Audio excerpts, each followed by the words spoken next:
All right, how's everyone doing? Everyone good? All right, we have a lot to cover today. Today is our professional development session, number one. So we're gonna go some fundamentals, and we'll talk about what is soft skills and what to expect in this course. If anything related to lectures and quiz and assignments and anything like that, but I'm happy to talk to you about project management and soft skills related things. All right, let's kick it off. Any other people skills besides 400 Facebook friends?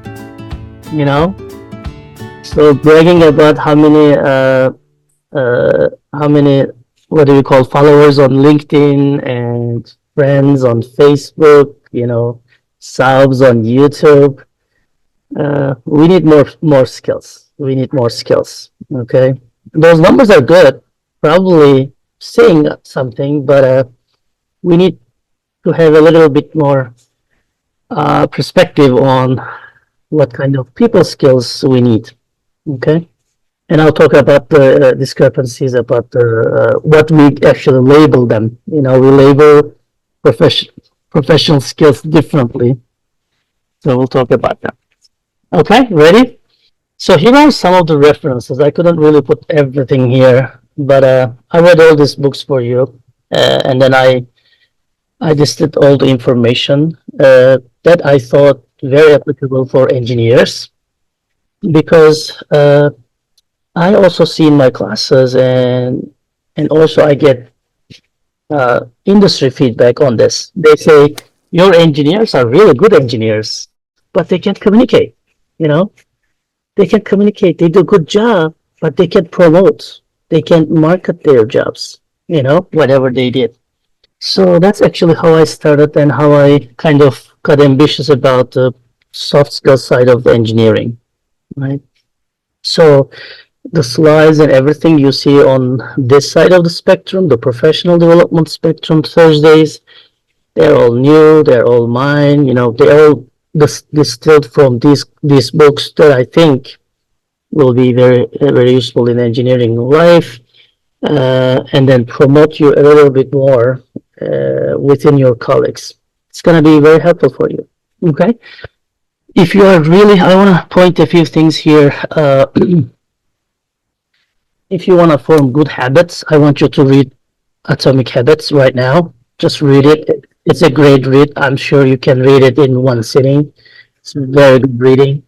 And if you are interested in entrepreneurial, like how to start up a business or what are the problems of startups, successful startups, and I know some of our students, and ASU supports them as well. They want to establish their own business. 0 to 1 is a good one. This is a good read for that. Okay, 0 to 1. And as you read it, you'll understand why Peter named the book 0 to 1. Okay? Excellent. That on yourself. So the agenda is this: communication fundamentals, hard skills, soft skills discussion we're going to have, and then we're going to look at how do we learn, maybe one or two techniques that will develop you a little bit further. So that's our discussion today. So what are we going to cover? So we're going to cover presentation skills. Over the week we were together almost 12 weeks, I guess, into presentation skills, writing better emails, some ideas. These are mostly from those books and my classroom experience and my own educational experience too. We'll look into time management, what if someone is recording your day? What would you do? Right? What would you do differently? What would you start doing? What would you stop doing? It's very important, right? Have you ever done that?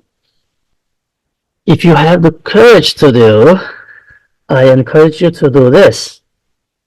Start 8 a.m. and record your day until next day 8 a.m. That's a good time management. Self audit, let's say. It's a good self audit, okay? And see what are you doing in one day. But you gotta record everything, okay? Like someone is watching you. We'll look into good habits in presentation skills, In one of my classes, I always get students to present something. Especially in recent years, my students started looking at their phones. We used to read from the printed papers. Now my students reading from their phones, which I'm telling not to do.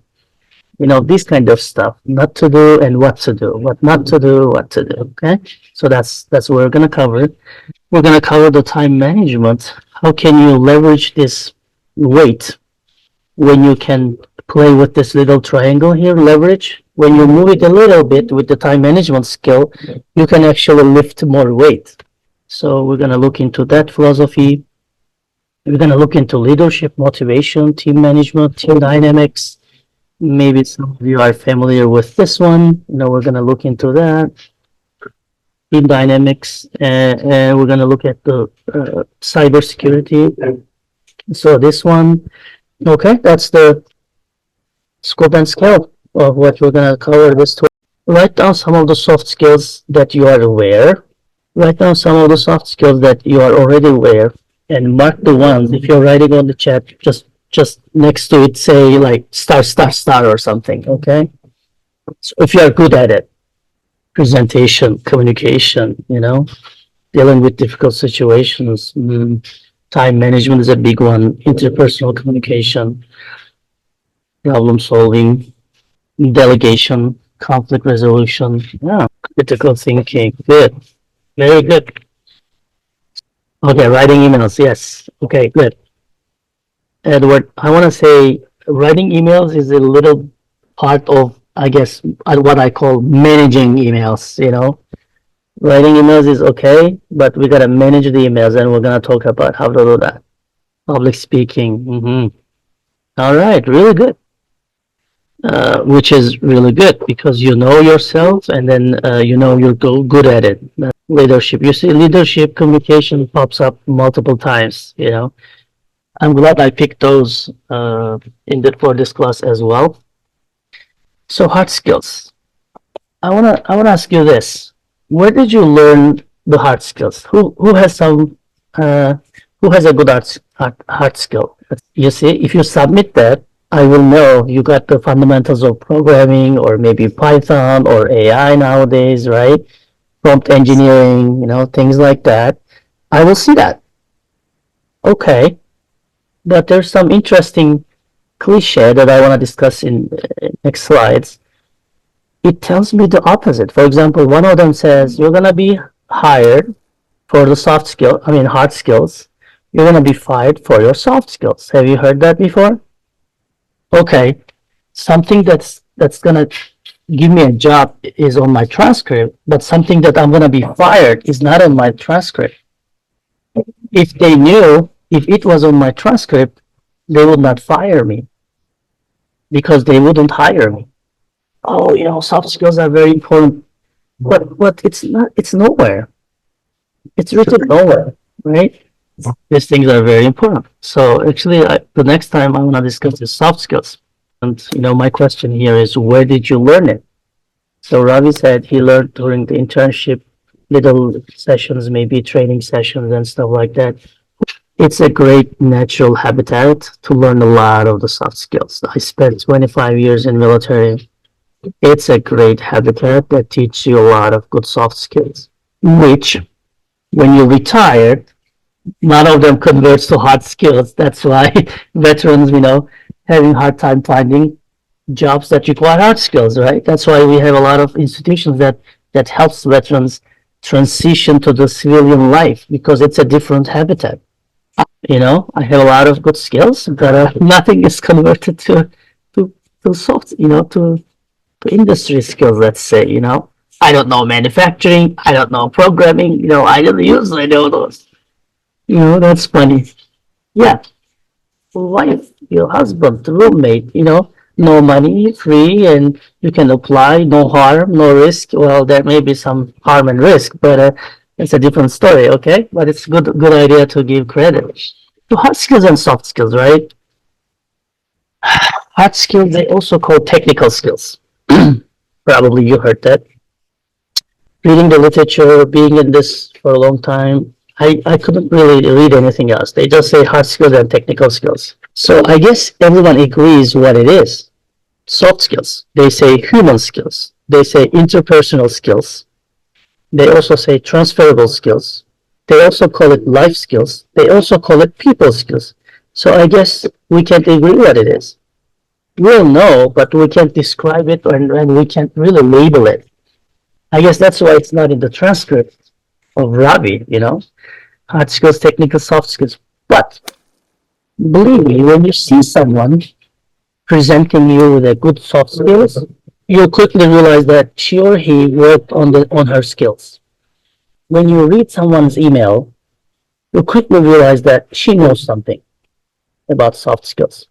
When you look at their time management, when they look at their calendar, Outlook calendar, well, the skills that they are trying to set up meetings in multiple continents and multiple time zones with multiple cultures, you quickly realize that they have some soft skills. It's not only like clicking on Outlook and create new item and then agenda and then writing the names. No, you quickly realize that they have more than that. And that's soft skills. So my advice is, my recommendation, stick to someone that has good soft skills. Recruit them as a mentor, please. It's very important to have a mentor. Uh, I forgot the lift skills. They're also called lift skills because they lift you in your position. They lift you in your company. You promote, because it bubbles you up amongst your peers. You are shining when you are presenting, and when someone else is presenting, everyone will listen to you, not the other one. When you go to a conference, everybody will start playing with their phones. When you are presenting, everyone will be listening to you. How can we do that? When did you learn them? I guess we talked about. So soft skills is the hard truth. You will find jobs, and I know most of you are already working. You will find jobs, but you will have to have soft skills to keep the job as well. Hard skills will get you the interview. Soft skills will get you the job. How about that? What do you think they're looking? They're looking at everything. How are you eating? How are you ordering food? What are you wearing? How are you talking? You talk like 20 people, maybe 30 people. How are you talking with staff? How are you talking with faculty? Are you on time? All these things are very important, and people will look at you. That's why you will get an interview, but you may not get the job. Hard skills will get you a job, and soft skills will keep you the job. Very important. I'm actually hiring someone to go to lunch with. If you're hiring to your company, you're basically looking for someone to go to lunch with. It's not only how they teach, what they teach, the depth of their expertise, but are they a good friend? Can they be a good colleague? We have a system here. Can they be integrated into your company, whatever company you are? But the last point is very, very important. Hard skills are developed at the expense of soft skills. So I'm going to put it up there, and maybe we'll talk a little bit about this one. Always ask a question when they say, do you have a question? When the interviewer says, do you have a question? No, I don't have a question. That's a big no. You have to have a question.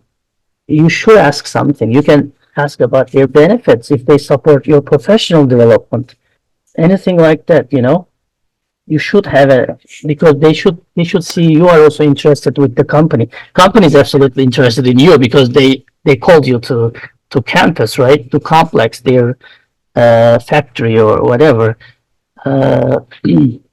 They need to know if you are interested too. They need to feel that. Okay. But hard skills are very good contribution. Hard skills are developed at the expense of soft skills. It's very important, especially for those who are in this, because I'm so glad you were able to make time for this session, because that means that whatever you wanted to do this hour, like I said, if there's something that's gonna show up in our transcript, that's gonna be assessed, evaluated, and given a credit, like a score, we always tend to choose that one because that's going to appear in our papers, in our documents. Anything related to soft skills, right? Let's say you want to watch a YouTube video or continue with this education, or attend a webinar, travel for a soft skills training for 1 week, let's say, We tend to not do that because it's not written anywhere, Instead of that, I can just learn Python a little bit more. Look, explore one of the libraries, learn a little bit more SAP modules. But how about the things that you're going to gain from that 1 week soft skills education training? We can do it later. And life passes like that. And then when you are 35 years old, I am very much than that, maybe more than a decade. So you say, why they are not hiring me? Well, because you didn't go to that seminar when you're 25. You didn't do this when you're 30. You didn't do this when you're 28. You missed this opportunity, that opportunity. You learned Python. You learned this. But everybody's learning those things. Now, what's going to bubble you up is your soft skills. When you go to present your work, your expertise on your company, even you're interviewing or a conference, everybody will basically give a similar talk, but what's going to make your talk interesting? That's why they're going to pick you. Well, when you're 40 years old, and I'm sorry, it's kind of late. It's nothing late for anything, but you know what I mean, right? Now they're looking for a manager level people that has really a lot of soft skills and maybe less hard skills because they're going to manage teams and stuff. It's going to be harder. So use every opportunity that you have with low risk, even though you do something wrong, the risk will be very low. I tell my students when they're presenting, they get 85, then 80, 70, they get upset. I say, no, don't get upset. Get my comments, get my feedback, and then work on them so you don't do this at the work. So please save some time, which you guys are doing. I'm so glad. Spend some time on soft skills because soft skills is about myself, about your character, about you managing your life. And it's not only for your work, it's also for your social skills as well. I'm going a little bit slow, but great contribution. So, soft skills advance your career. If you want to promote, if you want to be middle manager and then the manager, they will look at the soft skills, You don't want to be stuck in somewhere with your hard skills, only Python. You can be in the companies like big companies and you can do always the same thing, 10 years, 20 years. Of course, new software packages there, coming up. There's AI, there's new technology coming up, of course. But you don't want to be always stuck in there. I have a friend at Google. Do you know what his job is? His job is Google Doc comments. His life is only this comment box that you have there. His job is that one. He doesn't know anything about anything Google does. Nothing. He knows nothing about anything else in Google. You don't want to be in that position. You want to go sometimes small companies, sometimes mid-level companies to learn, like I said, the beginning of the project. We covered that initiation of the project and then the closing of the project. You want to see the whole cycle to get a better perspective. Just sitting on the Google Docs comment section, well, they will pay you a lot. Okay, I understand that. But how about yourself? What are you learning? That's very important, very important. So don't be stuck in somewhere with your hard skills. Always look for the upper highs and managerial skills. Soft skills will amplify your hard skills. Well, let's say I'm the best Python programmer, right? And VJ is a little bit less than me, let's say. Or VJ is the best. I'm a little bit less than VJ. But who can work in teams better? I would prefer someone with less skills, but can work with teams a lot more. Better communication, say good morning in the morning to everyone, when they're leaving, hey, bye-bye, see you tomorrow, or have a nice weekend. These are very important. Like I said, we're looking for someone to go to lunch with. Let's say I'm the best programmer, but I'm always like this. Hey, give me the program and then I'll do it for you and don't bother with me, I'll let you know when it's done. And I don't want to work with anybody. I don't say hi to anybody. Somebody's pregnant, I don't say anything. Somebody delivers baby, I don't say anything. Somebody gets wedding, I don't get involved, That's not good. I don't want someone like this with the best programming skills. No. Some soft skills are needed than hard skills. Yeah, as you go promote, you're not gonna use hard skills. You're gonna use more of soft skills. Broader perspective, make a bigger impact because more people will want to attend your lectures, attend your seminars, join your company. Because of this culture and everything. It's also easy to switch jobs. That's why it says transferable skills. Lift skills. They call it lift skills because it lifts you up in the company. They call it transferable skills because when you move to Python, when you come home from your work, you are best at Python. Are you gonna do anything with your wife? Python, anything family? No. Are you gonna write an app? No. But your soft skills, when you come home, you're gonna use your soft skills. When you go to, social events with family, yourself, you're gonna use your soft skills because they are transferable and you can use it in your family, friends. It really makes you happier because some other people will say, really, your good friends will say, hey, Vivek, you have really good communication skills and thank you for that. Or they will say, thank you for handling this very nicely for me. I wouldn't be able to be here unless you were, supporting me. So these are good soft skills. But I'm gonna tell you, practice is the key. Okay, project management. How long is this gonna project take? 21 days. There's one answer, and we'll cover that, right? What is the probability of finishing before 21 days, prior to 21 days, or after? We will learn this in this class on Tuesdays, right? So you're gonna mark 21, and then you'll be okay. But in soft skills, there's no answers. There's no options that you will select. The key is practice. That's why I say when you're younger, when you're junior in the company, when you're a student, possibly do the mistakes and get involved in everything, and then make mistakes and learn from your mistakes. And you don't need to always make mistakes. You can do better, and people will tell you. For example, if you are president of some student club, that's a great development time for soft skills. They will select you again. They will elect you again next year, and they will say, "Yeah, you're doing great. So let's stick with you another year." Right? Okay, so practice, practice, practice. Because communication, like Anna said, it's not one way; it's two ways.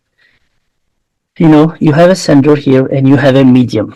Medium can be anything from text, from written, conversation, from talking, from PowerPoints, from chat, anything you think. There's medium, and then you have a receiver. Most of the time I see that the feedback link is broken.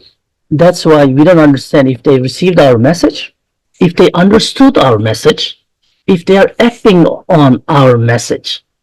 We don't know. Nowadays, we think that when we send an email, we did our responsibility. We didn't.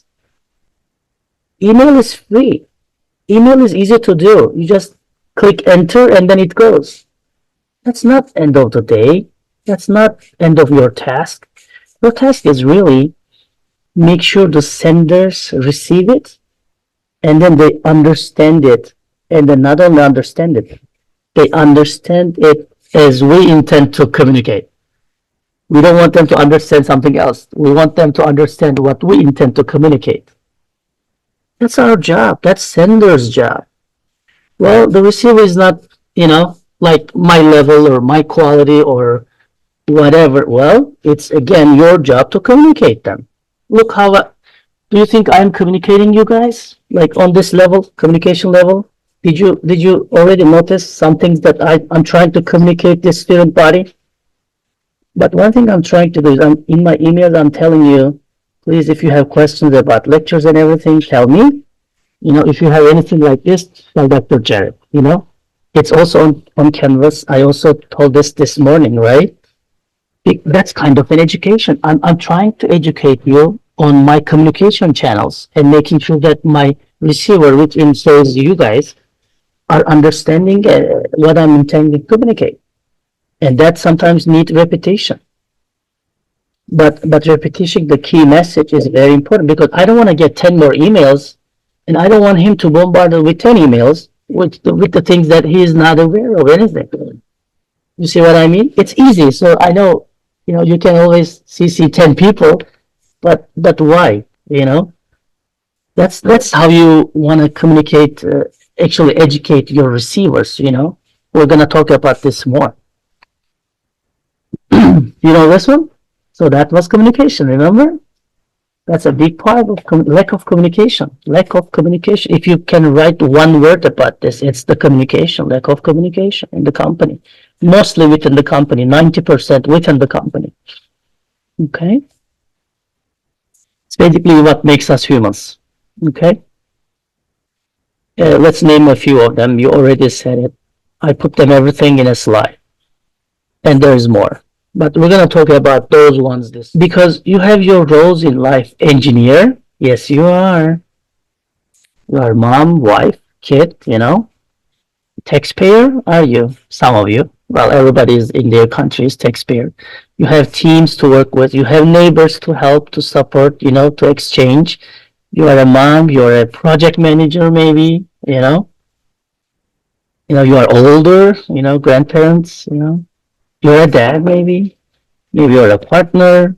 Yeah, whatever you are not only project manager, you're not only engineers. Like I said, in the social settings and life is not only professional life.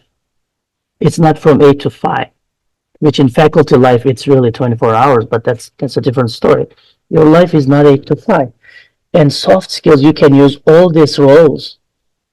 Okay, it's very important. So I want you to open up your own school. Don't rely anyone. Don't rely on any education and don't rely on any company. I want you to work on your education. Open up your own school, read books, any books you want, any good books, read them. Open up your own school. You don't need to pay. You don't need to find a professor, do your own school. Open up your own school. Don't just wait for someone to tell you something. A SWOT analysis that I will mention a little bit is a good one to apply on yourself and then come up with your strengths and weaknesses and then write your basically open up your school and decide what lessons you need in that school. So you're not only engineer. Let me ask you this: what did you do for company you recently? I'm hoping some of you are working. What did you do for your company recently? Like really was brought the company up a little bit, contributed a lot. Did you do anything? Overhauls or process changes or implementation of quality practices, whatever. I mean, attending these courses is really good. That's one thing you did. I'm hoping you'll be really satisfied and learning things and maybe remembering new things. What did you do for yourself, like from a professional perspective, professional learning perspective? Very briefly, limited time. You're not expensing your soft skills with hard skills. Well, writing can be also hard skills, sure, but I guess writing better and efficient and timely is maybe a soft skills, and that's good. That's good. I'm glad you're doing that. So please do not expense your time only for how should I say? Yeah, learn also soft skills and spend time, and don't think that the time is wasted when you're learning soft skills. Okay? Yeah. I mean, I can talk about this 2 hours, 3 hours. He is Jim Rohn. If you're not exposed to him, he's a great mentor. He died in 2009. But what's your step? What's your step? Because just knowing is not enough in here. Okay, just apply that knowledge like he says. Okay, if you want to make a fortune, continue with this Thursday series. Okay, like he said, you're gonna make a fortune if you work on yourself harder than on your work. Because your work, when you leave, it's there. What comes with you is what you did for yourself. And for example, to my kids, I don't ask them, what do you want to be? I ask them, what do you want to become? That's very different than what you want to be. What do you want to become? That's very important. That's very different. That's the philosophy. That's the ideology that I perceive. So just any questions on that? Any contributions? So you will see people, so know people very well, okay? So you will see people like race cars. You know, they're gonna zoom and go to target, okay? Not the store target. They'll hit the target, okay? And you'll see, and you'll have some people in your team, they're like hikers. They go slow, right? They go slow, they talk and they reach out to flowers and get the apple and eat it. And then maybe when they're tired, they sit and relax and talk. They are both will be in your teams. You just, it's not anyone is better than the other. Race car, you can't really share anything with anyone. You just race it and then hit the target. But look at the hikers. They go together. They share the moment. They are with the nature. They're kind of part of a nature. They get wet. You know, they reach out this apple and taste it and think about the nature. You will have both people in your teams, and you can be one of them too. Maybe a little bit mixed, but you have to manage and know both of them. And as a manager, as a leader, you need to know what kind of work that you can assign to them. But not anyone is worse than the other one. Okay? Or think about how people reach the stars. You know, these guys over here probably walked and hiked up there, and you may go with a chopper. Maybe Edward used some. I used a lot chopper, not as a passenger, not a pilot, but when you do hiking, like I said, you know, you enjoy the hike, you enjoy the people, the company of people. When you have the chopper, you just go to the top of the building, wherever you want to go, you're there. It's 10 minutes, not much experience, you know, or maybe different experience. But I don't think anyone is better than the other one. So you gotta understand yourself, how you reach out, how you understand the life around you. Actually, the life is not around you. You are embedded in life. You know, for a fish, the water is not around them. They are embedded in the aquarium water. So life is like that. Life is not what is around us. We are in life. Okay? So know what people are doing around you and what they need. This hiker maybe needs some of your company and talk about emotional intelligence, and then maybe he wants to share something happening in their life, and maybe this chopper guy, they don't want to share anything. They just want to hit the targets, go to wherever they need to go, and they're happy. So you gotta know how to manage people and what they expect from you. And plan is nothing, but the planning is everything. You know, when you have a plan, it's really nothing because that's the plan of Normandy, D-Day. That's their plan. You know what? Plan is nothing because the first bullet is fired, everything is gonna turn like this mass. But you know what? Even though it turns like this, because you were involved in the planning, you will quickly update the plan and adapt the new situation. That's professional development. When you switch jobs, when you switch between departments, if you have good soft skills, you're going to adapt faster. And if you were in the process of developing yourself, you'll quickly realize that you can adapt to new situations. Military is known mostly with their plans, but what they do better is updating the plan. Because plan will be useless when the first bullet is fired. So, and then you need to discover yourself, discover you in you. Sometimes not sometimes, nowadays we always forget ourselves. We catch the meetings, we go to classes, we catch buses, and we look at the Facebook, how many likes we have, and we sometimes like turn off and just relax a little bit, close your eyes 5 minutes and see what's going inside you. That's personal development. That's professional. Just thinking professional. Like I said, what did you do for yourself? Just take care of yourself. It's, for example, what is your strengths? What's your weaknesses? What's the opportunities around you, and what's your threats? If you have an MBA or something like that, you probably applied that in your company. I don't see it much being applied to ourselves. I always tell my students and even myself, I say, okay, what is my strengths? What's my weaknesses? It's really hard to come up with some weaknesses, but you gotta do that. If I told you, what are you bad at? Soft skills, and put a star next to it, I would see less and less bad skills, I mean, poor soft skills. Because it's sometimes, like Jim Rohn said, it's hard to work with you sometimes, with yourself. It's hard, you know. But I'm going to tell you something. You can see wrong, you can hear wrong, but you can think wrong. If you're thinking you are poor in something, you're probably right. You can see wrong, you can hear wrong, you can talk wrong, can speak wrong, but you can't think wrong. If you think you need to learn Spanish like Enes, probably you're right. If you're thinking switching jobs and moving to Google or maybe coming to university, you're probably right. Okay? So you can't think wrong. So do this analysis, for yourself. I would do this if you have time a little bit, but yeah, but when you're working on that, so strengths are weaknesses are the things that you can control. It's within you, your skills, hard skills, soft skills, what do you need to do?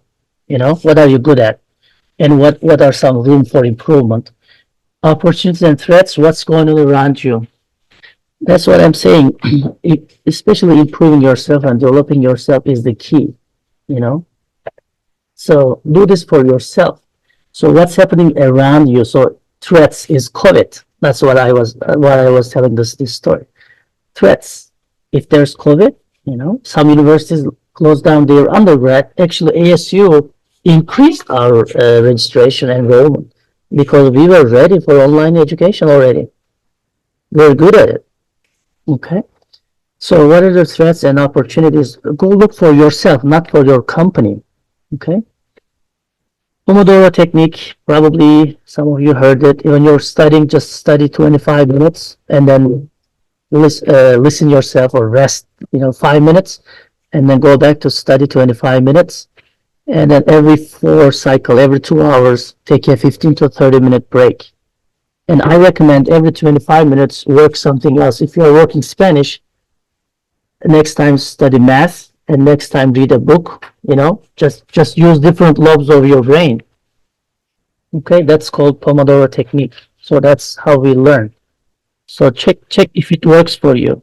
Hopefully it was fun.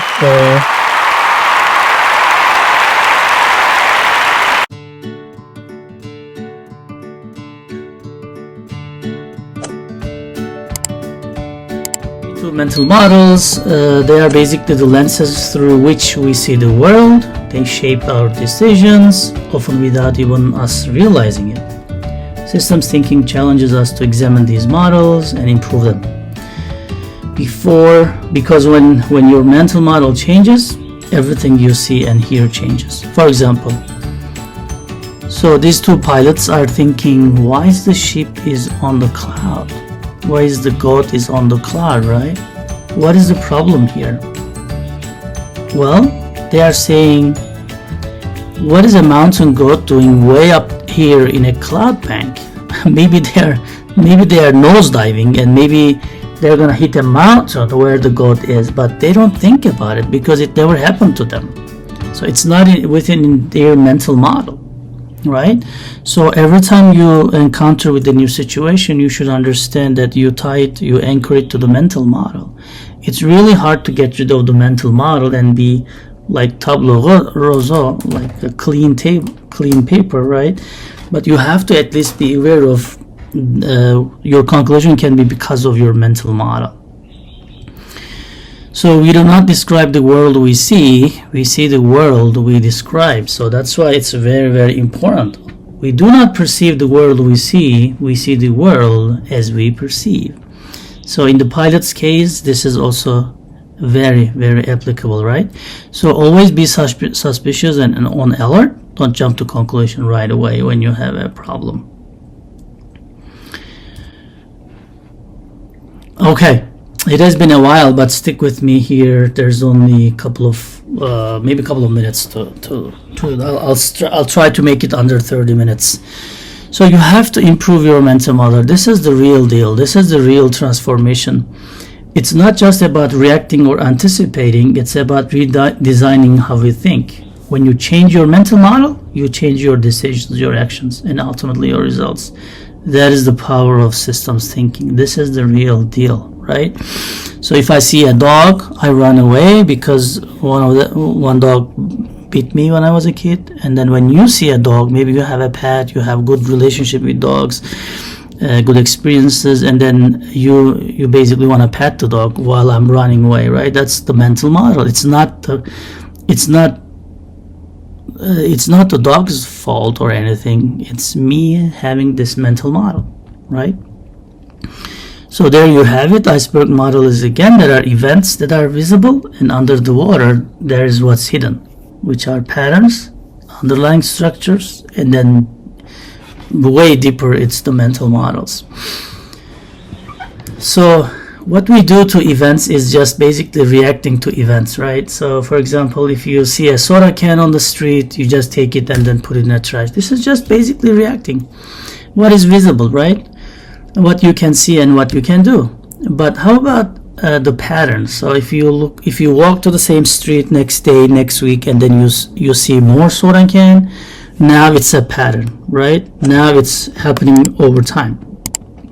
And then you can anticipate for the upcoming week, you will still see a soda can.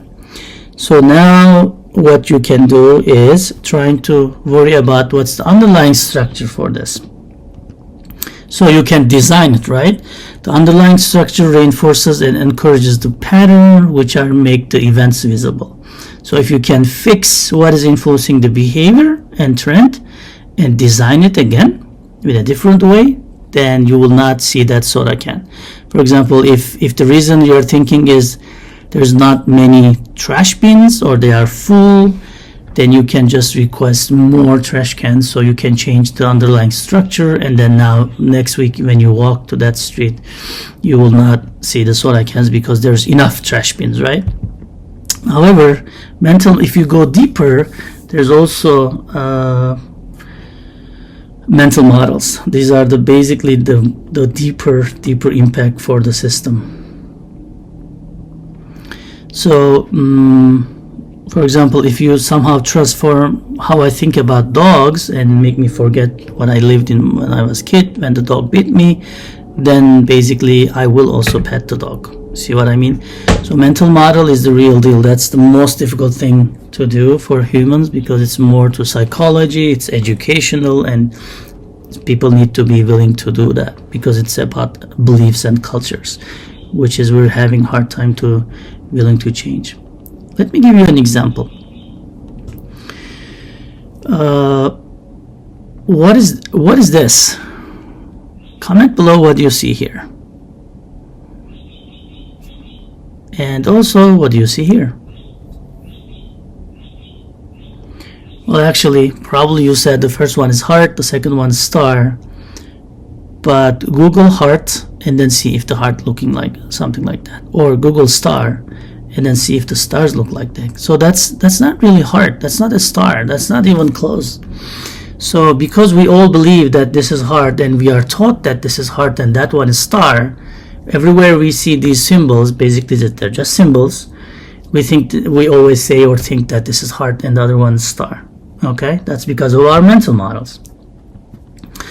So you have 10 seconds to comment who or what is this.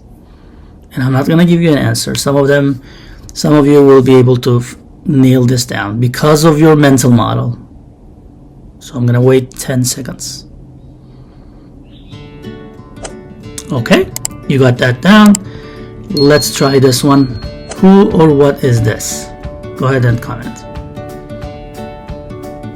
Okay, if you nail it down or not, or you have no idea, that's because of your mental model. Okay, so I have 1 minute. Let's go over the take. What is systems thinking? It's seeing and understanding a situation, the parts and the whole and the relationships, and understanding that the parts are not functioning in isolation in a vacuum. So what is the power of applying systems thinking then? Well, think about it. You have resources, right? And your resources are, it can be an expertise, money, it can be time, it can be a location, some sort of decisive factor amongst the competitors. And let's say it's 2-2-2, right? So systems thinking actually makes you put them together. So if you can understand the parts and relationships and the functions of each and objectives and how they impact the system level objectives, then you have a value of 222, right? Tools are individual, but when they work together, when they correlate, when they relate each other, when they function together for a common cause, then you have the value of 222, correct? So this is a healthy system. An unhealthy system will look like, well, if some of them are working together, then at most you can have 22, right? Or you can group them like this, you still have 22. You can group them 2-2 and put in their work, but then they work in silos, and then you have only two, the biggest value, the largest value. If you can organize them in a wrong way, you don't understand their functions and relationships, then you can have this kind of a organization or this. So none of these are 222, okay? So that's why systems thinking requires a holistic approach, and it's not written like this, correct? And some of you are really good at the spelling, so correct me. Yes, this is not written like that, it's written like this. So it requires a holistic approach. Just like the example I did, right? 2-2-2. If you don't understand the value of each tool and then make them work together for the common cause, the common objective, from a holistic perspective, then they just have value of 2, correct? So I will give you an example of the blind man and the elephant, okay? And in this picture you can see the elephant as the company or a product that everyone needs to march forward and meet the monthly and annual goals and make money, make sales, right? So if there are blind men around an elephant and they don't see, they don't hear, correct? So one holds the tail and then says an elephant is just like a brush, right? Because he's not seeing, he's not hearing.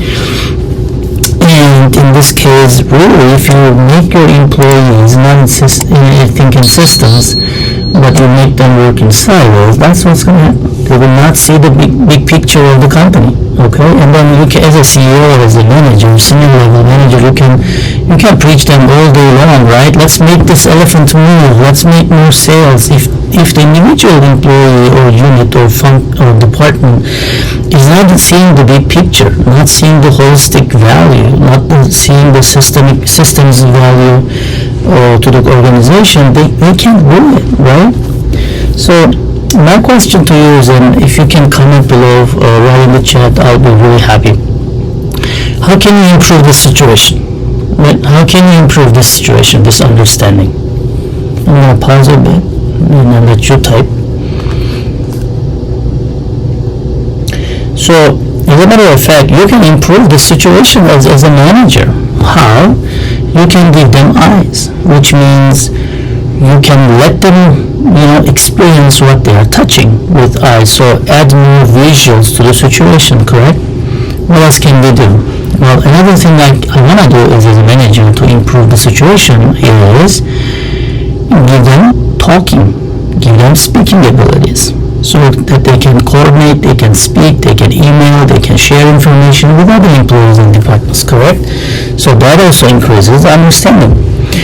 One thing I also want to add is if you can move the roles of employees, correct? So make them, I don't mean like permanently, but let them work in other teams, see what they are doing, and add to their knowledge and experience.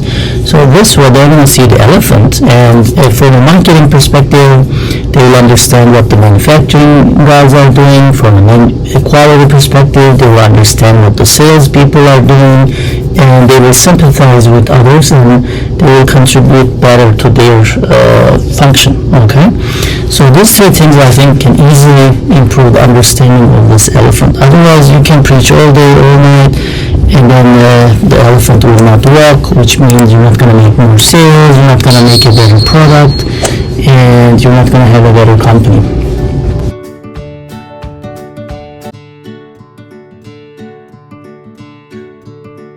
About systems thinking. If you like the content, please like and subscribe to YouTube channel for online teaching and learning if you like the content, so that we can create more content like this. So today I will talk about how we avoid hasty decisions using systems thinking. So systems thinking to the rescue. So today's agenda is, I want you to leave the linear thinking behind, right? So I want you to adapt systems thinking, understand system triangle, to be able to identify if systems around you are collections or just stuff, and what is systems thinking.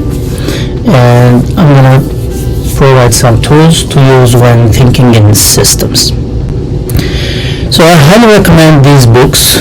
If you are embarking on a journey about systems thinking, I would like you to know about INCOSI. That's the International Professional Society about Systems Engineering. And I highly recommend to read The Fifth Discipline by Peter Sanjay, and then Donella Meadows, Thinking in Systems, and then John Moorcroft's Strategic Modeling and Business Dynamics. I'm also including two links here. One is for INCOSI, Professional Society, and the other one is by an entrepreneur and Professor Lola Alkamru. So it's a great website if you want to visit. So I would like to start with talking about the decisions, right?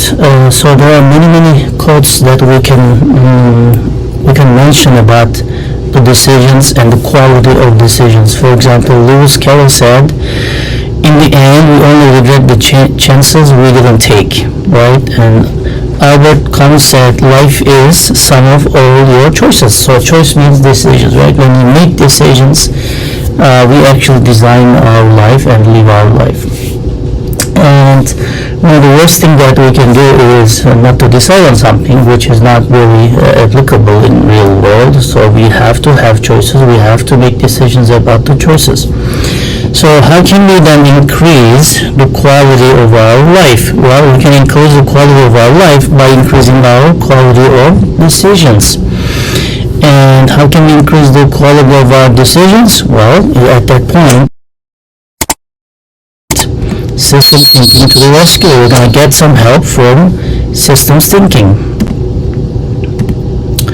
So when we talk about the systems, I want you to visualize a cashier, like in this picture, okay?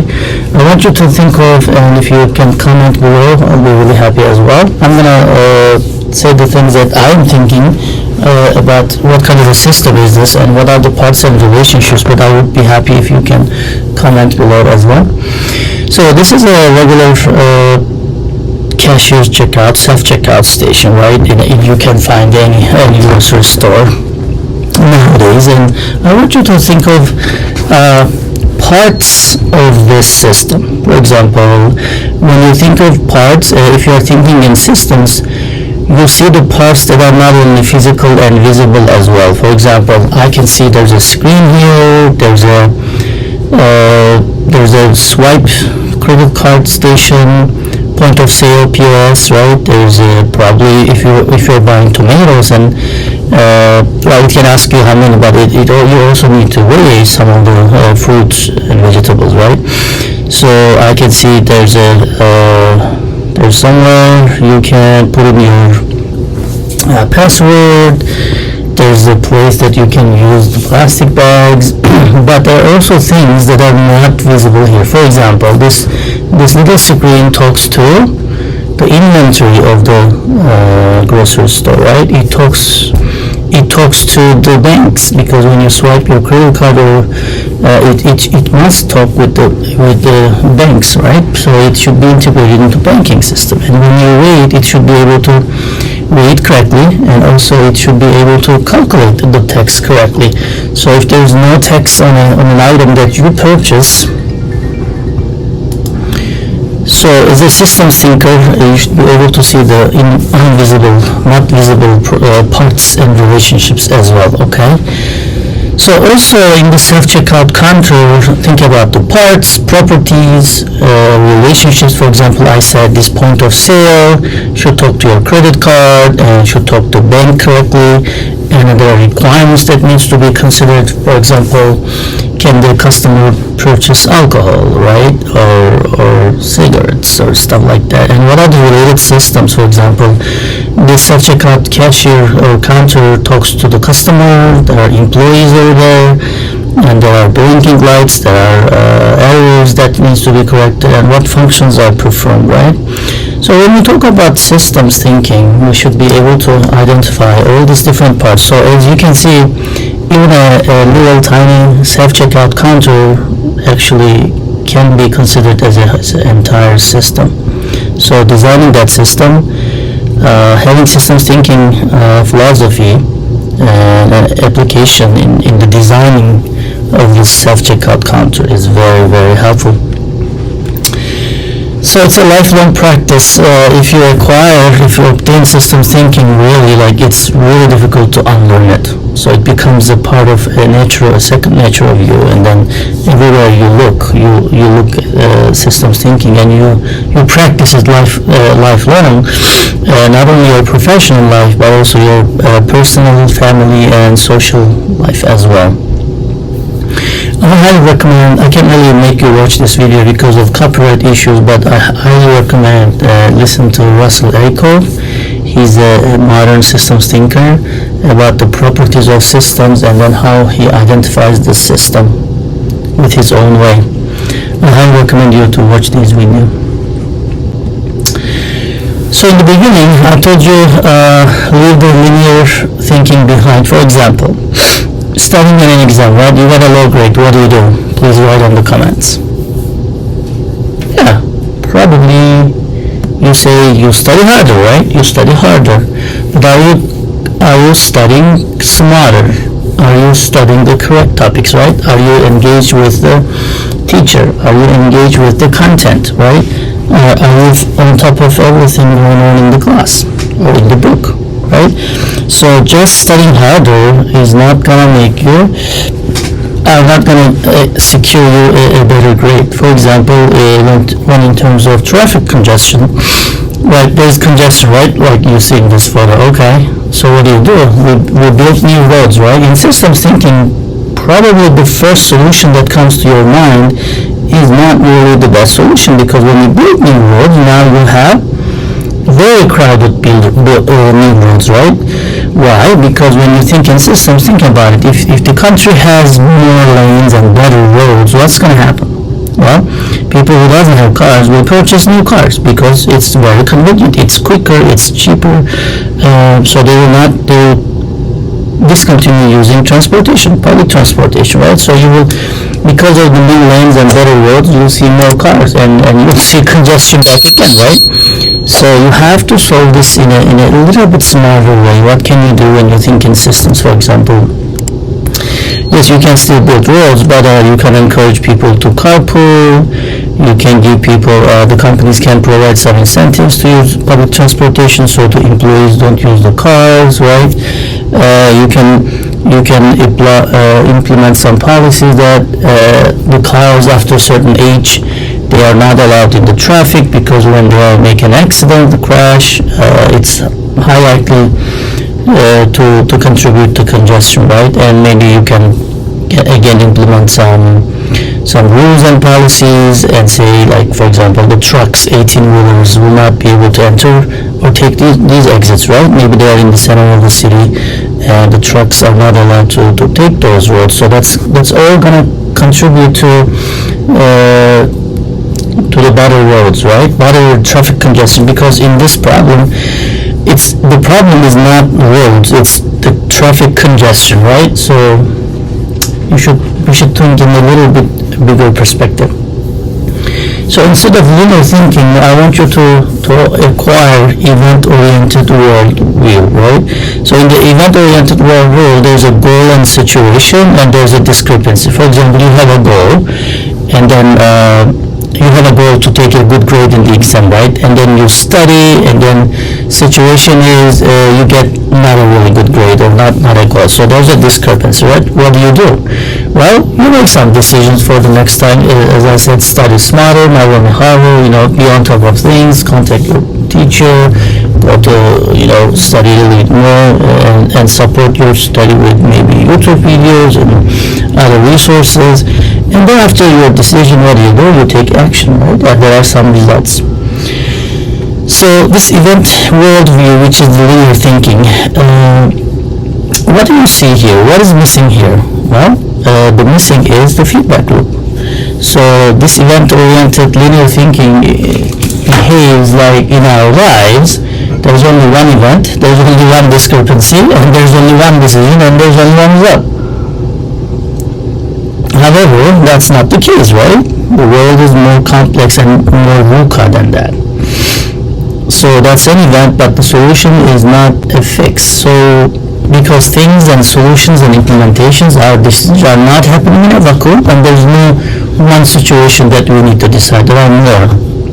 So which means on the left you say traditional thinking, right? One event and one problem and one solution. Whereas the systems thinking, you have multiple feedback, you have different loops that connect the same nodes and stuff like that. So I want you to move from traditional thinking to systems thinking, which will make you more successful and more promotable. Okay? So then what is the feedback worldview? So just a little bit tweak when we were drawing the linear thinking as problem and fix, right? Instead of just drawing it linearly, I want you to draw like this: goal, situation. Now there's a discrepancy, right? This is a problem. This is the same thing. I just use some a little bit curvy lines, and then decision, and then action and result. However, because I kind of presented that in a loop kind of picture, right? Now you can understand and guess what is missing in this picture. I'll pause a few seconds. What is missing in this picture? How can we complement this picture? Well, we can complement this picture easily. The solution, so action and result feeds back into situation. So just the example that I gave you got a little bit lower score than you aim, right? Your goal. So this result, what does it do? Well, it feeds into the situation, and it impacts the discrepancy. So your discrepancy will be a little bit lower, right? So it's improved, but it's not zero. So then you make the same decision, similar decision to study harder, and then now you have new action. However, what is this yellow thing? This is feedback, right? The decisions we make, we take actions, and then actions have results, and they have multiple results, right? And then they feed into situation. So if this loop is broken, and if you don't consider the feedback, it's like a blind person, right? You don't know where you're going. There's no feedback, right? So, however, systems thinking adds on top of this picture, not only creating feedback, not only drawing a little bit curved lines, it also considers that action and results creates new decisions, new results, and they are all interconnected and intertwined. It's harder to solve these kind of problems, but that's the world we live in.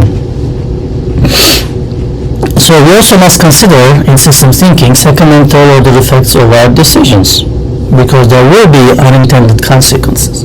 When we act on something, when we do something, there will be effects that we didn't really consider. Right? They will cause maybe new problems. They will add new layers to the problem and the situation, and will add to our discrepancy. And I love this cartoon a lot. Right?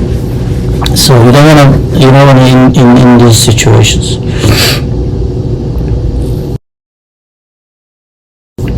And also you don't want to be in this situation, right? Every time you push a slab, the slab might collapse on top of you coming from another direction, right? Say you send an email to somebody, you never know whose desk or inbox the email will end up, okay?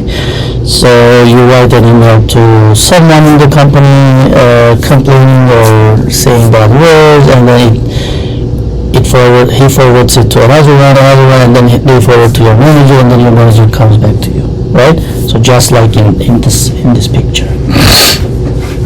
Because we really need to understand the systems thinking, because being naive and not being aware of the systems thinking and systems, it's not gonna help us. For example, it's not gonna change the result. So if you don't know the system, how can you make good decisions? Okay. For example, I have a bestie, right? So they put in intentionally or unintentionally kind of maybe a poison or something, right, in my coffee, and then I have a bad actor who wants to put poison in my coffee, right? Guess what? What is the result? Well, the outcome is the same. I'm injured, right? I'm hurt. So it doesn't matter my friend not knowingly doing it, and the bad actor really wants to do it. The result is the same.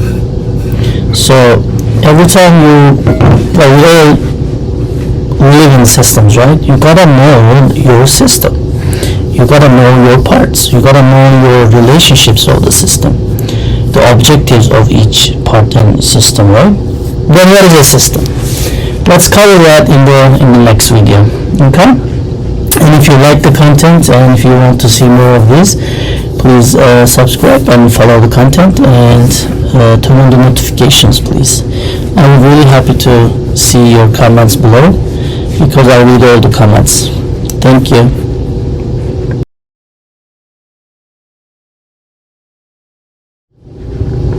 Hello, welcome back to Fun Online Teaching and Learning channel, where we learn about project management, risk management, systems thinking, and professional soft skills development.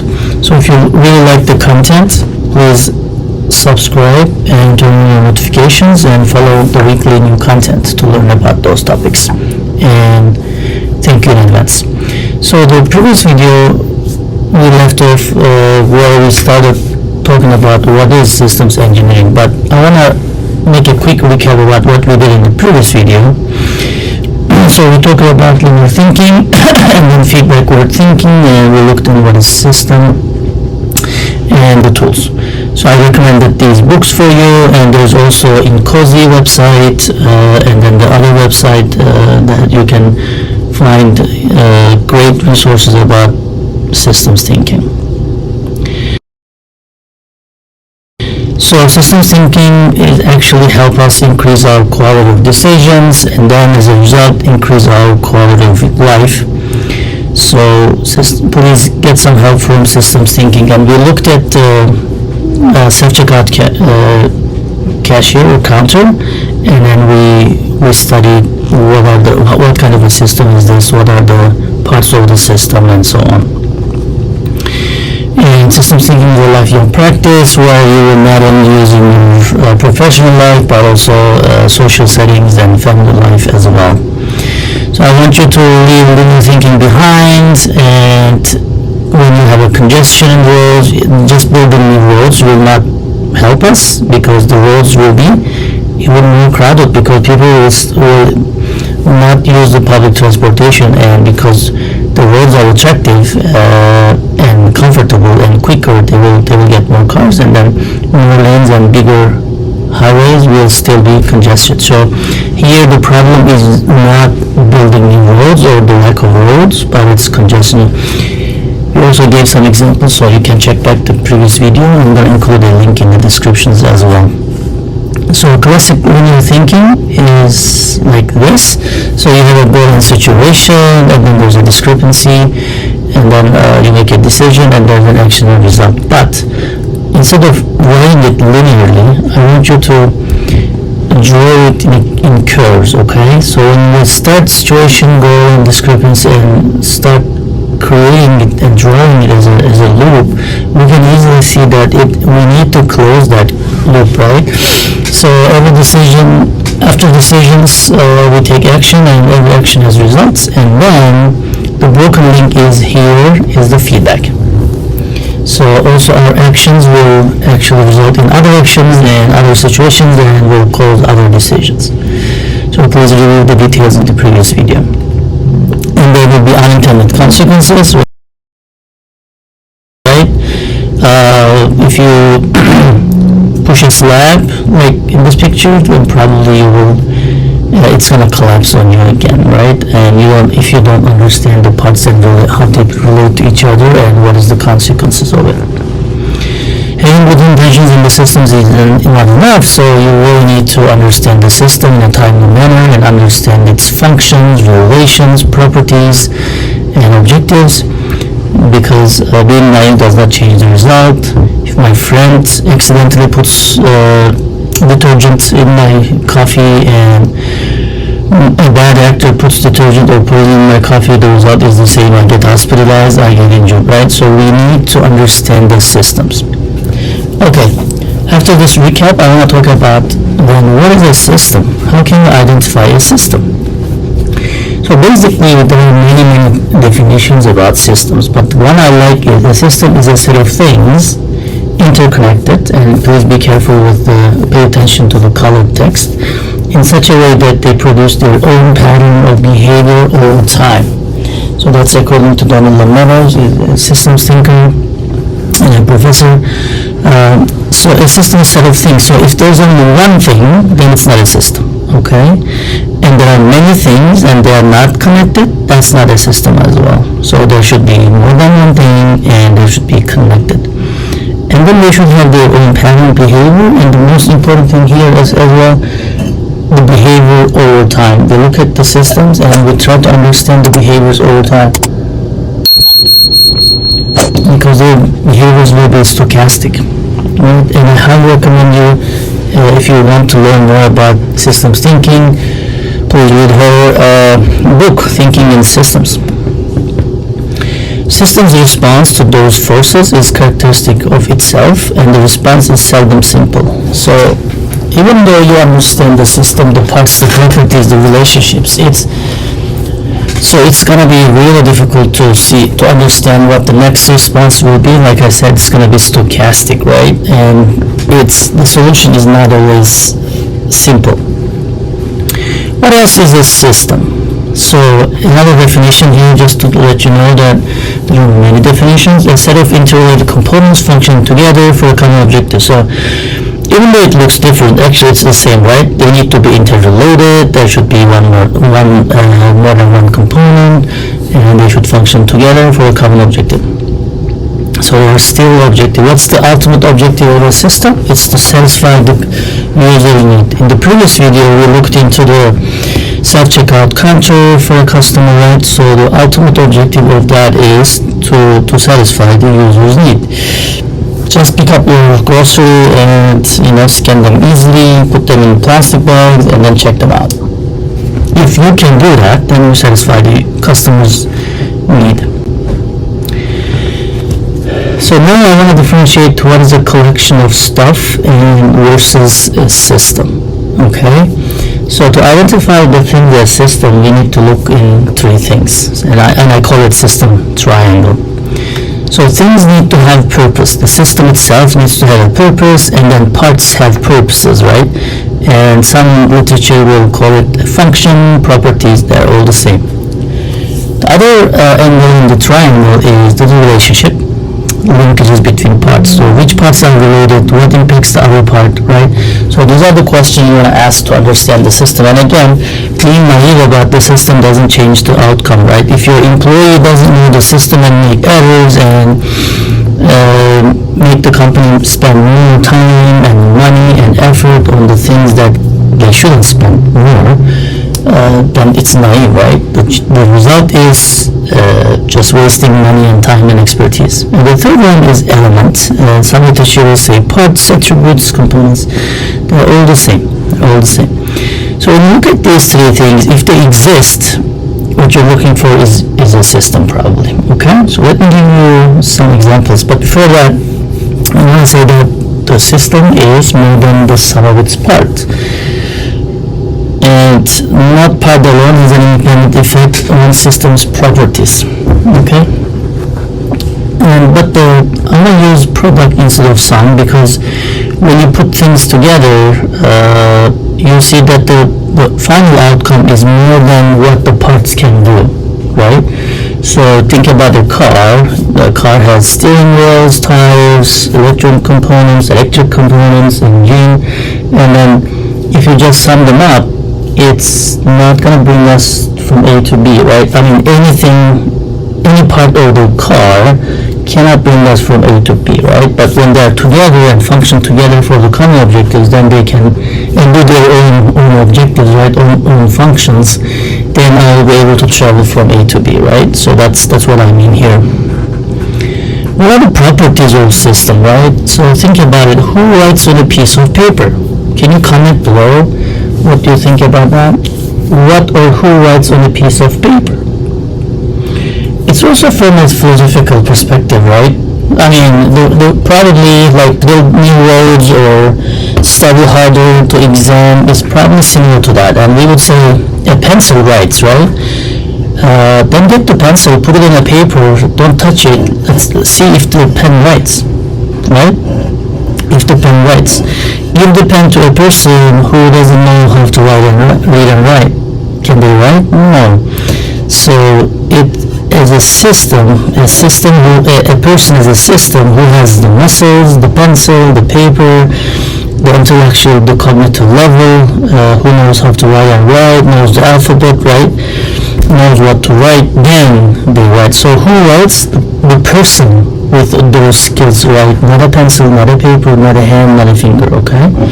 What carries you from point A to a point B? Actually, I alluded to it a little bit. A tire will not, a steering wheel will not, an engine itself it will not. Take the engine out of the car and see if it carries you from A to B, right? So the car as an entire system can only carry us from point A to B. What is life? And who is living it? Well, the life is as a whole your system. Who is living it? You are living it. So sometimes in life we blame other people, right? Hey, that employer was bad, that city was not the best city that I can live. My parents were not rich, so I'm broke as well. So this kind of thing, who's living it? So if you think in systems, you will see your life as a system, and then what you will do is take ownership of the system, which is your life, and then take the full responsibility and try to design and change it, right? So the life is yours, no one else's. Everyone lives their own life. Okay? So you can be a student, an engineer, a mom, dad, a taxpayer, right? Project manager, a dad, a neighbor, maybe a mom, maybe a project manager, trying to juggle between schedule, cost, and performance. And you can be friends, but don't let your life be a collection of stuff. When life becomes a collection of stuff, when it doesn't have a meaning, when it doesn't have a systems level objective, when the parts are not related, right? So I want you to look around and then identify your life parts and components and relationships, and put yourself in the center of your life and take full responsibility of what you're living, okay? Because you are living. Okay, after that, what are the types of systems? There are many types of systems, but mostly engineers are interested in human-modified or engineered system, right? We change and create systems as humans, right? There are also natural systems. It's evolved without human interaction. And then there's conceptual systems, static systems. Conceptual systems would be like math, right? When you do a dash in math, a dash is a subtraction, right? When you do a cross in math, it's addition, right? So these are all symbols. What is even alphabet, right? These are all symbols that we all memorize, and then we agree that S is S, right? And then we all use it. So that's conceptual. And static is structural component whose state does not change, like a bridge, right? You can build a bridge and structural components doesn't change, meaning if there's a the wind blowing, and there's a rhythm, there's a resonance, then it may collapse, but meaning that the component is not changing over time, naturally or unnaturally. Also physical systems manifested in physical forms, and there's dynamic combined structures with operating components.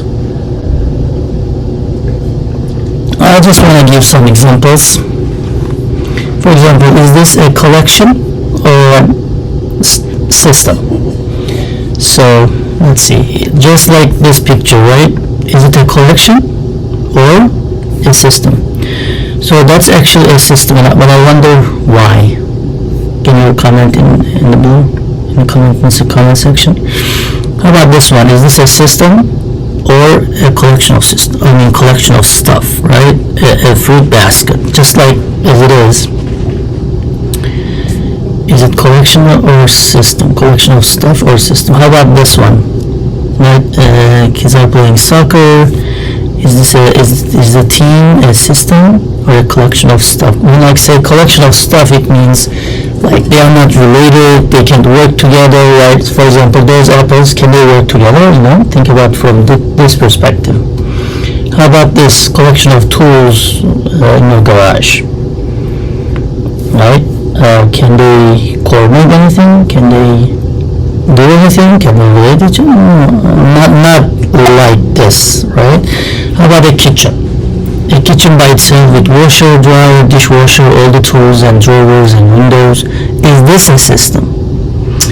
To be honest, it's not. What is missing in this system?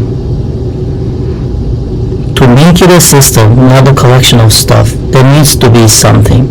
And what it is? What it is a human.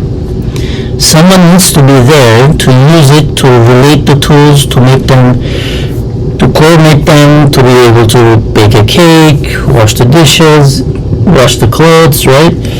Because without a human, these are just collection of stuff. So without you, your life is not a system. Without you, your life is just a collection of stuff, and it's not so much fun. Okay? So turn your life into a system, please. So you should be in the middle. So like in the kitchen example, you can do the things that is designed to do, but if it's missing you, your life will be just a collection of stuff. How about real examples? Sure. Constitution, right? It's an example. Solar system, it's an example. Smart transportation system, it's a system. And community, family, person, individual, these are systems. Human body, multiple systems. Actually, we can call human body a system of systems. And I recommend Peter Sanjay's Fifth Discipline book. It's rather difficult to read. It's 400 or 500 pages, but if you read it, it's gonna add to your systems thinking, literature, and understanding.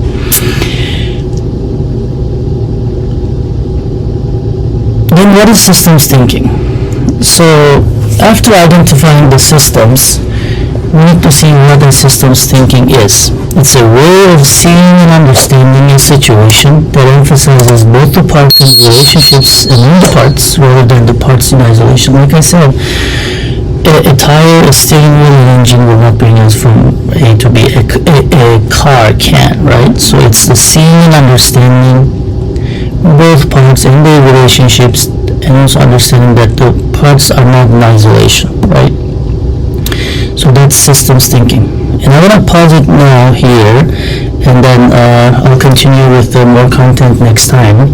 If you like the content and if you want more, please subscribe, and this will tell me that you want more, and turn on the notifications, follow our weekly content.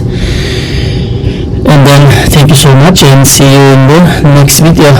Bye bye now. Hello, welcome back to Fun Online Teaching and Learning YouTube channel.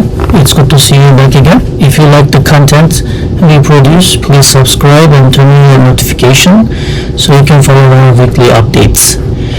And thank you in advance. So this is another video that we're covering the systems thinking. Okay, so far we talked about what's linear thinking and what's feedback thinking, and we defined what a system is and how can we identify a system using the system triangle, and then how can we differentiate a collection of stuff versus the systems. And then we looked into what is systems thinking.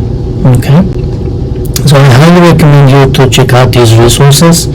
Fifth Discipline by Peter Sanger and Thinking in Systems by Donald Lamedo, right? And you can check out the INCOSI's website as well. It's the International Professional Society about systems thinking. So this is the definition, right? A system is a set of things interconnected in such a way that they produce their own pattern of behavior over time. So if there is only one thing, it's not a system. If there are multiple things and they are not connected, they are not system. If they don't produce their own patterns, it's not system. So to identify a system, I use the system triangle like a ruler, right?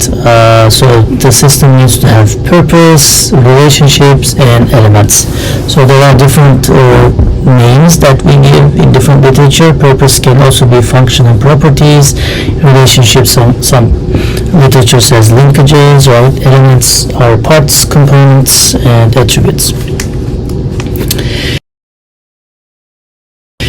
So you can be a taxpayer, engineer, project manager. You can be a mom, dad. But if you are not in the middle of your life, because you're living your life, so if you don't assume full responsibility of your designing your life and living it, then the life becomes a collection of stuff, which is not really the desired outcome, right? So you have to put yourself in the middle of the life and then assume the responsibility and design and live it. So what are some of the real examples of systems? There are symbolic ones: constitution, legislative, executive, judicial. There are natural ones, solar system. There are engineered ones like smart transportation systems. There are again engineered and community-based one, district school, right, individuals. And there are natural systems again like a human body. I actually want to see this systems of systems, right? There are multiple systems in our body. When we covered what is systems thinking, it's seeing and understanding a situation, the parts and the whole and the relationships, and understanding that the parts are not functioning in isolation in a vacuum. So what is the power of applying systems thinking then? Well, think about it. You have resources, right? And your resources are, it can be an expertise, money, it can be time, it can be a location, some sort of decisive factor amongst the competitors. And let's say it's 2-2-2, right? So systems thinking actually makes you put them together. So if you can understand the parts and relationships and the functions of each and objectives and how they impact the system level objectives, then you have a value of 222, right? Twos are individual, but when they work together, when they correlate, when they relate each other, when they function together for a common cause, then you have the value of 222, correct? So this is a healthy system. An unhealthy system will look like, well, if some of them are working together, then at most you can have 22, right? Or you can group them like this, you still have 22. You can group them 2-2 and put in their work, but then they work in silos, and then you have only two, the biggest value, the largest value. If you can organize them in a wrong way, you don't understand their functions and relationships, then you can have this kind of a organization or this. So none of these are 222, okay? So that's why systems thinking requires a holistic approach, and it's not written like this, correct? And some of you are really good at the spelling, so correct me. Yes, this is not written like that, it's written like this. So it requires a holistic approach. Just like the example I did, right? 2-2-2. If you don't understand the value of each tool and then make them work together for the common cause, the common objective, from a holistic perspective, then they just have value of 2, correct? So I want to give you an example of the blind man and the elephant, okay? And in this picture you can see the elephant as the company or a product that everyone needs to march forward and meet the monthly and annual goals and make money, make sales, right? So if there are blind men around an elephant and they don't see, they don't hear, correct? So one holds the tail and then says an elephant is just like a brush, right? Because he's not seeing, he's not hearing. And in this case, really, if you make your employees not think in systems, but you make them work in silos, that's what's going to happen. They will not see the big picture of the company. Okay, and then you can, as a CEO or as a manager, senior level manager, you can preach them all day long, right? Let's make this elephant move. Let's make more sales. If the individual employee or unit or department is not seeing the big picture, not seeing the holistic value, not seeing the systems value to the organization, they can't do it, right? So my question to you is, and if you can comment below or write in the chat, I'll be really happy. How can you improve the situation? Right? How can you improve this situation, this understanding? I'm going to pause a bit and then let you type. So, as a matter of fact, you can improve the situation as a manager. How? You can give them eyes, which means you can let them experience what they are touching with eyes. So add more visuals to the situation, correct? What else can we do? Well, another thing I want to do is, as a manager, to improve the situation is give them talking, give them speaking abilities, so that they can coordinate, they can speak, they can email, they can share information with other employees and departments, correct? So that also increases understanding. One thing I also want to add is, if you can move the role with employees, correct? So make them, I don't mean like permanently, but let them work in other teams, see what they are doing, and add to their knowledge and experience. So this way they're going to see the elephant, and from a marketing perspective, they will understand what the manufacturing guys are doing. From a quality perspective, they will understand what the sales people are doing, and they will sympathize with others, and they will contribute better to their function. Okay, so these three things I think can easily improve the understanding of this elephant. Otherwise, you can preach all day, all night, and then the elephant will not walk, which means you're not going to make more sales, you're not going to make a better product, and you're not going to have a better company. So systems thinking really helps us. So it helps us understand the system, like in the elephant case, right? Systems are big, they are apart. So nowadays companies are not different geography in one country. They are dispersed around the globe, which is like different countries, different even continents and cultures, correct? So it really helps us understand the system and then describe the system to others. Like in the elephant case, if you can increase the communication within the departments, within the employee, everyone will understand the system better.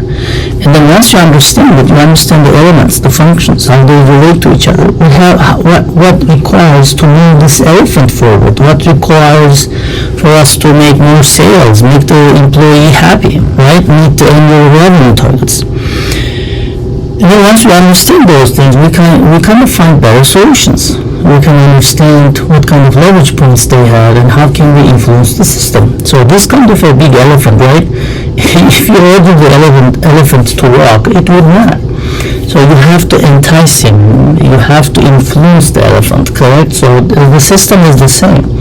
So how can you find and identify the leverage points? What can you do, and how can you influence those points, right, to make the elephant march forward? And you can explore new ways,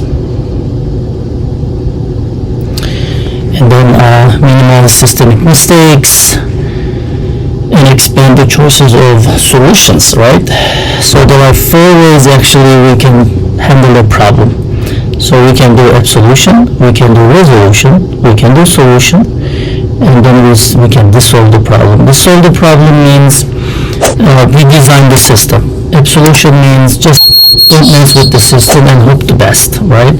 Resolution means just do what is enough, right? Not to find the best solution, but what is enough, kind of optimization.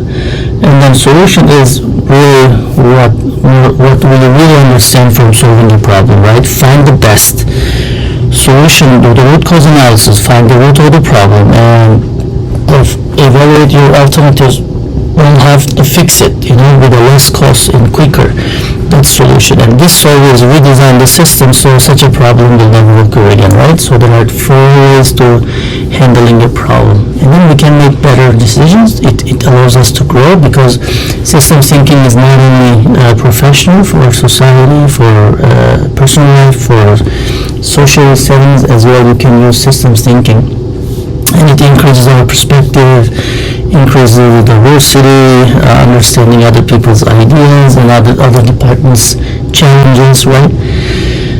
And even so, one system is comprised of many systems, right? They have subsystems, they have components, and they have simpler systems, which is maybe the parts, right? It also has like system of systems as well.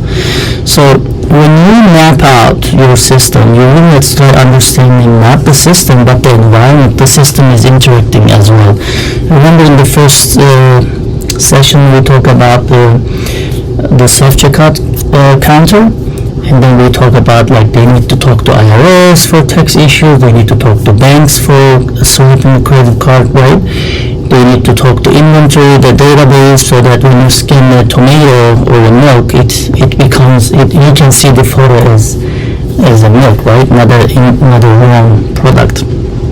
Like I said, you should even think of systems of systems, right? So because the system of interest is just a system, but it interacts with other natural business and research and legal systems as well. Understanding the related systems and how they relate our system is a huge addition to understanding the ecosystem, which is going beyond your system boundaries and understanding the system of systems, okay?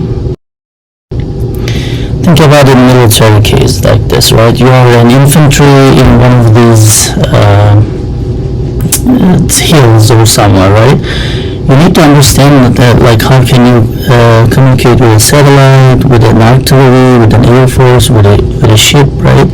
So you need to understand your ecosystem, not only the tools, whatever gadgets you have. It's not enough just understanding that. You have to understand the ecosystem. So in a way, systems thinking focuses on the entire problem and optimizes the whole, not the parts. Think about it this way. You're going to gym and you're only working your right arm, okay? So the right arms, you're increasing your, pumping your right muscles in your right arm, and you want to running, you want to lifting both hands, both arms. Then it's not going to be symmetric, it's not going to be the best, right? So if you focus on the parts in a company, then that's going to be similar to the gym example.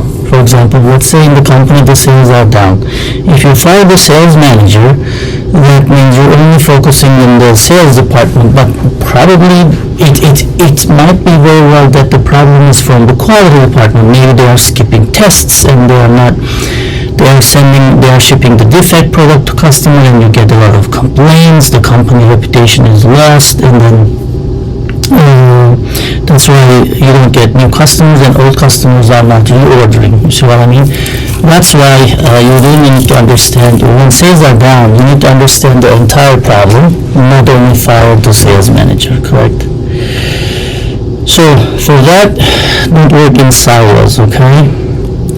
And sometimes the least obvious part of the system is very crucial. That sounds like a trivial thing, right? Or we already know. But let me give you some examples. So a car key doesn't seem a big part of a system, correct? So it's really like, we don't even think about it, right? And some cars even don't have keys. Or turn off button for a computer. You don't really think of these things. But how about if you are late to the work and you lost the keys, and you're looking to keys everywhere in the house, at work, you can't find it. Then it becomes the most crucial function of the system, which is your car, right? Or you have the computer, all the software up to date, you have a great screen, it's light, it's better, but turn on button is not working. So as you can see, you have to take care of every button, every part of the system. So none of the parts are most important than the other sense, and most of the time, least obvious ones becomes more important in crisis times, right? For example, the smartphones. Smartphones started like a phone, but we feel like they're a computer nowadays, right? That multifunctional tool was less obvious in the beginning, but now it's the most crucial thing. And then systems thinking suggests that reductionism is not going to help us understand the system. Okay, when you put it when you break it into parts, like a car, you show it to someone and also a car probably doesn't understand. And also, two halves of a car is not a car. So that's why I keep saying, like, assume the responsibility of your life and then design and live it, right? The best way to create your future is to design it and to chase after what you want. For example, there's a ticket that you want to attend, right? And there's free pizza, free soda, but if you just see it as soda, as free drinks, free pizza, and a great night, then it's kind of it's not really that systems thinking. So you should be thinking about, like, what can I do? Who can I meet? How can I add to my contact list? And how can I network? And then this ticket becomes, or this event becomes more than an event, and it helps me create my future. Who is attending? What can I ask them? How can I break the ice with them, right? How can I get their LinkedIn account? How can I get their email and phone number so I can follow up with them and then improve my relationships and networking, correct? So this is the way that systems thinking will help you. And I will stop here, and next time, in the next video, we're going to look into an iceberg model, which is widely known in systems thinking.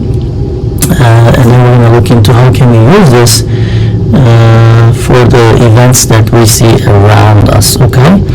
Thank you so much for being here and watching the video to the end. If you like this content, please subscribe, turn on notifications, and follow us weekly. Thank you, and see you in another video.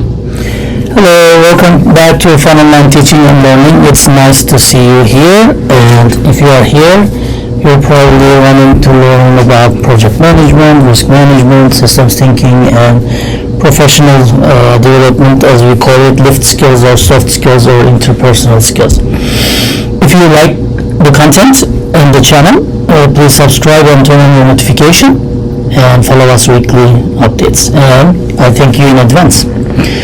So what we have done so far in the previous recordings is I recommended these books for you to look at and read more about systems thinking, and we define systems as the set of things interconnected in such a way that they produce their own pattern of behavior over time, and that's according to Donnelly Meadows, and she talks about it in Thinking in Systems book. As you can see, if there's one thing, it's not a system. If there are multiple things and it's not connected, it's not a system. If they don't produce their own distinct behavior and pattern over time, it's not a system. So if it's not a system, what can it be? It can be a collection of stuff, meaning they are not related, they don't work together, they don't have a common objective. It's like apples in a basket or tools in a mechanic's toolkit. If there's a kitchen with washer, dryer, and everything, but there's no person in the kitchen, there's no mechanic to use the tools, and there's no one to eat the apples in the basket, right? Different fruits in the basket. So that means they are not systems and they are not connected. Then how do the question comes up, how do we identify the systems, right?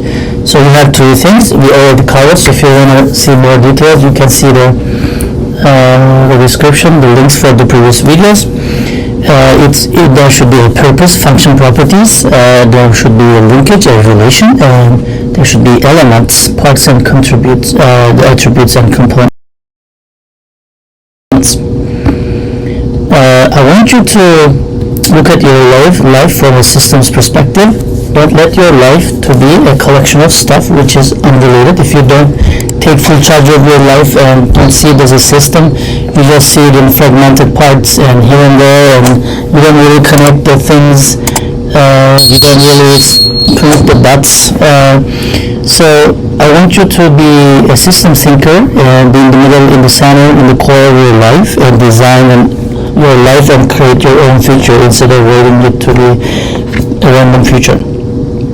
And we also looked at the systems thinking, which is seeing and understanding the situation, the parts, the relationship, and how they contribute to the overall picture, overall system value. A healthy system, you have resources. Let's say one of these two is money, the other one is expertise, and the other one is time. If you put them together in a healthy system, then you increase the value and you have a 222. But if you don't have a healthy system, if it's unhealthy, then you organize it wrong, and the most you can have is 22, right? In most cases, you only have 2. So if you don't pull to the same side, if you pull the opposite side, then we're not going to be able to create the system value. And I gave an example in the previous video about an elephant. The elephant being a product, making sales in a company or a big company. If you don't let your employees and departments talk, share information, see each other's work, and sympathize, then the company will not be able to move forward like this big elephant, because no one sees the big picture, right? You can preach all day long as a CEO, as a manager, as a leader, then it's not gonna make sense for the employees, because they don't see the big picture. You can improve the understanding by letting them see, but letting them hear, letting them share information, letting them understand what the others are doing, and sympathize with them. So systems thinking helps us understand, describe the problem, analyze the problem, find solution, minimize the mistakes, expand the solution space, make better informed decisions. We all covered that in the previous video. And also, systems thinking is not enough. You have to think in systems of system, right? Because every system we have has related systems, and then they exist within an environment. They don't exist in a vacuum, right? They are relating to other natural resources, research, political, legal frameworks, other businesses and laws, and financial systems. So now, systems thinking, you have to expand it to systems of systems, okay? And we also talk about the list, the list of this part of the system might be sometimes the most crucial one, and I gave the example of a car and a turn-off, turn-on button for the computer. We don't really realize that, we don't care about keys on them, but if the computer turn-on, turn-off button is not working, you can't really open the computer. And sometimes when you launch product, like in this case, like the smartphone, then you think it's a phone, but then it becomes a tool, it's a multifunctional tool that really connects people, and most of the features were not really obvious when we first started the smartphones, right? And when we talk about reductionism, it is not enough. You have to analyze and then synthesize, right? Break apart things and then put them together back again, and then half of the car is not a car. In this specific session, I want to talk about an iceberg model example. So iceberg model is, you have to look for pattern and mental models, and be aware of the mental models when you want to see the systems, understand the parts and relationships and objectives and functions for attributes for each part, and also the system level value, okay? So for example, when you're walking on a street, you see a soda can, what do? You probably pick up the soda can, right? Great. How about the next day, when you're walking the same time, maybe the same day, the same street, you probably will see another soda can, right? And then you start understanding the pattern. And you also see that because there's so many soda cans, now the trash bins are overflowing, maybe by the wind or people putting more soda cans and trash than it really can hold, right? Now you see another problem. And what do? You write the city, you make them put more trash and stuff, more trash bins, and hopefully it's not overblown by wind now, but you still see soda cans around, right? Why? Because people are not probably using the trash bins over there. So if you put these examples in an iceberg model, When you see the first soda can, it's an event, right? It's what is visible in the iceberg. It's what is happening, right? So it's happening that there's a soda can on the street. And then the next day I see the same soda can and overflowing trash can. Now I see a pattern, a trend. People are not careful about putting their soda can in the trash, just throwing, kicking it on the street. And also I see a pattern that if people try to put it, it's overblown by the wind, and the trash bins are not enough, right? And then now I try to understand what is hidden, right? So the only visible element is event, right? And then under the events, under the water, you have the patterns and trends. The events is what's happening. Patterns are probably what's going to happen, right? And in the underlying structures, I want to understand, like, why is this happening? Why am I seeing soda can on the street? Why am I seeing overflown soda cans and trash bins being pouring out from the trash bin? Now I want to understand underlying structure, which is deeper than the pattern, right? In the invisible, the hidden side of the iceberg. How can I influence? What is influencing the situation, right? And then the deeper end of the iceberg tip, the bottom tip, is mental model. So these are the underlying cultural and beliefs that feel the structure, that feel the patterns, and that make me see, because it's only visible part, see the event, the soda can on the street, correct? So if you want to understand the system and use solution and increase your solution space and quality, then you have to look for patterns and mental models, okay? So probably you know the usual hierarchy of data, information, knowledge, and wisdom, right? When you put data in context, it becomes information. When it's relevant, it becomes knowledge. And then when I put some vision in it, it becomes wisdom, right? So if you I want to overlap this with the iceberg model, which I really need to turn this like that, because events are data. That's the thing that I see on the street, soda can. And information is pattern, because when I give a context, I see soda can every time I walk, so it's an information, right? And I want to understand, I want to know what is the underlying structure, why I'm seeing like soda cans around. And then I want to be wise about it. How can I change it, right? When you start thinking in this model, you really started understanding the systems. So the only thing you can do for a data is react, right? You see a soda can, you put it in the trash can. But when you understand the patterns, now you start anticipating what's going to happen tomorrow and the next week, right? And then once you got that information, now you want to know and design to attack the underlying structure. You know what? There's not enough trash cans, so I'm going to write to city and go to meetings, city council meetings, and I'm going to demand more trash cans on my street, right? And then one step forward you can do is transform, right? So if the trash bin is full, you want people to carry their trash soda can, and then discarded trash bin that is available to them, that's empty, maybe next to their home, wherever they are walking, wherever they are going, right? You want to transform the culture.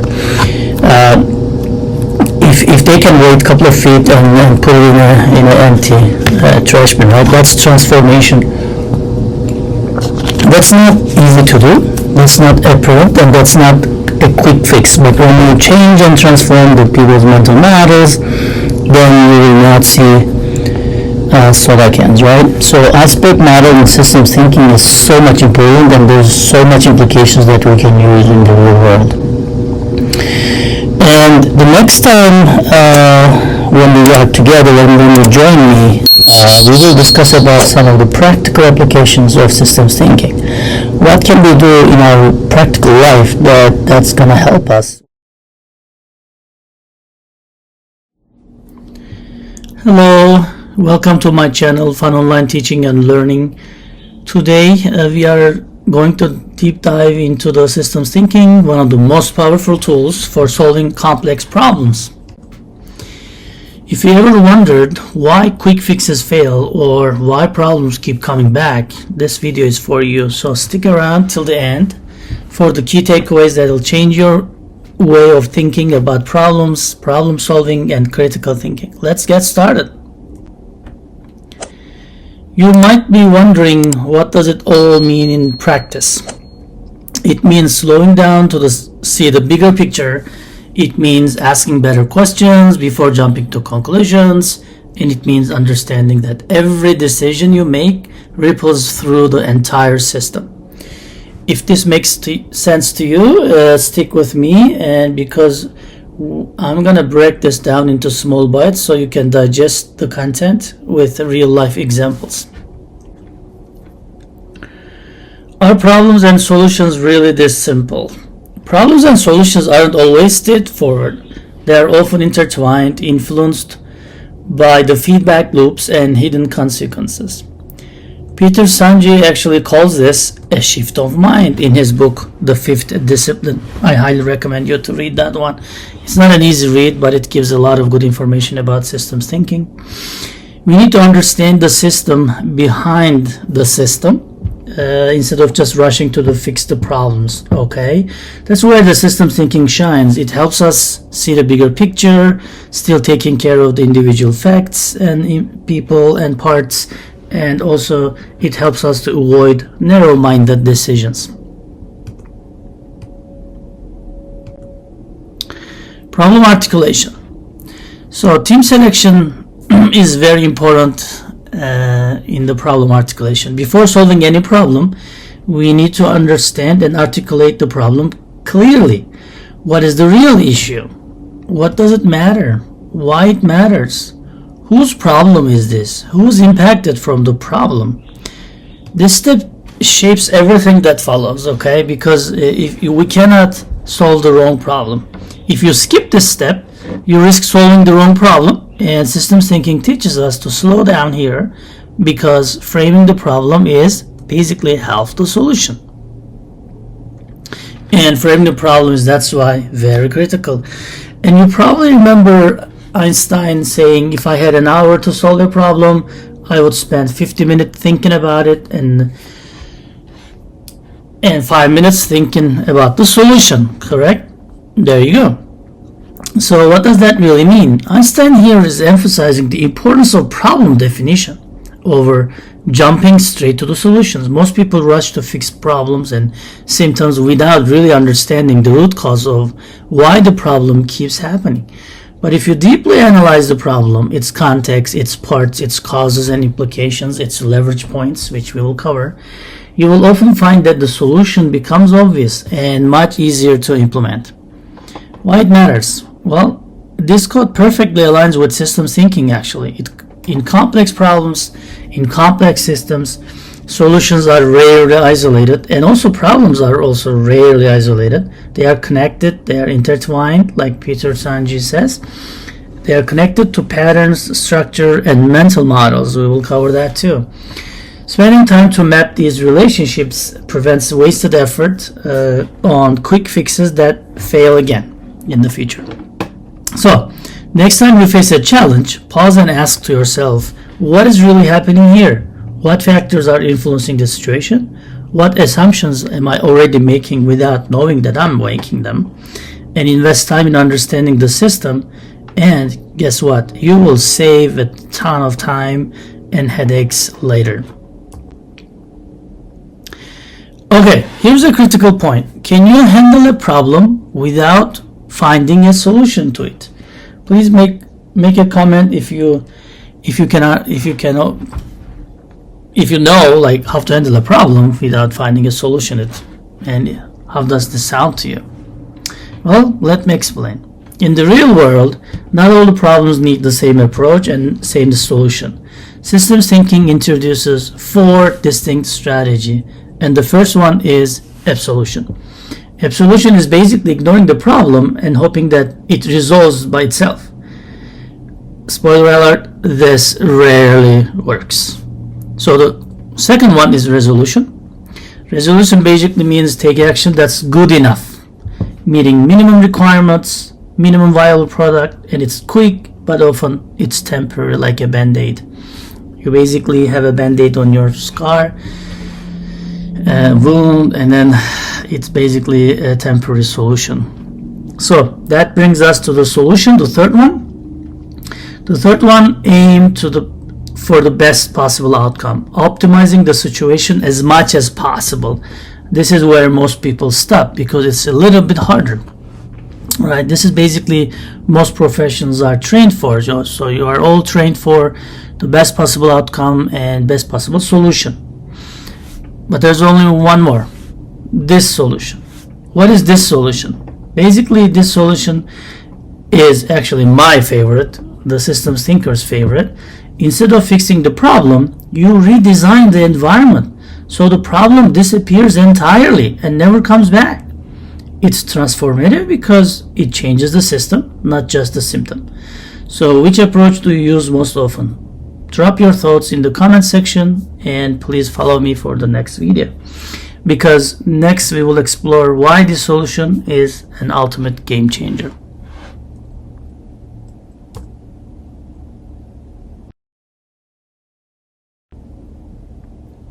Now I want to continue with an important concept: slow down to speed up. Here's a counterintuitive truth. Sometimes you need to slow down to speed up. Rushing into solutions often creates more problems. Taking time to understand the system saves a lot of time and resources later. So next time you feel pressured to act fast, pause and ask, what is really driving this issue? So as you can see in this plot, that's a product life cycle. And as you can see, it's really easy to change stuff in the beginning. As you can see here, it's easy to change in the beginning, but as you move into the production and phasing out, it's not easy to change, almost impossible. And you commit a lot of resources in the beginning where your actual system knowledge is the lowest.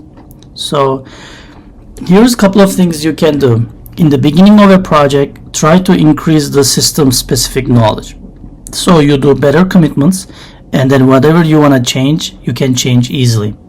So your effort should be increasing your system specific knowledge. And the good thing is, if you follow this line, it's cost incurred. So in the beginning of a project, you don't really spend any money. So just easily increasing your system specific knowledge, now you can change whatever you want to change. You can commit to the right things in the beginning, and then while you're really not spending much money. Okay, so please comment below what do you think about this plot. Okay, so next we're gonna cover iceberg model. So system structure is rarely, well, is always actually the most important system behavior comes from the system structure. Here's the key: if you only look at the events, you will miss the deeper forces at play. The iceberg model reminds us to dig below the surface to pattern, structure, and mental models. That's where real leverage comes in. And then here's the iceberg model used in systems thinking. The things that are visible to you are just events, and that's basically what you see, what you feel, what you hear, and that's what's happening. But under the iceberg, where under the surface and under the water, there are patterns and trends, which are what has been happening over time. That answers the question, what's happening over time. And then even those patterns has underlying structures. So this structures basically answers the questions, if you can find them, what is influencing that behavior or trend. And these are all hidden, right? So what is visible is the events, what's hidden is patterns, underlying structure, and the mental model. So what is mental model, which is the deepest one? It's the underlying culture and beliefs that fuel the structure, that influence the patterns, that makes the events observable. So how can you change the mental model? That's the real deal here. For example, let's say your sales are down, right? What is your first instinct as a company owner? Well, you want to fire the sales manager, right? Wait. Systems thinking says, hold on, maybe the real issue isn't the person, but the structure. Could it be the production capacity? Could it be the pricing strategy? Is it the market dynamics? When we blame individuals, we ignore the system that shapes their behavior. Their behavior is not happening in vacuum. So before making a drastic move, ask, what is the underlying structure driving these costs? Systems thinking helps us see beyond systems to root causes, and that's where the real solution starts for your company.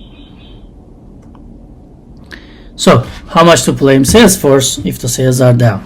Okay, there may be problems with the capacity, with the production, with the pricing, with the quality engineering, and all of this stuff.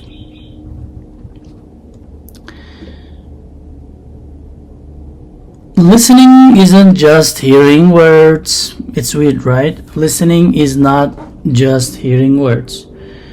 It's understanding the context, the patterns, the parts, the perspectives. Systems thinkers, which is you, move from the act of listening to the art of listening, which means asking deeper questions like we covered in the iceberg model and connecting dots other people miss, and it's a skill that really transforms the conversations and decisions.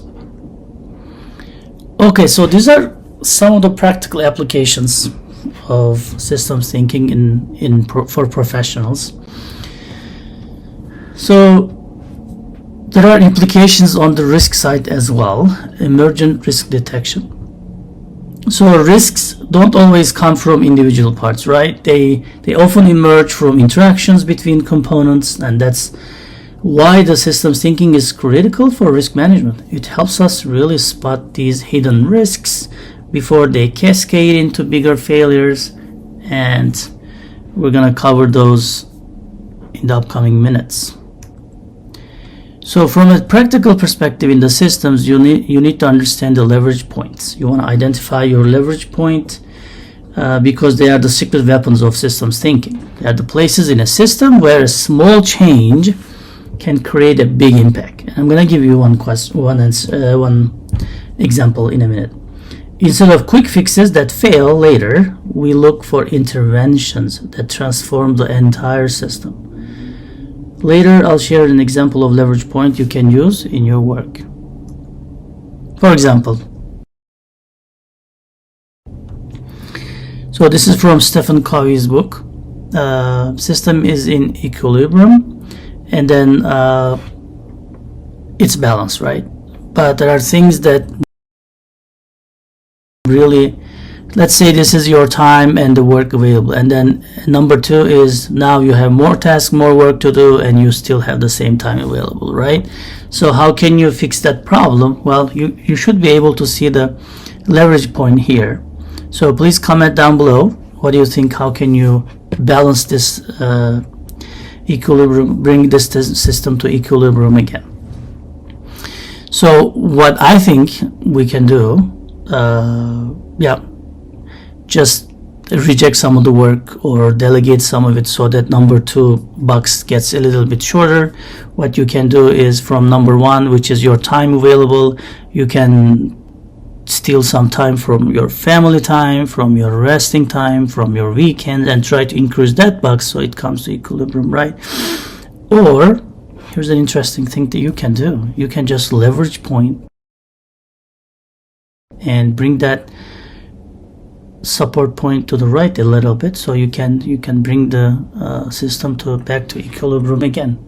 So always try to see what can you do for systems and what can be some leverage points that others miss.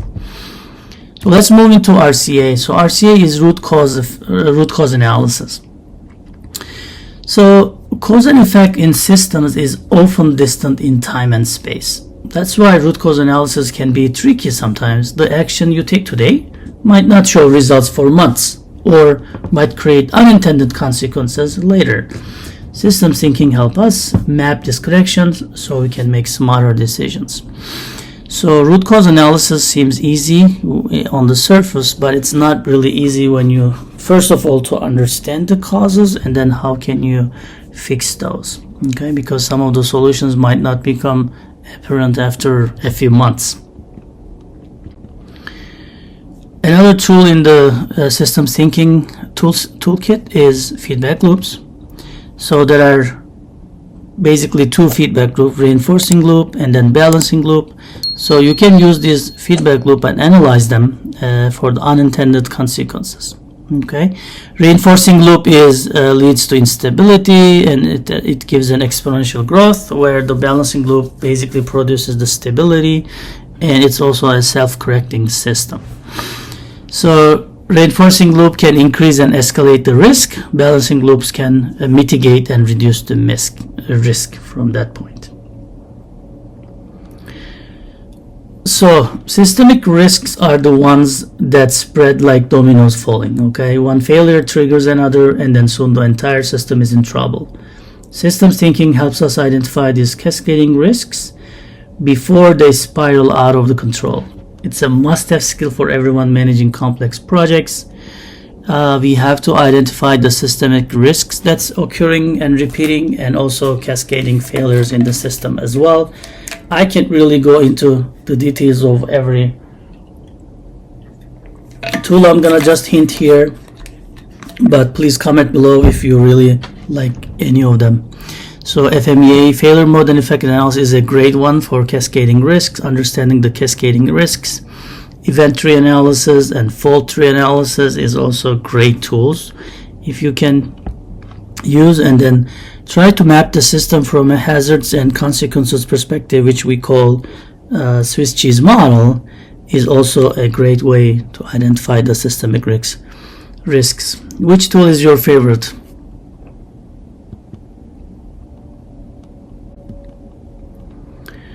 Okay, well, understanding the system is also a big effort that we need to know. Do you really know your entire system? Most people don't. They don't know their ecosystem, they don't know their system of systems, and they don't know their related systems.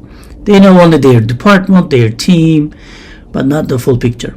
Systems mapping is a powerful tool to visualize the connections and dependencies and parts. It's like turning on the lights in a dark room.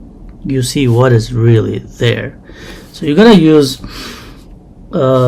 systems mapping, and one thing I'm gonna show you is the org chart, the organizational chart. So normally an organizational chart looks like this, right? This is actually without mapping the system, right? So do you really think that the company is structured as such? No, this is missing a lot of stuff. And what is it missing? Well, actually org chart is like this. You know, some people in the company hates each other. Some people play golf together. Some people are jealous from each other. Some people are kids at the same school. Okay, so it's really not like this. The org chart is like this. What you're managing, what you're trying to lead is not this. The system actually is like that. So if you can understand these relationships, parts, and objectives, then you can lead this company more effectively. Okay, another tool in systems thinking: perspective, viewpoint, and context, PVC. So perspective, viewpoint, and context, just 3 words, but it changes really the game. Before making a decision, ask yourself, what is my perspective? What is my viewpoint? And what is the context here? If you are solving a problem, you can also ask this to yourself, like, what perspective am I trying to solve this problem? What is my viewpoint? What is the viewpoint that I need to take on?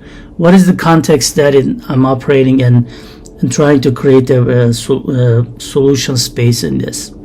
So systems thinking reminds us that the same problem looks different from different angles, and that's where better solutions come from, actually. If you look at this, I like this cartoon. So the man on the little island says, "Oh, there's a boat, I'm rescued," and the person in the boat says, "Oh, there's a land, I'm rescued," right? So perspective really matters.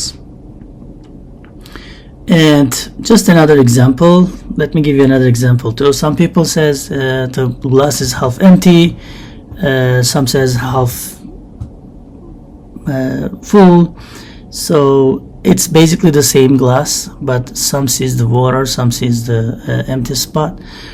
In your teams, you need both people. So some people needs to be pessimistic, some people needs to be optimistic. So you don't want to have all pessimistic people or all optimistic people.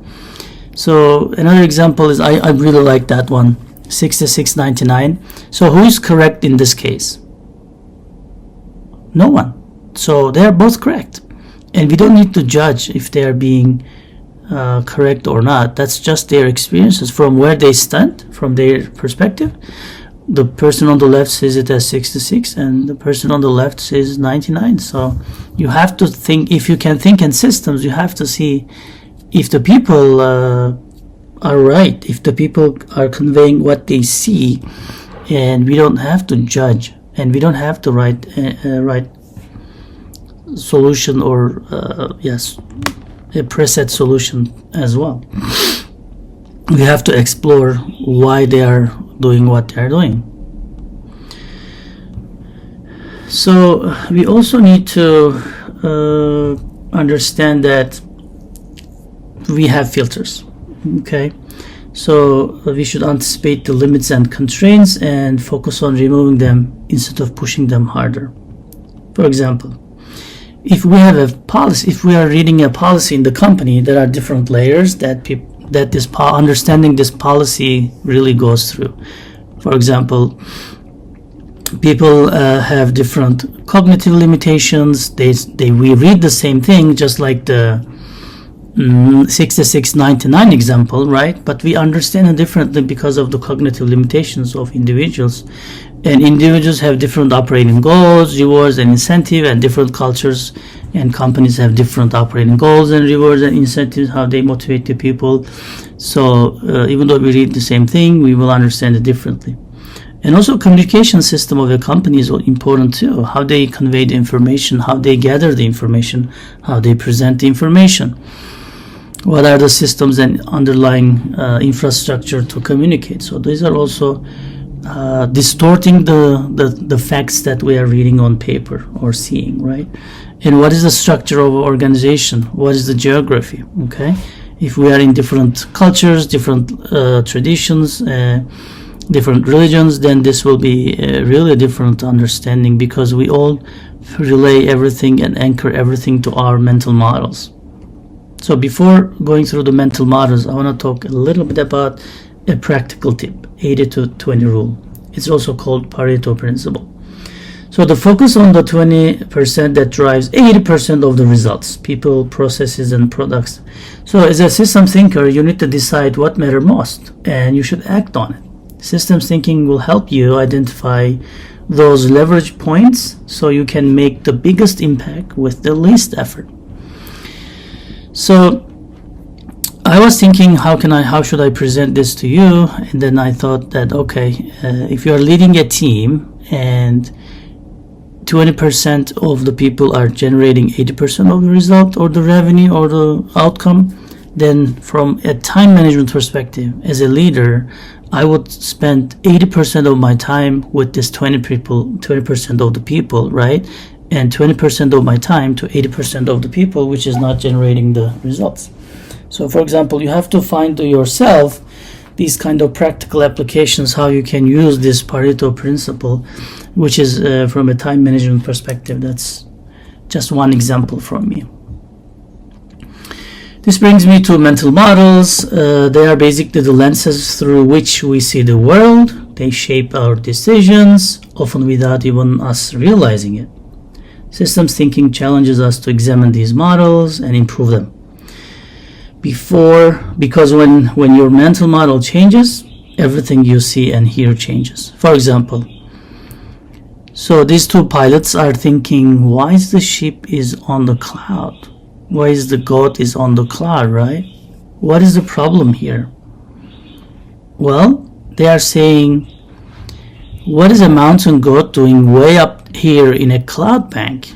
maybe they are nosediving, and maybe they're gonna hit a mountain where the goat is, but they don't think about it because it never happened to them. So it's not within their mental model, right? So every time you encounter with a new situation, you should understand that you anchor it to the mental model.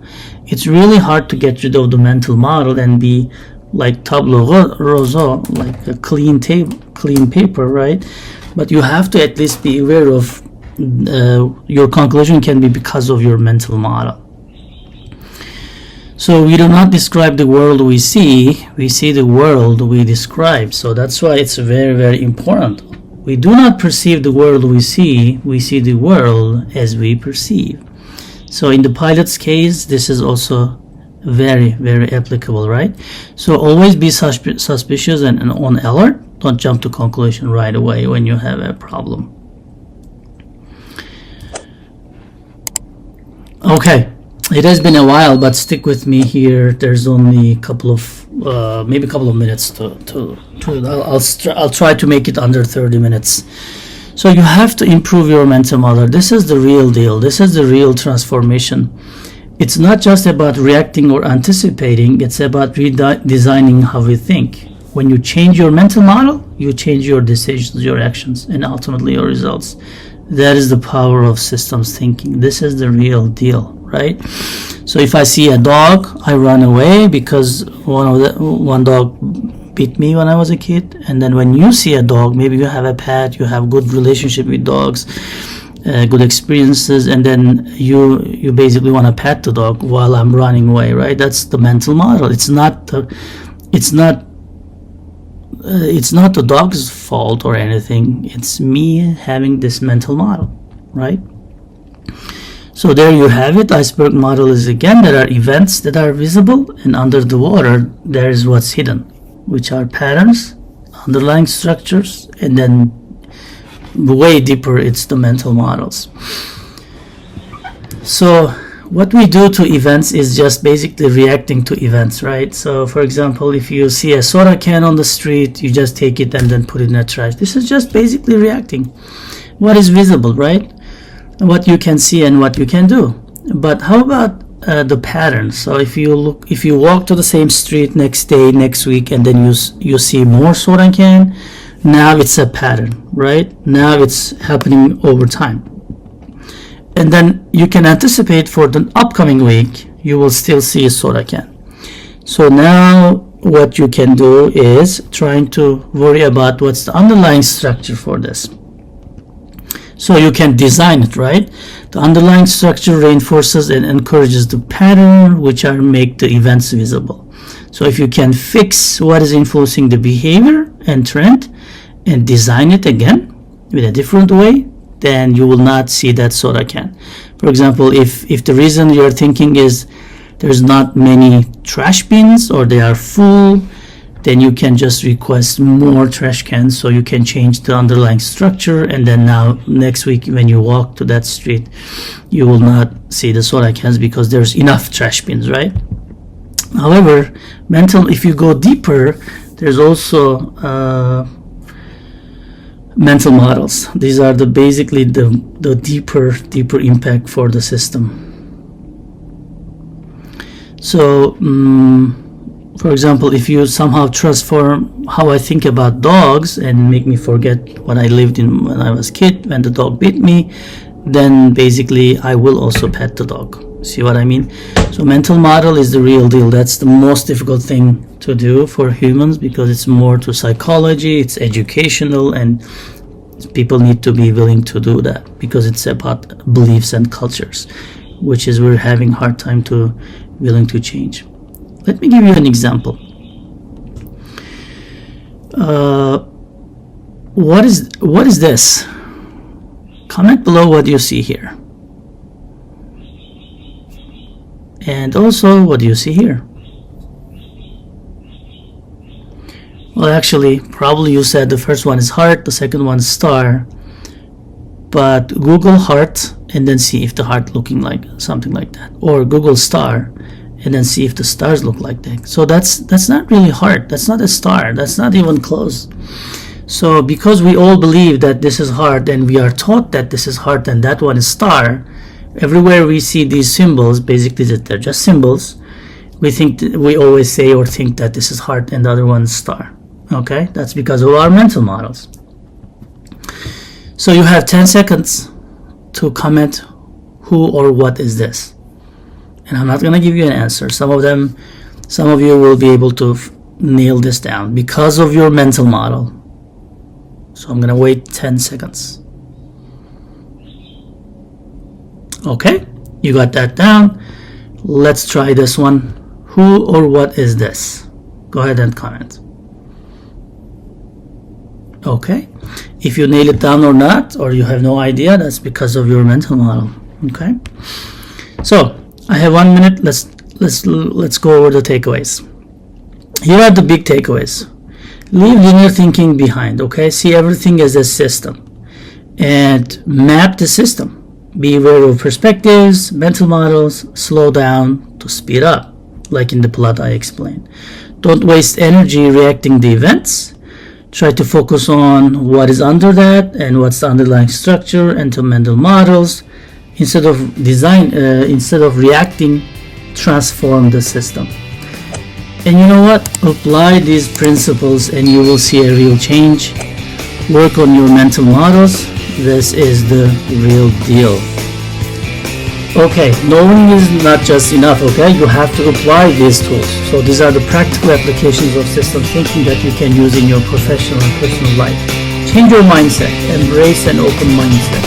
And most importantly, please start today.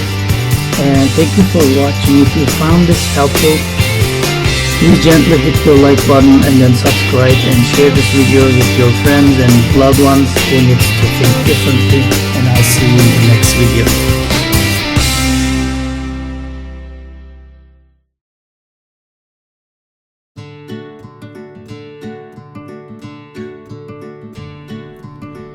Hello, welcome to my channel, Fun Online Teaching and Learning. Today we are going to deep dive into the systems thinking, one of the most powerful tools for solving complex problems. If you ever wondered why quick fixes fail or why problems keep coming back, this video is for you. So stick around till the end for the key takeaways that will change your way of thinking about problems, problem solving, and critical thinking. Let's get started. You might be wondering, what does it all mean in practice? It means slowing down to see the bigger picture. It means asking better questions before jumping to conclusions. And it means understanding that every decision you make ripples through the entire system. If this makes sense to you, stick with me, and because I'm gonna break this down into small bites so you can digest the content with real life examples. Are problems and solutions really this simple? Problems and solutions aren't always straightforward. They are often intertwined, influenced by the feedback loops and hidden consequences. Peter Senge actually calls this a shift of mind in his book, The Fifth Discipline. I highly recommend you to read that one.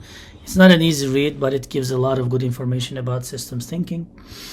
We need to understand the system behind the system instead of just rushing to fix the problems, okay? That's where the systems thinking shines. It helps us see the bigger picture, still taking care of the individual facts and people and parts, and also it helps us to avoid narrow-minded decisions. Problem articulation. So team selection is very important in the problem articulation. Before solving any problem, we need to understand and articulate the problem clearly. What is the real issue? What does it matter? Why it matters? Whose problem is this? Who's impacted from the problem? This step shapes everything that follows, okay? Because we cannot solve the wrong problem. If you skip this step, you risk solving the wrong problem, and systems thinking teaches us to slow down here because framing the problem is basically half the solution. And framing the problem is, that's why, very critical. And you probably remember Einstein saying, if I had an hour to solve a problem, I would spend 50 minutes thinking about it and 5 minutes thinking about the solution, correct? There you go. So what does that really mean? Einstein here is emphasizing the importance of problem definition over jumping straight to the solutions. Most people rush to fix problems and symptoms without really understanding the root cause of why the problem keeps happening. But if you deeply analyze the problem, its context, its parts, its causes and implications, its leverage points, which we will cover, you will often find that the solution becomes obvious and much easier to implement. Why it matters? Well, this code perfectly aligns with systems thinking actually. In complex problems, in complex systems, solutions are rarely isolated, and also problems are also rarely isolated. They are connected, they are intertwined, like Peter Senge says. They are connected to patterns, structure, and mental models. We will cover that too. Spending time to map these relationships prevents wasted effort on quick fixes that fail again in the future. So, next time you face a challenge, pause and ask to yourself, what is really happening here? What factors are influencing the situation? What assumptions am I already making without knowing that I'm making them? And invest time in understanding the system. And guess what? You will save a ton of time and headaches later. Okay, here's a critical point. Can you handle a problem without finding a solution to it? Please make a comment if you know like how to handle a problem without finding a solution. And how does this sound to you? Well, let me explain. In the real world, not all the problems need the same approach and same solution. Systems thinking introduces 4 distinct strategies, and the first one is absolution. Absolution is basically ignoring the problem and hoping that it resolves by itself. Spoiler alert, this rarely works. So the second one is resolution. Resolution basically means take action that's good enough, meeting minimum requirements, minimum viable product, and it's quick, but often it's temporary, like a band-aid. You basically have a band-aid on your scar, wound, and then it's basically a temporary solution. So that brings us to the solution, the third one. The third one, aim for the best possible outcome, optimizing the situation as much as possible.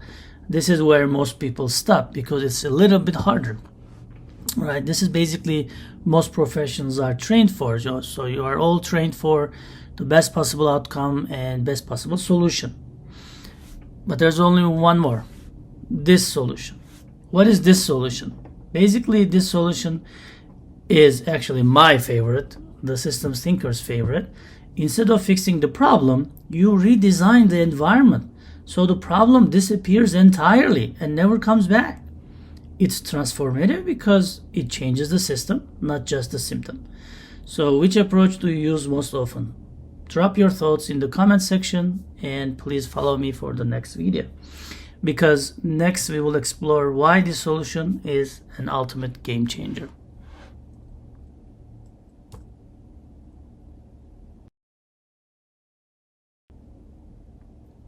Now I want to continue with an important concept: slow down to speed up. Here's a counterintuitive truth. Sometimes you need to slow down to speed up. Rushing into solutions often creates more problems. Taking time to understand the system saves a lot of time and resources later. So next time you feel pressured to act fast, pause and ask, what is really driving this issue? So as you can see in this plot, that's a product life cycle. And as you can see, it's really easy to change stuff in the beginning. As you can see here, it's easy to change in the beginning, but as you move into the production and phasing out, it's not easy to change, almost impossible. And you commit a lot of resources in the beginning where your actual system knowledge is the lowest. So here's a couple of things you can do. In the beginning of a project, try to increase the system specific knowledge. So you do better commitments, and then whatever you want to change, you can change easily. So your effort should be increasing your system specific knowledge. And the good thing is, if you follow this line, it's cost incurred. So in the beginning of a project, you don't really spend any money. So just easily increasing your system specific knowledge, now you can change whatever you want to change. You can commit to the right things in the beginning, and then while you're really not spending much money. Okay, so please comment below what you think about this plot. Okay, so next we're gonna cover iceberg model. So system structure is rarely, well, is always actually the most important system behavior comes from the system structure. Here's the key. If you only look at the events, you will miss the deeper forces at play. The iceberg model reminds us to dig below the surface to pattern, structure, and mental models. That's where real leverage comes in. And then here's the iceberg model used in systems thinking. The things that are visible to you are just events, and that's basically what you see, what you feel, what you hear, and that's what's happening. But under the iceberg, where under the surface and under the water, there are patterns and trends, which are what has been happening over time. That answers the question, what's happening over time. And then even those patterns has underlying structures. So this structures basically answers the questions, if you can find them, what is influencing that behavior or trend. And these are all hidden, right? So what is visible is the events, what's hidden is patterns, underlying structure, and the mental model. So what is mental model, which is the deepest one? It's the underlying culture and beliefs that fuel the structure, that influence the patterns, that makes the events observable. So how can you change the mental model? That's the real deal here. For example, let's say your sales are down, right? What is your first instinct as a company owner? Well, you want to fire the sales manager, right? Wait. Systems thinking says, hold on, maybe the real issue isn't the person, but the structure. Could it be the production capacity? Could it be the pricing strategy? Is it the market dynamics? When we blame individuals, we ignore the system that shapes their behavior. Their behavior is not happening in vacuum. So before making a drastic move, ask, what is the underlying structure driving these costs? Systems thinking helps us see beyond systems to root causes, and that's where the real solution starts for your company. So how much to blame Salesforce if the sales are down? Okay, there may be problems with the capacity, with the production, with the pricing, with the quality engineering, and all of this stuff.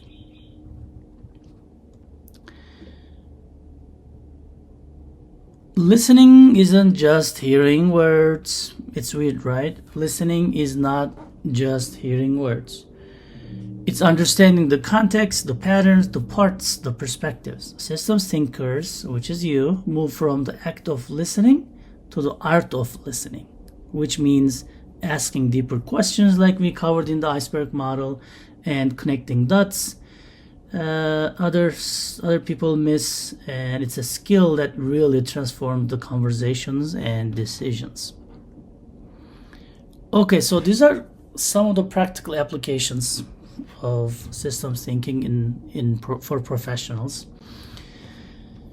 So there are implications on the risk side as well, emergent risk detection. So risks don't always come from individual parts, right? They often emerge from interactions between components, and that's why the systems thinking is critical for risk management. It helps us really spot these hidden risks before they cascade into bigger failures, and we're gonna cover those in the upcoming minutes. So from a practical perspective in the systems, you need to understand the leverage points. You want to identify your leverage point because they are the secret weapons of systems thinking. They are the places in a system where a small change can create a big impact. And I'm going to give you one example in a minute.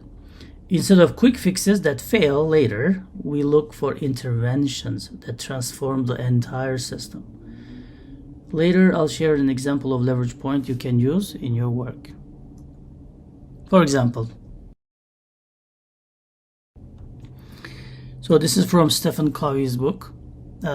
System is in equilibrium, and then it's balanced, right? but there are things that really, let's say this is your time and the work available, and then number two is now you have more tasks, more work to do, and you still have the same time available, right? So how can you fix that problem? Well, you should be able to see the leverage point here. So please comment down below, what do you think? How can you balance this equilibrium, bring this system to equilibrium again? So what I think we can do, just reject some of the work or delegate some of it so that number two box gets a little bit shorter. What you can do is from number one, which is your time available, you can steal some time from your family time, from your resting time, from your weekend, and try to increase that box so it comes to equilibrium, right? Or here's an interesting thing that you can do. You can just leverage point and bring that support point to the right a little bit, so you can bring the system back to equilibrium again. So always try to see what can you do for systems and what can be some leverage points that others miss. So let's move into RCA. So RCA is root cause analysis. So cause and effect in systems is often distant in time and space. That's why root cause analysis can be tricky sometimes. The action you take today might not show results for months or might create unintended consequences later. Systems thinking help us map these connections so we can make smarter decisions. So root cause analysis seems easy on the surface, but it's not really easy when you, first of all, to understand the causes, and then how can you fix those, okay? Because some of the solutions might not become apparent after a few months. Another tool in the systems thinking toolkit is feedback loops. So there are basically two feedback loops, reinforcing loop and then balancing loop. So you can use this feedback loop and analyze them for the unintended consequences. Okay, reinforcing loop is leads to instability, and it gives an exponential growth, where the balancing loop basically produces the stability, and it's also a self-correcting system. So reinforcing loop can increase and escalate the risk. Balancing loops can mitigate and reduce the risk from that point.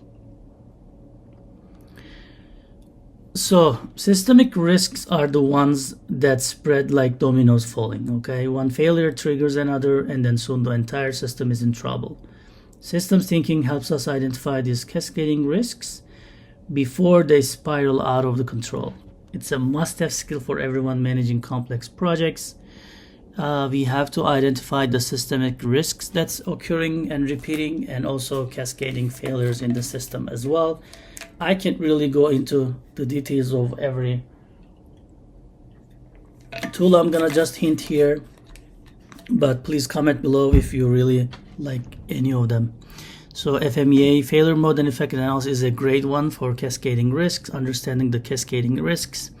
Event tree analysis and fault tree analysis is also great tools if you can use, and then try to map the system from a hazards and consequences perspective, which we call Swiss cheese model, is also a great way to identify the systemic risks. Which tool is your favorite?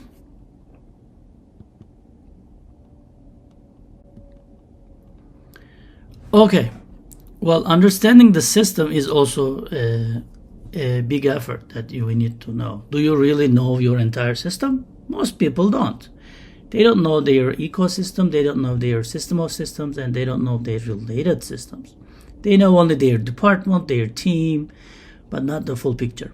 Systems mapping is a powerful tool to visualize the connections and dependencies and parts. It's like turning on the lights in a dark room.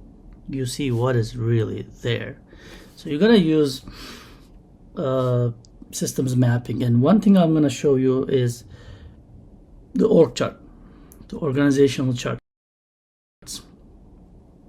So normally an organizational chart looks like this, right? This is actually without mapping the system, right? So do you really think that the company is structured as such? No. this is missing a lot of stuff. And what is it missing? Well, actually, org chart is like this. You know, some people in the company hates each other. Some people play golf together. Some people are jealous from each other. Some people are kids at the same school. Okay, so it's really not like this. The org chart is like this. What you're managing, what you're trying to lead is not this. The system actually is like that. So if you can understand these relationships, parts, and objectives, then you can lead this company more effectively. Okay, another tool in systems thinking: perspective, viewpoint, and context, PVC. So perspective, viewpoint, and context, just 3 words, but it changes really the game. Before making a decision, ask yourself, what is my perspective? What is my viewpoint? And what is the context here? If you are solving a problem, you can also ask this to yourself, like, what perspective am I trying to solve this problem? What is my viewpoint? What is the viewpoint that I need to take on? What is the context that I'm operating and trying to create a solution space in this? So systems thinking reminds us that the same problem looks different from different angles. And that's where better solutions come from, actually. If you look at this, I like this cartoon. So the man on the little island says, "Oh, there's a boat. I'm rescued." And the person in the boat says, "Oh, there's a land. I'm rescued." Right? So perspective really matters. And just another example. Let me give you another example too. Some people says the glass is half empty. Some says half full. So it's basically the same glass, but some sees the water, some sees the empty spot.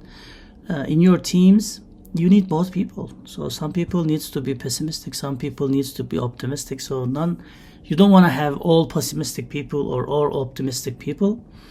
So another example is, I really like that one, 6699. So who is correct in this case? No one. So they're both correct. And we don't need to judge if they are being correct or not. That's just their experiences from where they stand, from their perspective. The person on the left sees it as 66 and the person on the left says 99. So you have to think, if you can think in systems, you have to see if the people are right, if the people are conveying what they see, and we don't have to judge, and we don't have to write solution or a preset solution as well. We have to explore why they are doing what they are doing.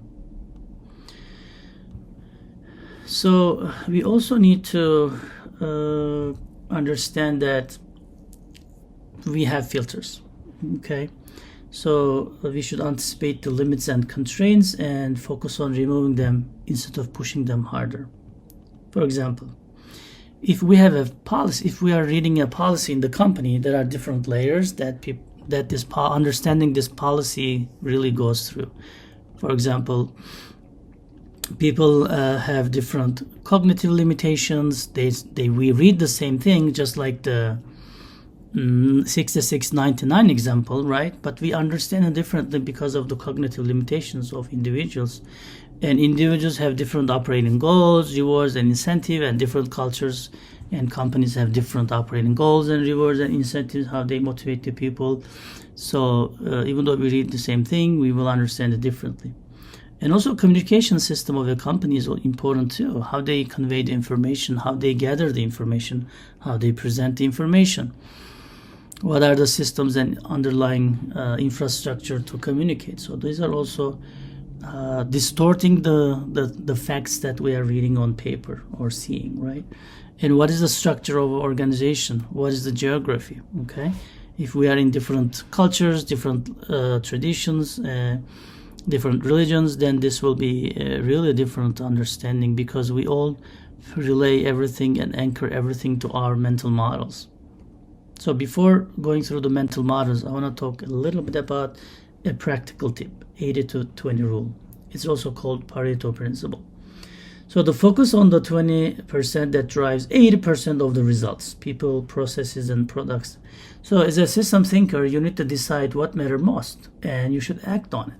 Systems thinking will help you identify those leverage points so you can make the biggest impact with the least effort.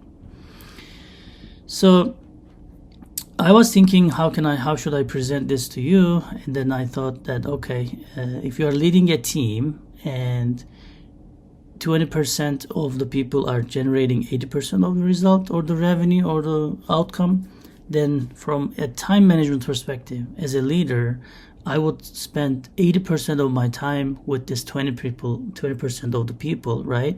And 20% of my time to 80% of the people, which is not generating the results. So for example, you have to find yourself these kind of practical applications, how you can use this Pareto principle, which is from a time management perspective. That's just one example from me. This brings me to mental models. They are basically the lenses through which we see the world. They shape our decisions, often without even us realizing it.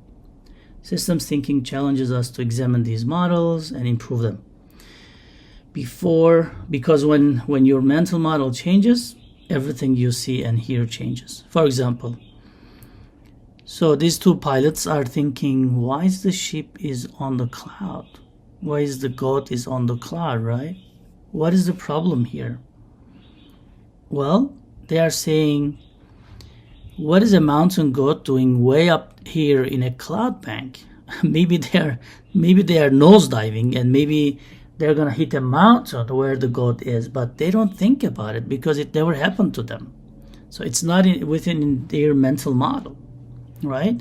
So every time you encounter with a new situation, you should understand that you anchor it to the mental model. It's really hard to get rid of the mental model and be like tableau rose, like a clean paper, right? But you have to at least be aware of your conclusion can be because of your mental model. So we do not describe the world we see the world we describe. So that's why it's very, very important. We do not perceive the world we see the world as we perceive. So in the pilot's case, this is also very, very applicable, right? So always be suspicious and on alert. Don't jump to conclusion right away when you have a problem. Okay, it has been a while, but stick with me here. There's only maybe a couple of minutes I'll try to make it under 30 minutes. So you have to improve your mental model. This is the real deal. This is the real transformation. It's not just about reacting or anticipating. It's about redesigning how we think. When you change your mental model, you change your decisions, your actions, and ultimately your results. That is the power of systems thinking. This is the real deal, right? So if I see a dog, I run away because one dog bit me when I was a kid. And then when you see a dog, maybe you have a pet, you have good relationship with dogs, good experiences, and then you basically want to pet the dog while I'm running away, right? That's the mental model. It's not the dog's fault or anything. It's me having this mental model, right?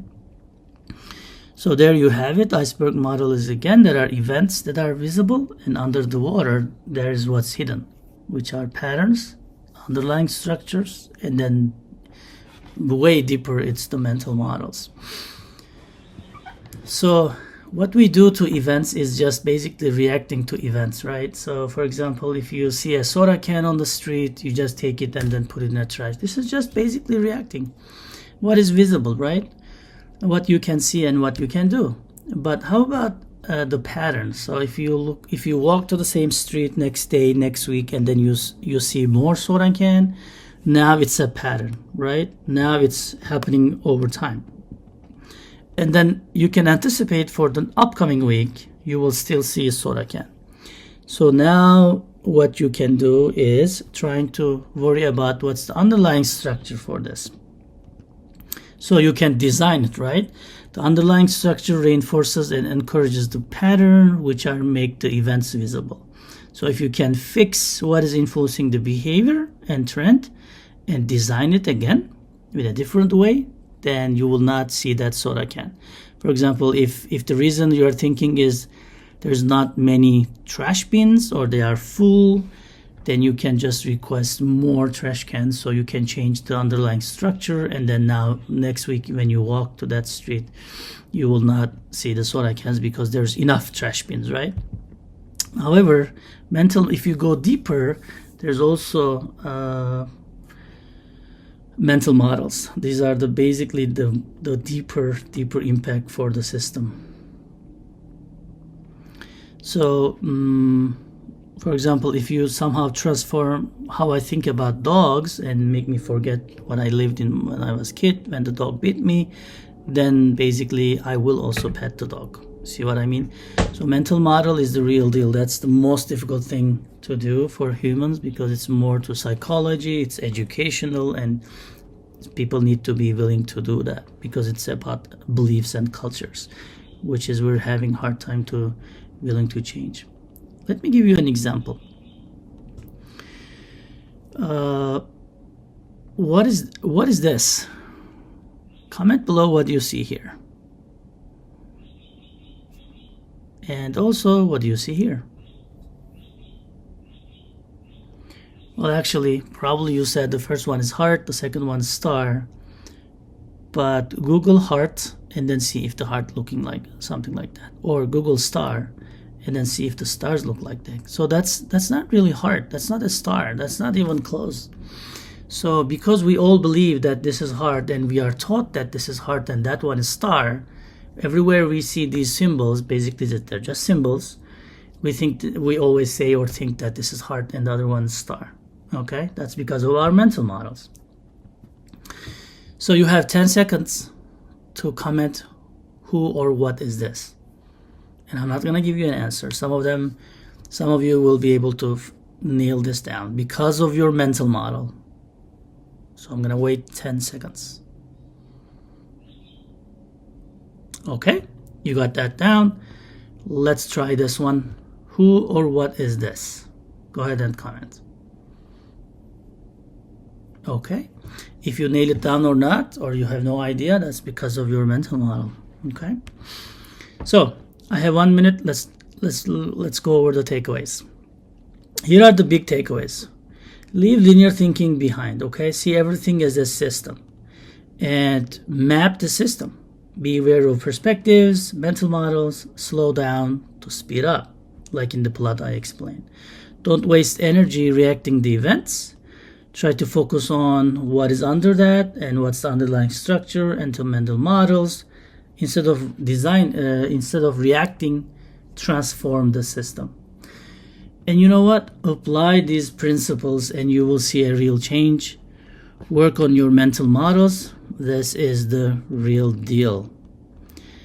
Okay, knowing is not just enough, okay? You have to apply these tools. So these are the practical applications of systems thinking that you can use in your professional and personal life. Change your mindset, embrace an open mindset. And most importantly, please, please, please start today. And thank you for watching. If you found this helpful, please gently hit the like button and then subscribe and share this video with your friends and loved ones who needs to think differently. And I'll see you in the next video.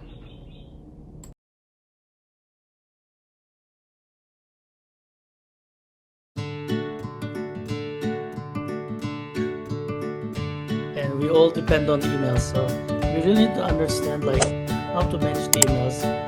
Some people I see, they do it really good. And some people really like not doing it good because they only think when they think of emails, they only think in terms of writing emails, not managing emails. So like I said, in systems perspective, right, you gotta look at it from a systems level and the parts and the relationships, and that's how you want to manage your email. But emails are here to stay. Okay, so just looking through the some of the fun facts. Okay, so I want to just highlight a couple of them. Average day, the average office worker received 121 emails, and this is 2015. So, and this is only work email, like your company's email, right? Not your Amazon, eBay subscriptions, not your family, friends. It's just the official email. Right now, maybe it's doubled, right? So it's here to stay. So 90% of workers check their personal email at least every few hours, which I don't recommend doing. Checking your email every hour is problematic. Don't do that. Okay? And let's see, almost 400 billion daily emails by 2026. That's the estimation. So we need to really be able to manage this email. If more students can open their cam, if you guys are available, I'll be more happy. Otherwise, I always incline to ask Adam or Emmanuel questions. I want to do that. So it's going to be here for sure to stay, right? What's going to be my focus here today and next week? My focus today will be on sender's perspective, next week receiver's perspective, and I'm going to explain you what I mean by sender and receiver. And my focus will not be on like click here and click there and stuff like that. We may still do that when I close the like when I stop recording. I don't want to show record my personal emails, but I can show you a couple of things that I do. But my focus will be on like not the technical side of how's and what, like where to click and stuff, but why do you need to do, and why do you need to do that? What you need to do and why do you need. So I'm more interested in why than how and what. Okay? But hows, of course, will be supporting whys, right? So we will talk about them as well. They are kind of complementing each other. But the technical side can be learned quickly, but the philosophy of thinking of emails as not to better write emails or quickly writing emails to managing the emails level, I think it's going to be a next level for us.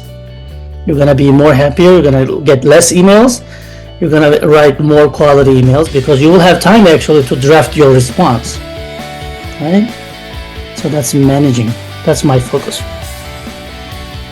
So how do you feel about your email management? At least if you some of you didn't think about like managing emails, but only thinking about, okay, what is in my inbox and what email I need to write. So I want you to start thinking that it's in terms of email management. It's bigger than that. It's more than that. It's larger than that. Okay? I don't know if you're happy, sad, or neutral, or whatever. I want to ask you this question. When does your email management start?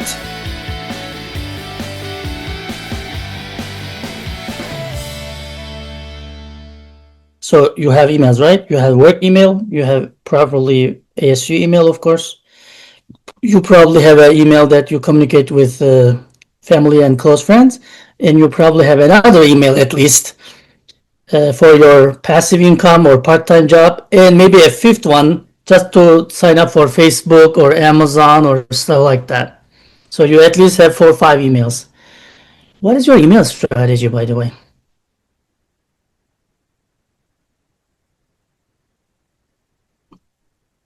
I think what I want to tell you for this question is that you should think of your email management, and you should start managing your emails before they hit in your inbox. Before they show up in your inbox, you need to start managing them. See what I mean? So that's why, for example, what I meant in the beginning of this class, I said, don't email me, right? That's an email management. Don't email me if you are 1 hour late. It's already approved, right? It's pre-approved. You don't need to email me. And my strategy is to reduce my emails. So that's why I set up my environment, logistics of whatever I am doing, right? In my case, it's the course, right? In some other cases, maybe like Adam, we're presenting to C-suite and whatever, or maybe we're traveling to customer client site, whatever we are doing. You have to think about everything else you are doing, and you should start managing your emails before even they come to your inbox. That's one thing that I want you to remember. Yeah, of course, you need to manage and triage after they hit your inbox. But I think the successful people, they manage their emails before they hit their inbox. Okay? Because there are many unnecessary emails. You don't want to receive them, right? I mean, if you just say, oh, I'm going to receive them and just, I'm going to delete them, that's fine. But every deletion take you like 20 seconds. You have to read them. You have to analyze that you can actually delete them. You don't need to archive them.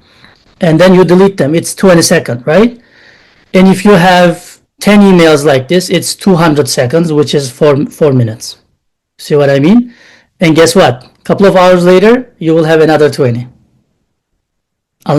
That's really good. Sending one or two a day. So you have more than 5 minutes to draft your email. That's really good. So kind of that may be one of your strategies, right? First count how many are you getting, right? So some of you already shared your strategies. I think one of the first thing you need to do is just to understand email is just one of the means of communication. So you have the task in hand, right? You have the task in hand. You can do other stuff, so you have less email. So that's, I think, the first step to start. So before they hit your inbox, I want you to work with other communication means and then methods and then reduce your emails, right? It's not the only way. It's not the only way to communicate, right? So that's kind of the first philosophy I want you to adapt. So you have a task at hand and you can complete the task with other means as well. Okay? So that's, if you are a leader, if you are a team manager, project manager, you can encourage people to get things done if they can without email. First priority may be getting things done without email. So email can be more meaningful. Okay? And then remember the communication model. So we are in the sender. So we are responsible. This week we are the sender. Next week we're gonna be a receiver. So as a sender, we are responsible that whoever is receiving, they received it, they understood it, they act on it, and they give us feedback. So you have to communicate and educate your immediate circles, the person you are constantly emailing each other. Okay. Emails are like hand grenades. They are really destructive. The sender doesn't really understand it much, but they can be really destructive. I have one friend a couple of months ago. He said, "You know what? What happened, Ali?" Yes, what happened? He's in a tech company in the Valley, big tech company. He said, one morning, I received an email from HR, and the email was saying, "I am fired, no reason.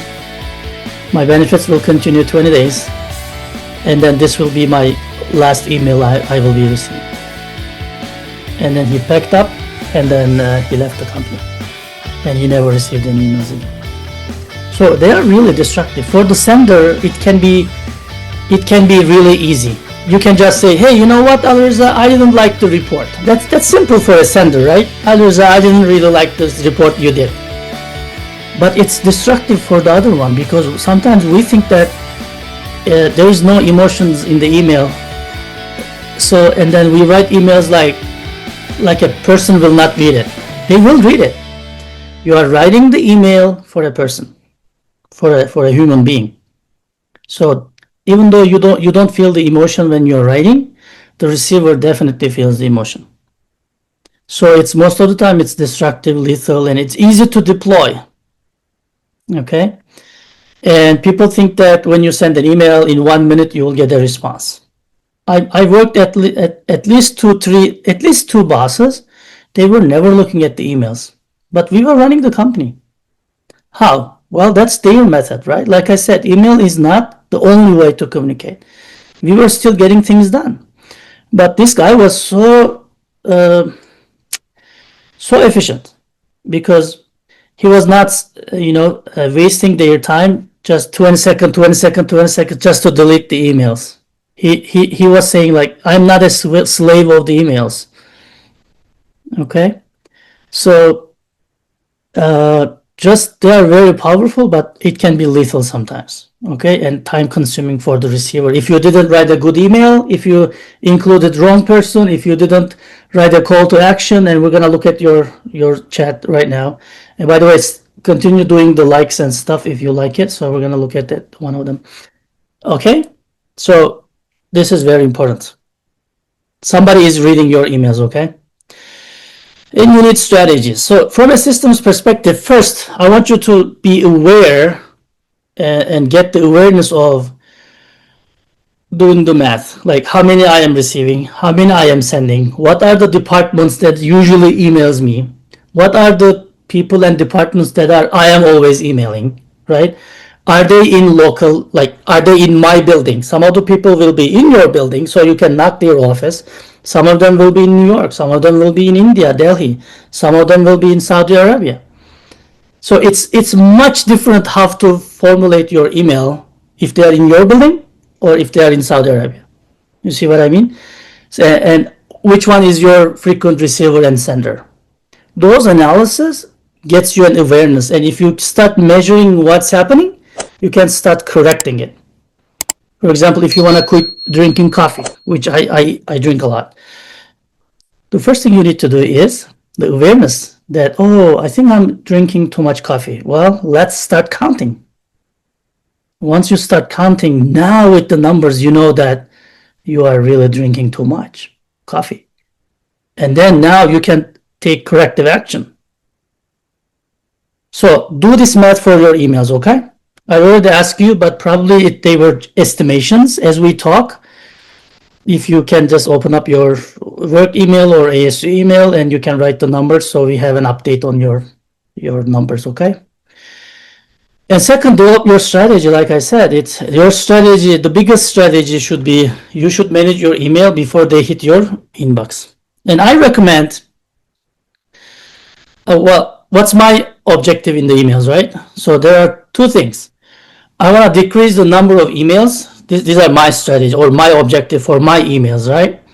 I want to decrease the number of emails I'm getting, and I want to decrease the time to review one email also. I want to save time. I want to get less emails, unnecessary emails. Sure, I can delete it, but I don't even want to get them. See what I mean? And then what do I want to increase?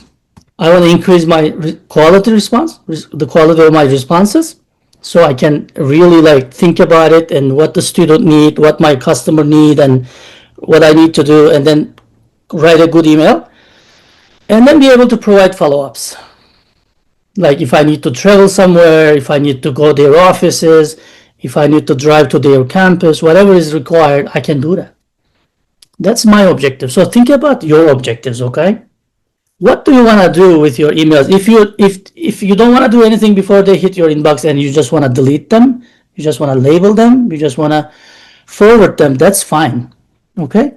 But I think it's always good to have a preemptive strike before they come to your inbox, right? So we already talked most of this. So I think 4D strategy is key, and we will talk about this in time management as well. What do I need to do with this email? Can I delete this email? Can I defer this email? Can I delegate this email? Can I automate this email? I think this is one of the wise things an office worker can do. Office worker meaning like dealing with emails a lot daily, right?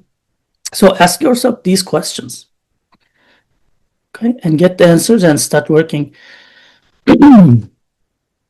So you are so late if you are trying to manage your inbox after emails come to you, okay? So what I want to do is I want to propose two things. Like I want you to do some things, whatever it is, before they hit your inbox, and after they hit your inbox. So before inbox is like a military preemptive strike, right? Are you familiar with the concept? So I want you to do preemptive strike, and then like reduce your emails.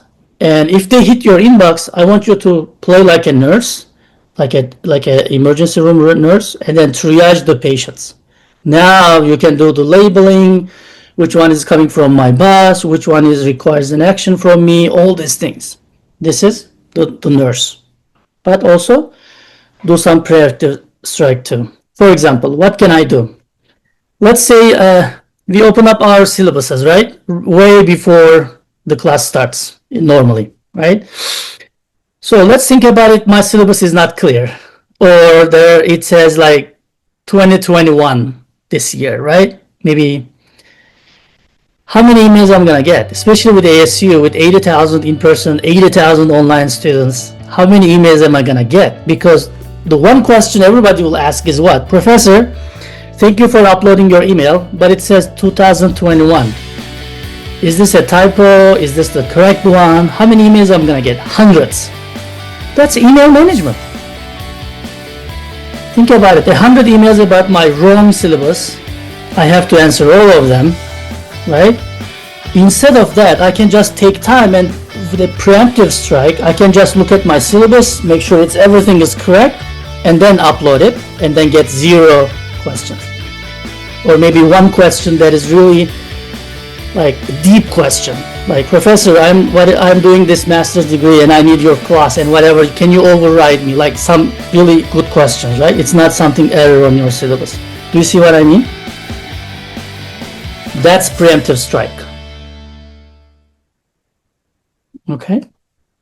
And after it hits my inbox, of course, I'm going to play like a nurse and I'm going to see, okay, what's happening. And then hopefully the best thing is after a couple of students email, I can go to my syllabus, correct it, and then upload it again. So the next students don't see it.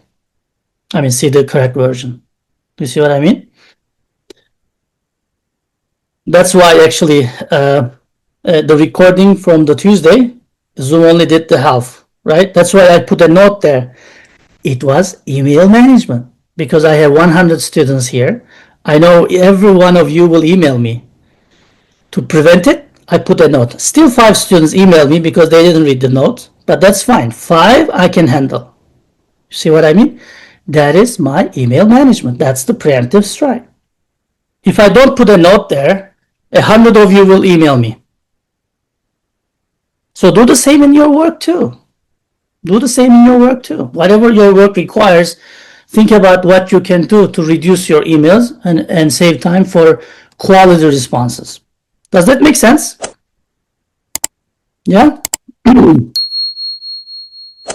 Okay, any contributions so far? So was there any strategy you were thinking like for the preemptive strike? Can you give us any example to inspire us? What were you doing in your work or classes for the strategy one? Yeah, Alirza, go ahead. Thank you. Don't give us any company names or anything, but yeah. Oh, okay. You mentioned there are many type of communications, and email is one of them. So just I wanted to say sometimes emailing is something to record something officially, right? To take responsibility or to actually show that you reported this. So I hear many times that if you need to do something officially, you need to record it, and emailing is one of them. So actually, it's the best option in that case. I just wanted to ask this: is the email the best option of it, and is the email? Yeah, it's the best option. I think the email is the best to report something, to remind due dates and stuff. But here's the catch, Alirza.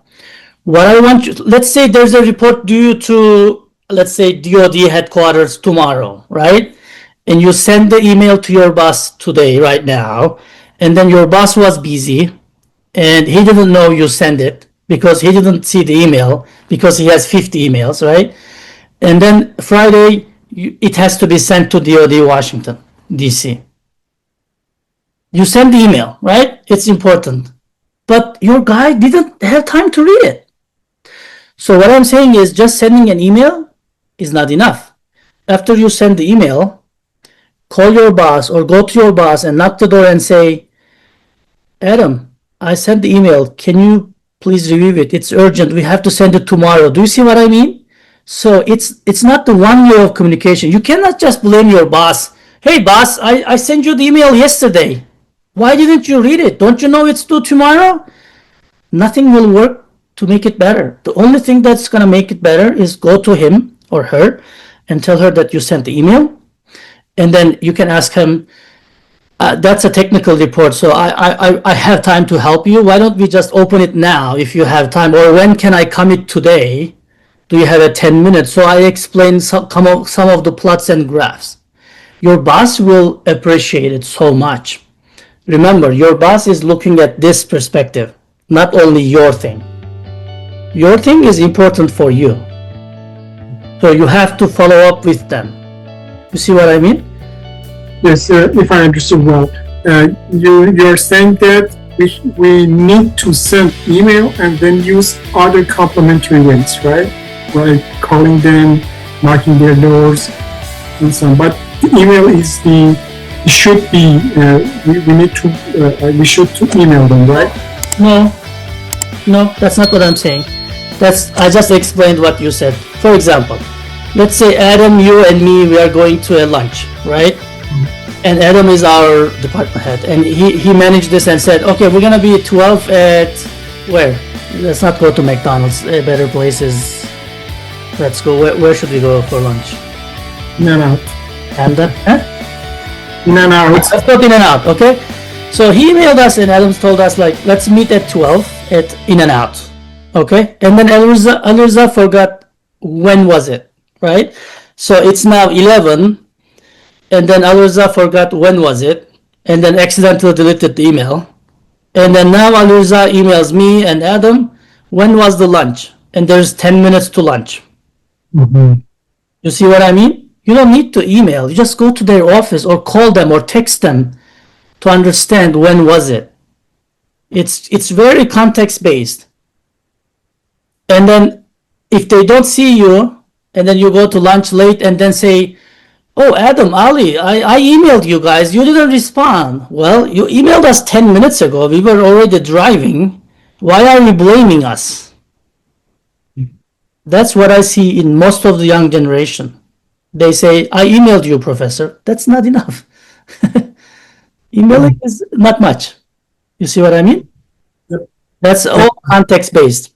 So so I want to highlight a couple of things about the subject, like how should we write the text of the email other than ChatGPT. Okay. So for the 2CC, BCC, everybody knows what those are, right? So I want you to know, like, what is your role? Are you a boss sending emails? Are you boss receiving emails? Who is the boss that you are sending? So which people should be in the 2, in the CC, and in the BCC? Okay, this is so important. Don't downplay this. This is the most important thing that you should do. Why are you emailing them? Because the why, if you answer the why question, it automatically decides who will be in the 2, BCC, and CC. Very important. Why are you writing? Who are you writing? Right? What is the hierarchy between them? For example, if you are writing to my grader, you should put her to 2 and then put me in CC because I'm his boss, right? Do you see what I mean? So you should be able to understand the org chart as well. What is the habit of your receiver's responses? Some bosses you'll see will respond in 5 minutes. Some of them will never respond and expect you to come to their office and explain the report. You see what I mean? If they are not making this clear, you have to ask them. You have to ask them. Okay? You have to ask them what they have in mind. What are the relationships in between those people? Maybe they are husband and wife. You don't know, right? Maybe they are close friends. Maybe they are roommates. It changes the game. Which one is boss? Which one is reporting the other one? These are very, very important stuff in the company politics. Do not send it to incorrect receivers. If you send some important data to janitors, you don't want to do that. You don't want to share financials or HR related data, or for us, like the grades and stuff with the students and even with other professors. It's just between you and me. No one else cares, or no one else should be in between. Okay? So these are very important. Take out all the unnecessary people. Just be careful about the burst email list. Do you have this in your company? Burst email, let's say it says HR team, and then there's 5 people in that. It says quality team, there's 10 people in that, right? Very careful, be careful about this. Just sending the HR team will not release your responsibility. Why? Because these lists always change and it's usually not up to date. So if I want to send Adam an email and the IT guys didn't put Adam in the HR list, and when I send it to HR, I also assume that Adam is receiving it. He's not receiving it. He's not even the list. You see what I mean? So you got to be really, really careful who is in that list. And sometimes there may be like unnecessary people in there too. So maybe you don't want to send it as burst. You just want to take the people, put their email address in, instead of sending it bulk to everybody, which contains unnecessary people. Is that clear? Well, these may be trivial. These may sound trivial to you. That will cause a lot of problem to you. It's 100 times more important than the grammar mistakes that you will do in the email. 100 times more important than that. Okay? Verify the email. Maybe they left the company. Maybe they changed the email. Maybe they get married. They change their last name, first name, whatever is the case. Don't assume that they are receiving it. That's why it's sender's job to make sure that they received it. And for example, with ASU, we have a lot of firewalls. If you send me an email from Gmail, Yahoo, or anything like that, I'm not going to receive it. I only receive the ones that asu.edu ones. The others, you can send me 100 times, I'm not going to see them. So no, that's why I said if the company is in China, Saudi Arabia, wherever, and what's their firewall policy? Are they open to public emails? Are they closed emails? Do they have servers? These are all important stuff. Very important. How do you write in the subject line? It should be very eye-catching, and you should make people remember what is in the subject line. Okay? You can say like urgent action required, or congratulations, or happy birthday, something like that in the subject line. Do not downplay urgency card. Don't put urgent to everything, right? That is annoying. But if you think it's urgent, I recommend you to put urgent in the subject line, because what happens is busy people, for example, really personally me, I only look at the subject line and decide if I'm gonna read it or not. Like if I have 5 minutes to look at one email, right? Like a triage nurse, I look at the subject lines, and then if it says urgent, I click it. You see what I mean? If I have 5 minutes to read one email. So use this urgency when needed. And when you are replying, forwarding to other people, change the subject line. Are you doing this? I never see a student so far changing the subject line when they are replying. For example, we have like 10 emails, right? The subject changes within the email chain, but like the content. But the subject line is always saying, can I be excused from the exam 1? You see what I mean? It always stays there, because when you reply or forward, the email keeps the subject line as original, unless you go in and change it. You see what I mean? So this is very, very email important. So write a new subject line, right? I will sometimes write the email. I say no action required, and people get happy. Do this in your company sometimes. Say no action required. This is just for your information or situational awareness. People will love it. Okay, because no action required. So here's how I do. So first I write the content. Okay, I finalize it, I read it, I change it, whatever I want to do, I play with the content, and then I go to the attachment. So now looking at my content, I want to understand like what do I need to attach, because I don't want to attach the wrong document, right? It may be a sensitive document. And then I see like who needs to know this, who will be in 2, who will be in CC, and who needs to be in BCC if needed. And then finally I write the subject line. This is kind of a title of an article, or title of a book, or name of a movie or something. Like I said, some busy people will only look at the subject line and decide if they're going to read it or not. And I check everything once more before I click the send, and then I send it. So after you read your email before sending. Did you know Outlook has an option that you can retrieve your email in 30-second, 1 minute, 2 minute intervals if you want? Are you using that? So I recommend you using that. If you send it accidentally, you can just cancel the send and then change it again and then send it again. So check this feature, okay? It's so much important, so much. It works great and it saves a lot of incidents. So about the attachments, attach the correct document. Attach the document. How many times we are forgetting to attach document, right? That's why it's the second step in my workflow. I write the content first and then I attach the documents. Hopefully I never go back to content and delete anything before. If I delete anything, I need to delete the related attachment as well. So I make sure my content is the final and then I get the attachment, right? Attach the correct one, not 2 years before syllabus or report or something like that. And only the necessary ones. Don't send them unnecessary things. Don't tell them like what you are attaching. Just tell them find the documents in the attached, and whose eyes only. Who wants to read that? Okay, remember, don't attach the wrong ones.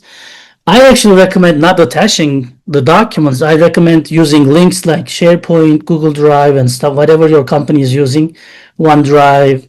There are all these kind of platforms, SharePoint, that you can actually put links. This is so beautiful because it saves you time. If anyone needs to change anything on the document, they change it, and then your link still routes to the document. So when you share the document, if there's an update, you need to share it again, right? You need to attach it to people again, like we said in the WBS. And then what happens is they will not download, they cannot find it, they will ignore it. But if it's a link, every time they go to the same link, even though the document changed, they will be able to reach the document. Okay, so encourage your immediate circle to start using links instead of sending documents. Okay. I don't have time to watch this. So in terms of content, so how I do is this. Greetings. And I see everybody did greetings. That's really good. Personal touch, tender loving care, okay, awareness. Like if there's a promotion, there's a baby, there's whatever is the case, just recognize their success or the change. And what is the background? Like I said, a couple of months ago, I told you that I'll be gone. Now it's the time to go. I'm flying on this day. What's your analysis? What's your proposal? Proposal is, like I said, okay, Adam from quality department will take care of this. My biggest project is that, and there's no problem with due date, and I'll be working when I'm gone anyways. So I'll handle that, whatever. But I'm in communication with my customers. They know that I'm gone as well. You see what I mean? And then one thing you should do is also CC the quality department manager. So your boss knows that he is also aware that you are leaving and he's gonna take care of your department. You want him to be in this email as well. You see how many components are there in this? And then finish with a personal touch. Let's see, which email were we looking? Family occasion, and then finish. So I recommend, again, finishing with a personal touch, because in the start it's okay, but with all these dates and stuff, she's so much stressed, and I want you to make a personal touch again, and then say, why don't you share your baby's photo or something, or before I go, I can just stop by, I want to see the baby or something, whatever is the case, right? And then close it, and then name and signature block. How about that? So just take this and then tailor it to whatever you need. But these are the building blocks. Okay? So there's a lot here I want to say, but let's see if I can pick any. Follow up kindly, yeah. Use paragraphs. Do not use all capitals. What is this like in an email? What do we say? If you write in capital, what is it? All capitals. Yes, it's screaming. Asking something by force. If you write it, it's screaming. Okay, so don't write all capitals. It looks ugly, and don't write it in italic. It makes it hard to read. Don't use bold as well, and don't use weird styles too, like this one. Okay, be consistent in your style. Adam. Um, do you think it would be appropriate to, like, if you needed to emphasize a word, would you use all caps for that one word, or would you use italics? Is there something that would be better? Personally, I don't do anything bold or anything underlined, because then they will blame you. Oh, Adam, you didn't underline that one. I didn't read it. So even in my syllabus, if you look online ASU, in my syllabus, the first sentence is nothing in the syllabus is in bold or underlined or italic, because all of them are important.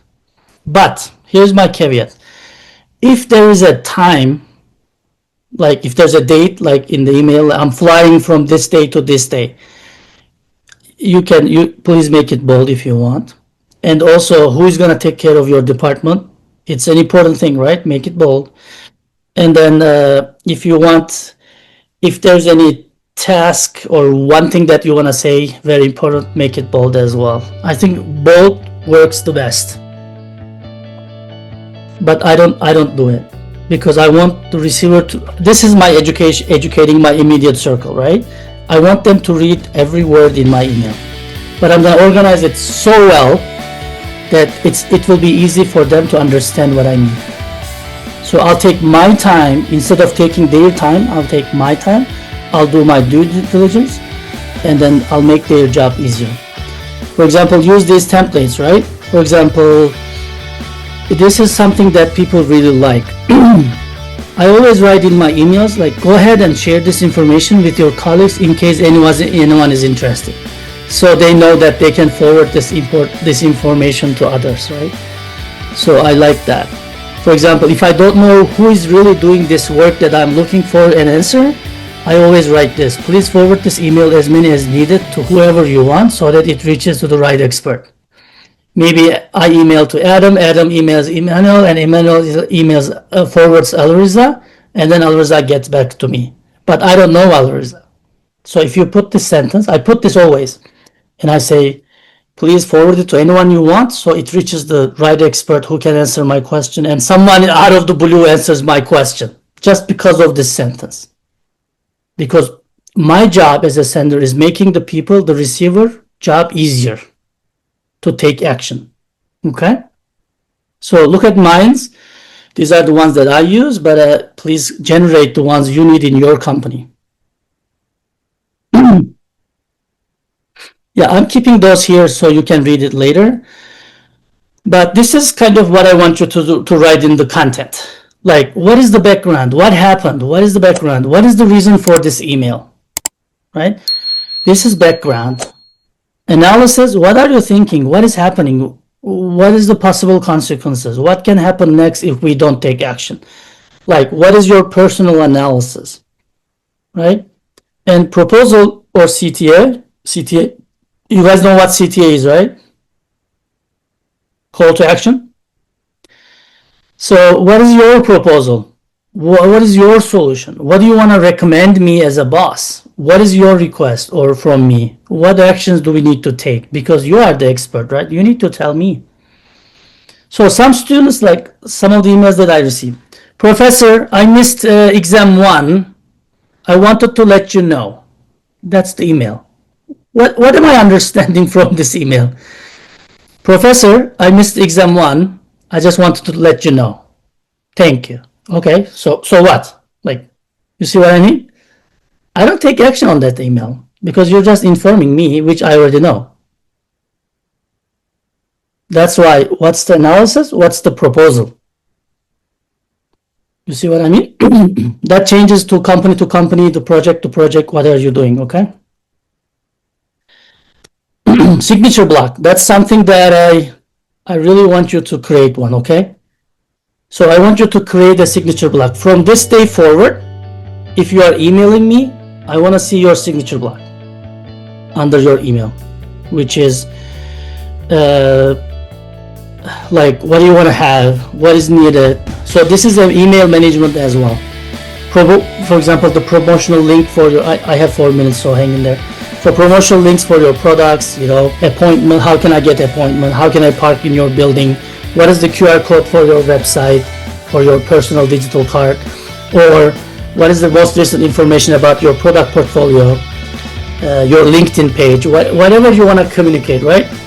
So people don't ask you, hey, Emmanuel, where's the link? Or can you share the link to see what is your product family? You don't need it, it's over there. You can just say in the email, please check my signature block to see the product portfolio, and it's already there. So you save one more communication. If this is looking trivial, because you're not a real sender and you're not a real receiver yet. These are like life-saving things. Maps, parking information, product order link, frequently asked question. You can just email sent. So what? Like I said, you send an email, there's a report due tomorrow to DOD, and you send an email to your boss now, and he's not even at work. He's doing some meetings in some other country or something. What do? Emailing is not gonna save you. Or complete your task. You need to archive after sending correctly, print and file away if necessary. If this is like a grades, third-party related issues, HR related issues, payrolls and stuff like that, you might need to print that and then file it away, depending on where you work. You need to use folders and follow-up flags with your sent emails, right? So the email is sent. Receiving too many questions for clarifications, not good. After you hit the click, the enter or send, right? If you are receiving hundreds of emails or phone calls, that means you didn't do a good job. So slow down to speed up. In the beginning, create a good email and then continue with your follow-up. Like I said, when you send the report to your boss, go to them and say, I know this is Thursday and this report is so important. I just want to let you know that I send it. I am open today. Like if you want to meet and I want to explain you a couple of the plots. Let me know when you have time. Okay. Follow up with a phone call. Maybe they are busy. Maybe they are in a bottleneck. Maybe they are sick. Maybe they have a headache. We are not robots. Okay. And then check your receiver again. Do your best to prevent bounce backs. Okay. Takeaways. Start practicing today. I'll ask you next week what better emails did you write this week, and think before you write, read before you send, check after you send. It's not the only way to communicate. And also develop your writing skills, which we will discuss in a couple of weeks, like how to write better content. I already showed you a couple of things. And emails are not personal communications. Maybe this is the best, like the most important takeaways. In US, emails are court documents. I don't know about other countries, but in US, if you show the judge emails, that's a proof. For example, most companies, they must save their emails 10 years. Okay, so if there's and court has the authority to retrieve all your emails. Let's say I send you a bad email, right? And you delete it. Maybe even I also deleted it, right? But a couple of years later, something happened, and at court orders the emails, they retrieve the emails from the server. Most companies are 10 years. Some companies are 5 years. They have to keep and archive all the email communications. That's so important. Okay. So don't think that you are only sending the other person email. No. It's kind of, just consider it as public. It's almost public information. Okay. But don't be scared of the emails. Just manage them better. And we're going to look at the receiver perspective next time. Okay.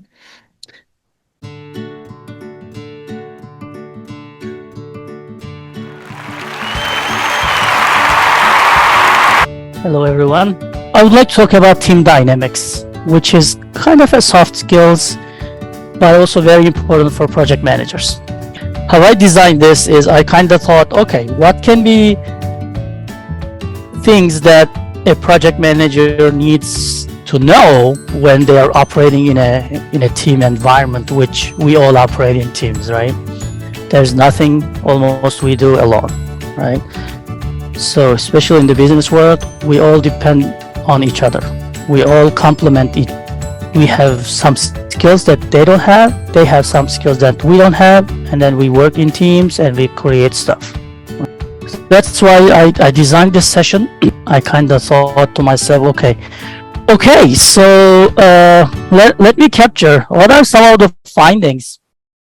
What are some of the things that we need to consider when we think of the teams? Understanding, I'm trying to capture what you're saying, understanding the personality, like the culture. Team's goal is great. Yeah.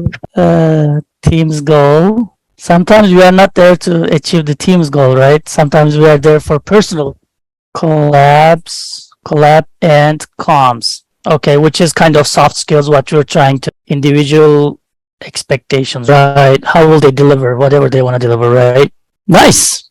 Accommodating or what team members, right? Especially nowadays, this is very important, right? Leadership, right? Right? Leadership of the team. Okay, great. Really good. If I wanted to talk about teams, what should I talk? And then I came up with this. I gotta talk to them about team life cycle. I want to talk to them about power types. I want to talk to them about personality types, which some of you already said. I want to talk to them about motivations and hierarchy of needs, right? I want to talk. So that's how I designed this lecture. I looked at the literature and then I found out that these are really important when you're operating in a team environment, which we always do, right? So I did this. Okay, what are the team life cycle, power types, personality types, motivations, and hierarchy of needs? And some of you, some teams said needs, like personality, what they need personally, right? What's the individual's expectation?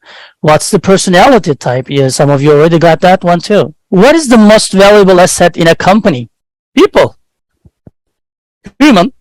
How about machines and buildings and money? These are important too. Employee is the most important asset, and you will realize this when you become, when you work in big companies and when you see people coming and leaving and how the performance goes down when they leave, right? And you understand the money is generated by people, which are the employees, not the really buildings, not anything like that. The people generates the revenue. From the designer to the manufacturer, or even before the designer, like idea generation, or the just an idea, like innovative ideas, creative ideas, how to capture them, how to design them, how to bring them into manufacturing, and then trying to sell them, and then selling them, and then making the revenue. So it's the employee, it's the same thing, it's the human. When someone is hired that's high quality and brings his or her soft skills, hard skills, motivation, and everything, you will see how the performance really goes up.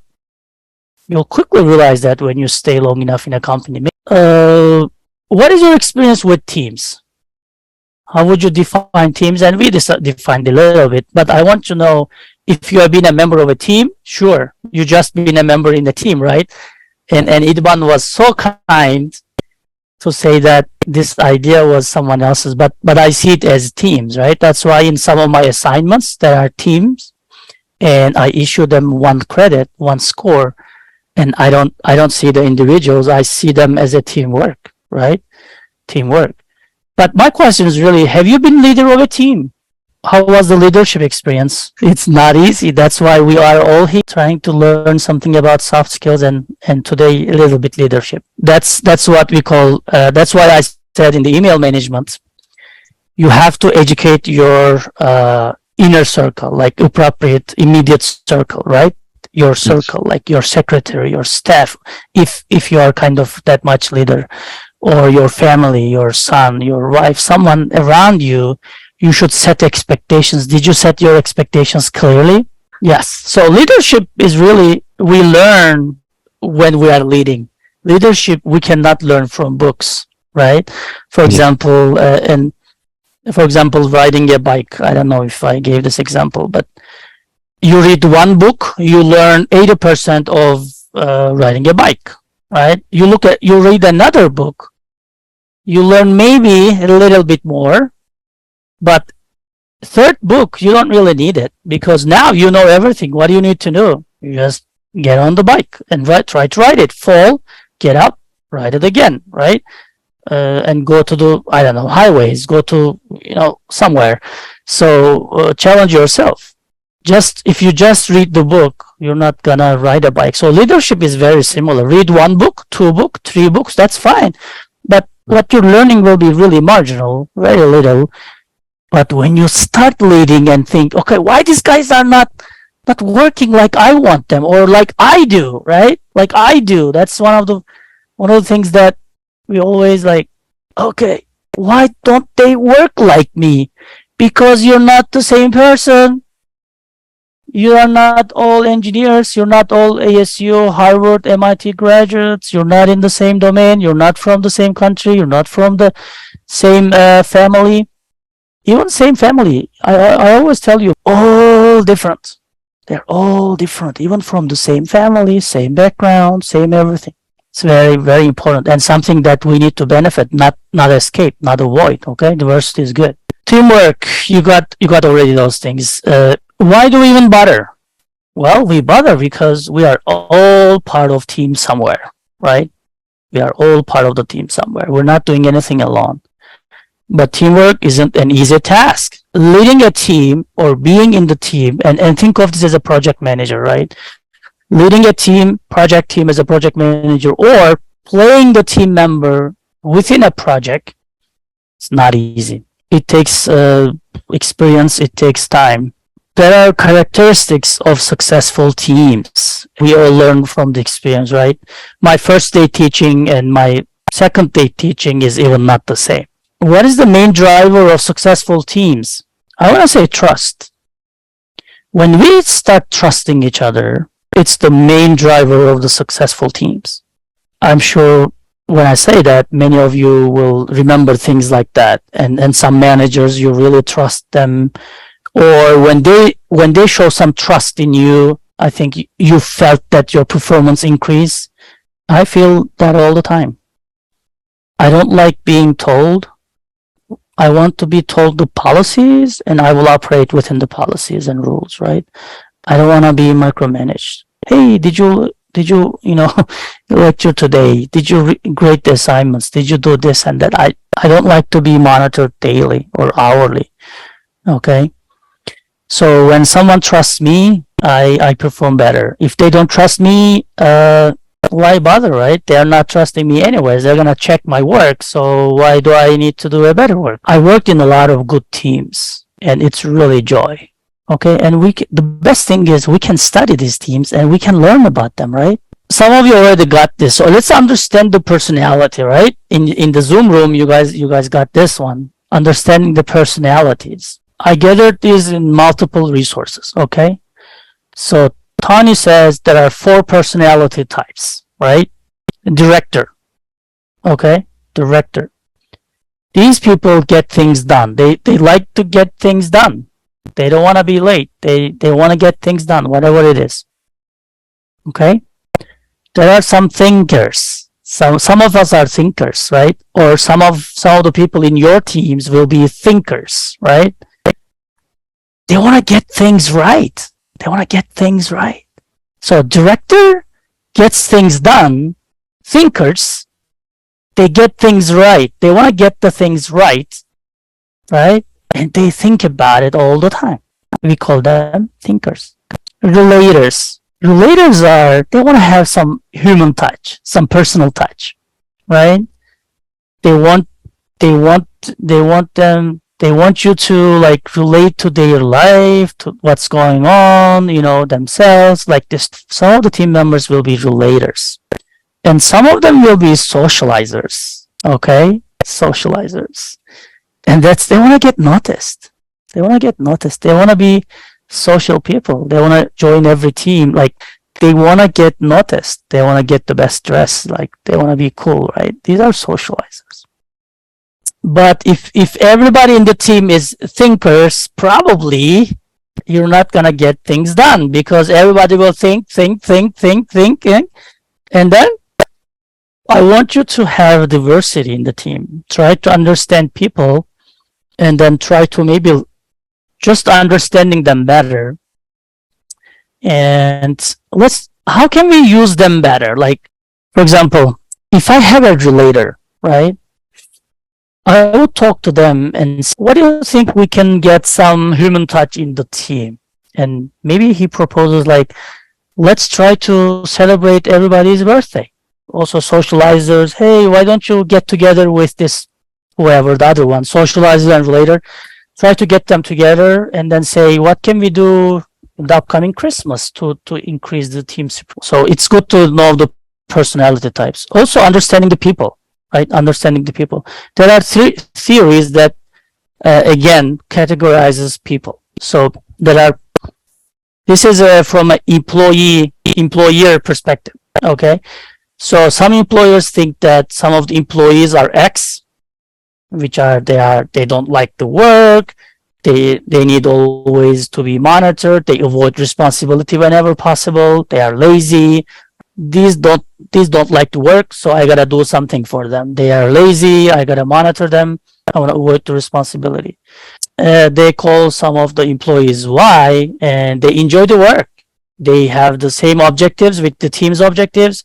They are creative. They can manage themselves. They don't need to be told, right? So, and then there's a UKZ theory, which is the participative management, or your team leaders will see you sometimes X, or some of you as Y, some of you as X. And believe me, their behaviors and actions towards what you're doing will change accordingly.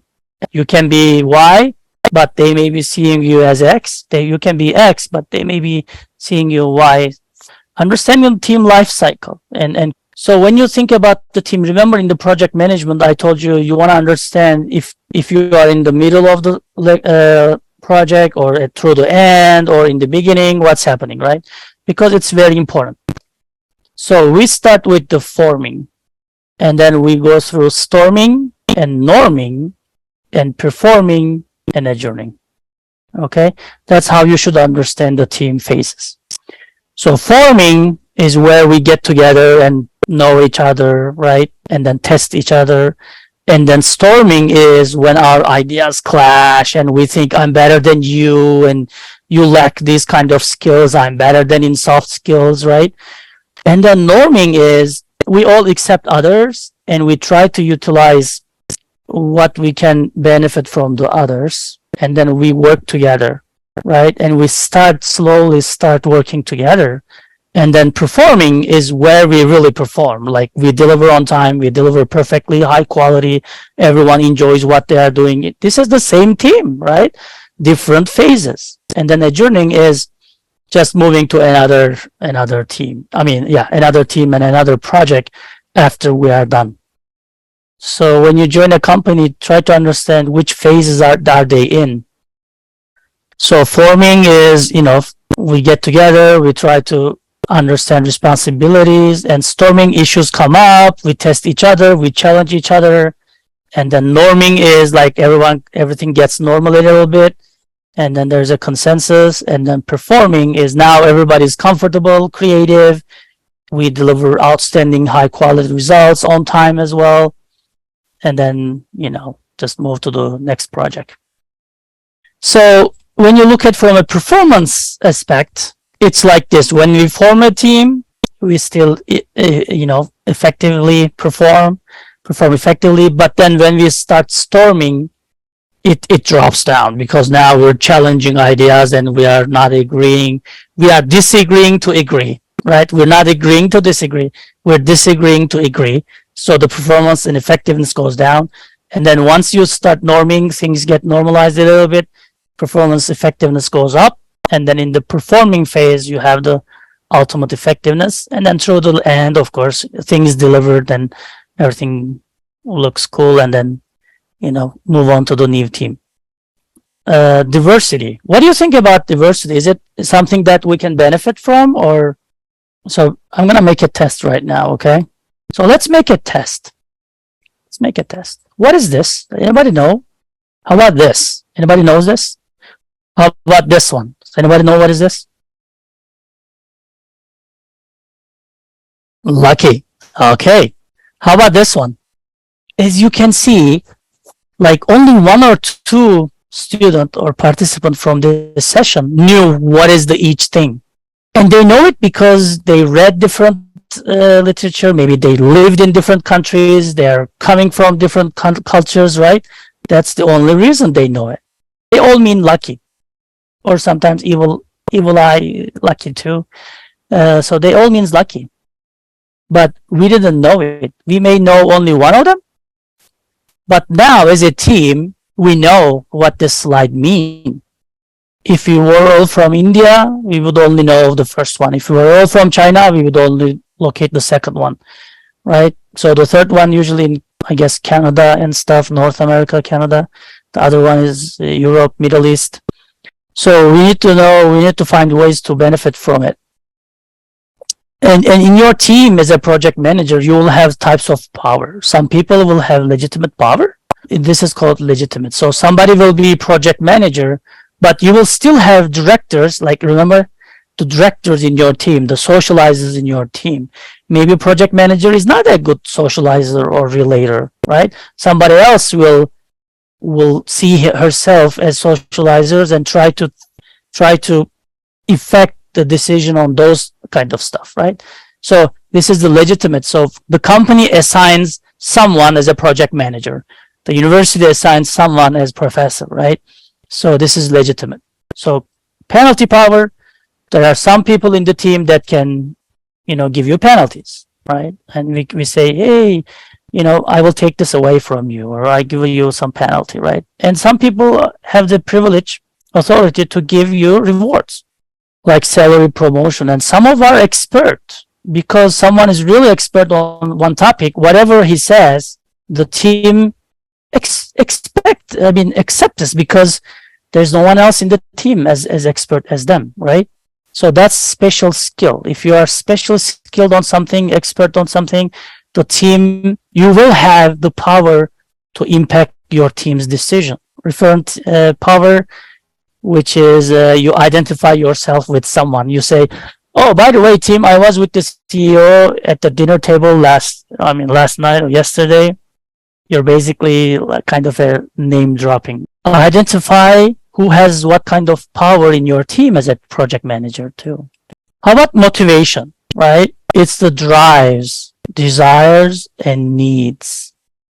Whatever is driving your personal behavior, that's motivation, right?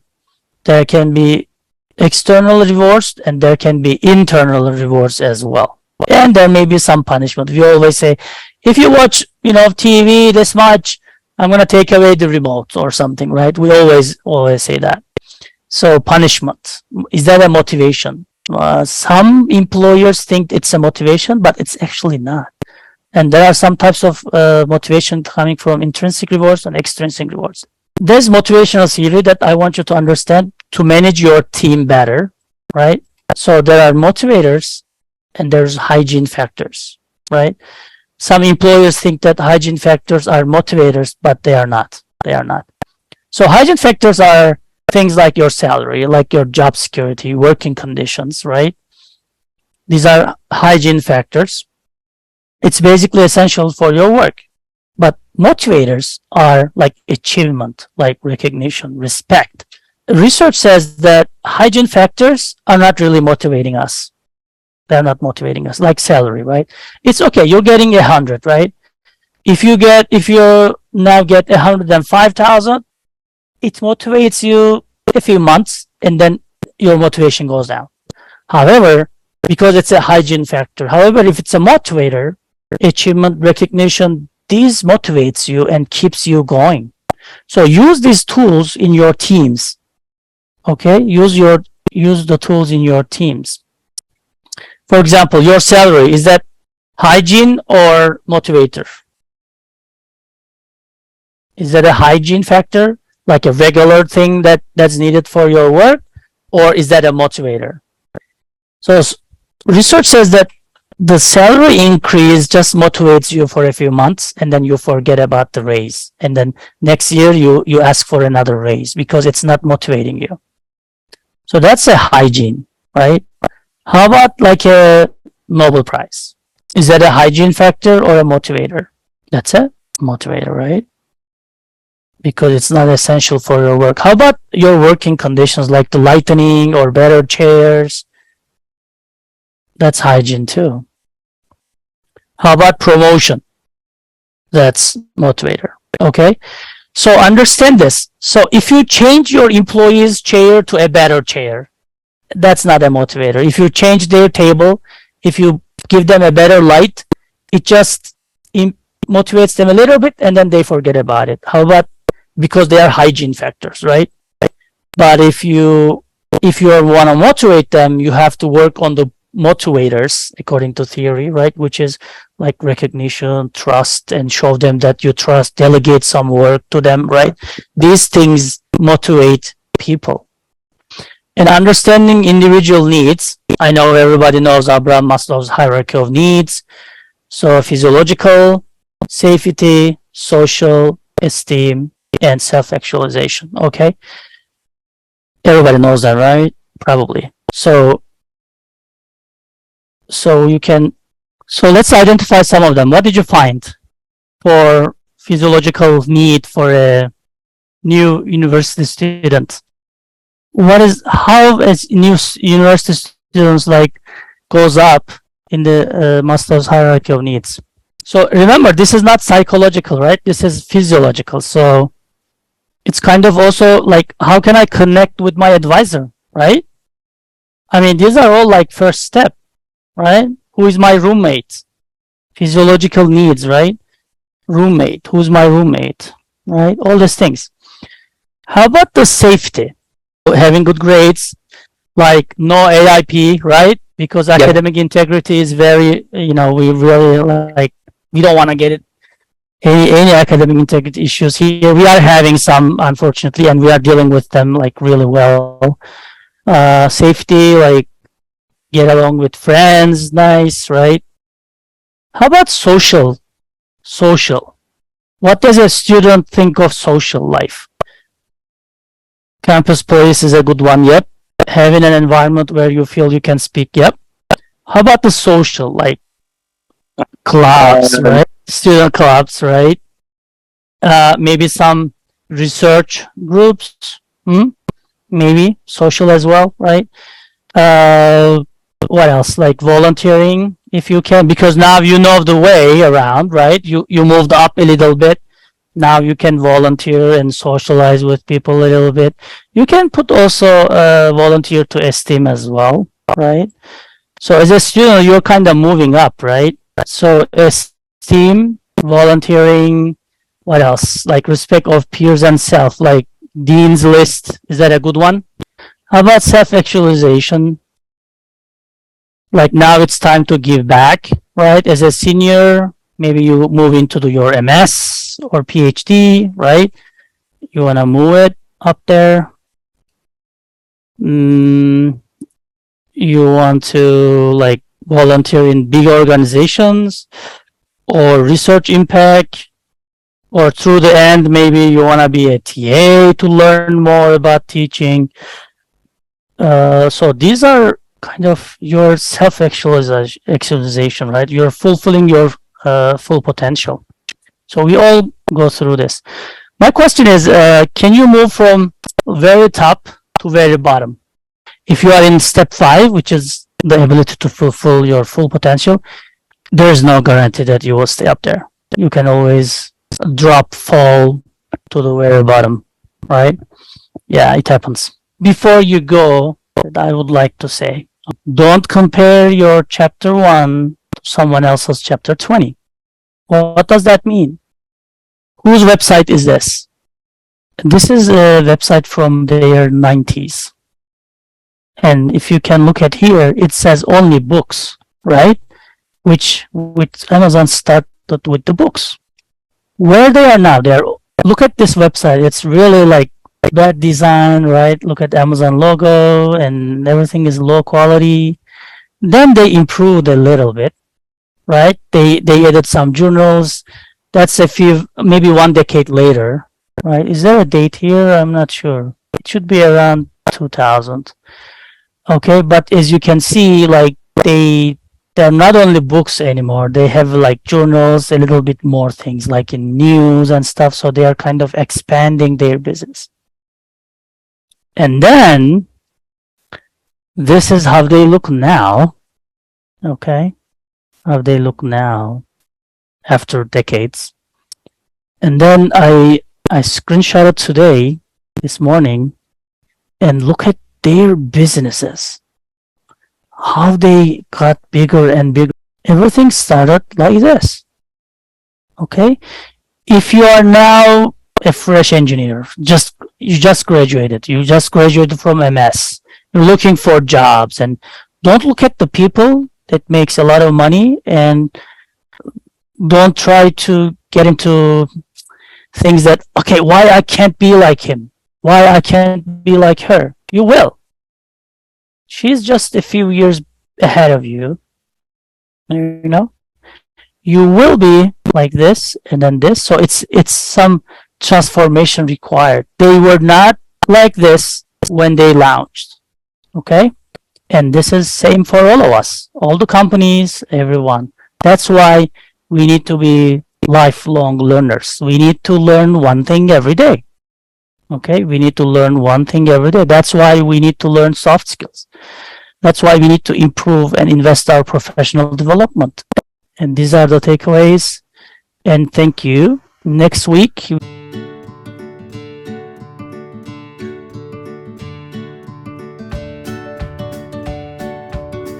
Hi everyone. I'm glad to see everyone here.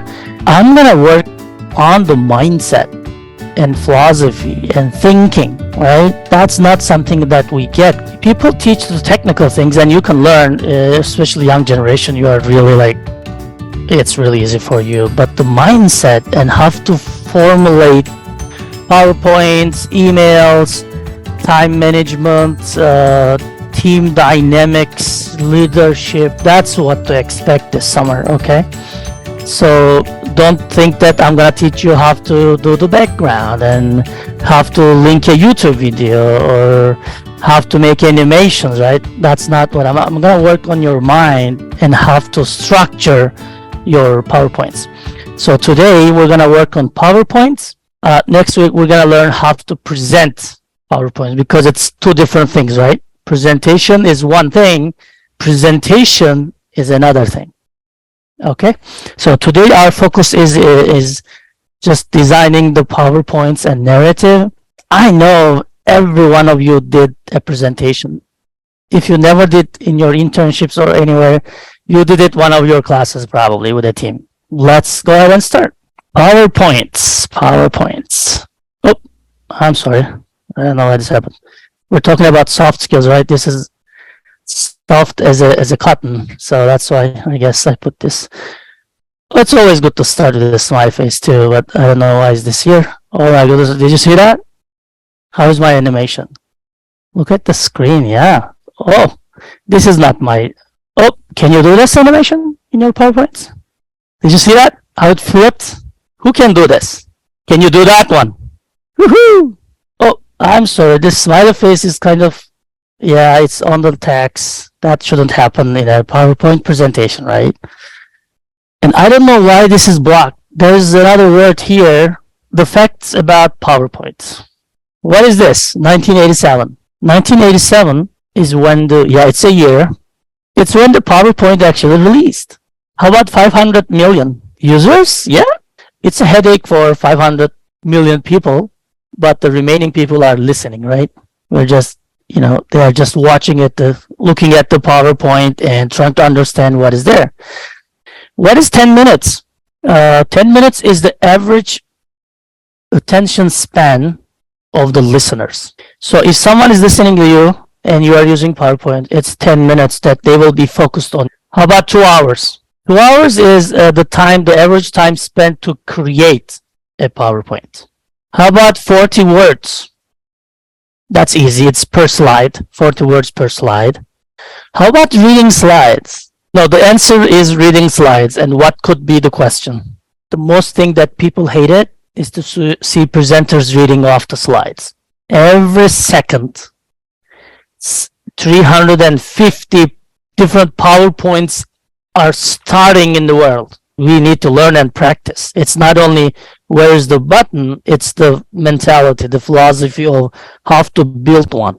Even this level and expertise and some important subjects, your PowerPoint design will change the environment, change the motivation of the audience.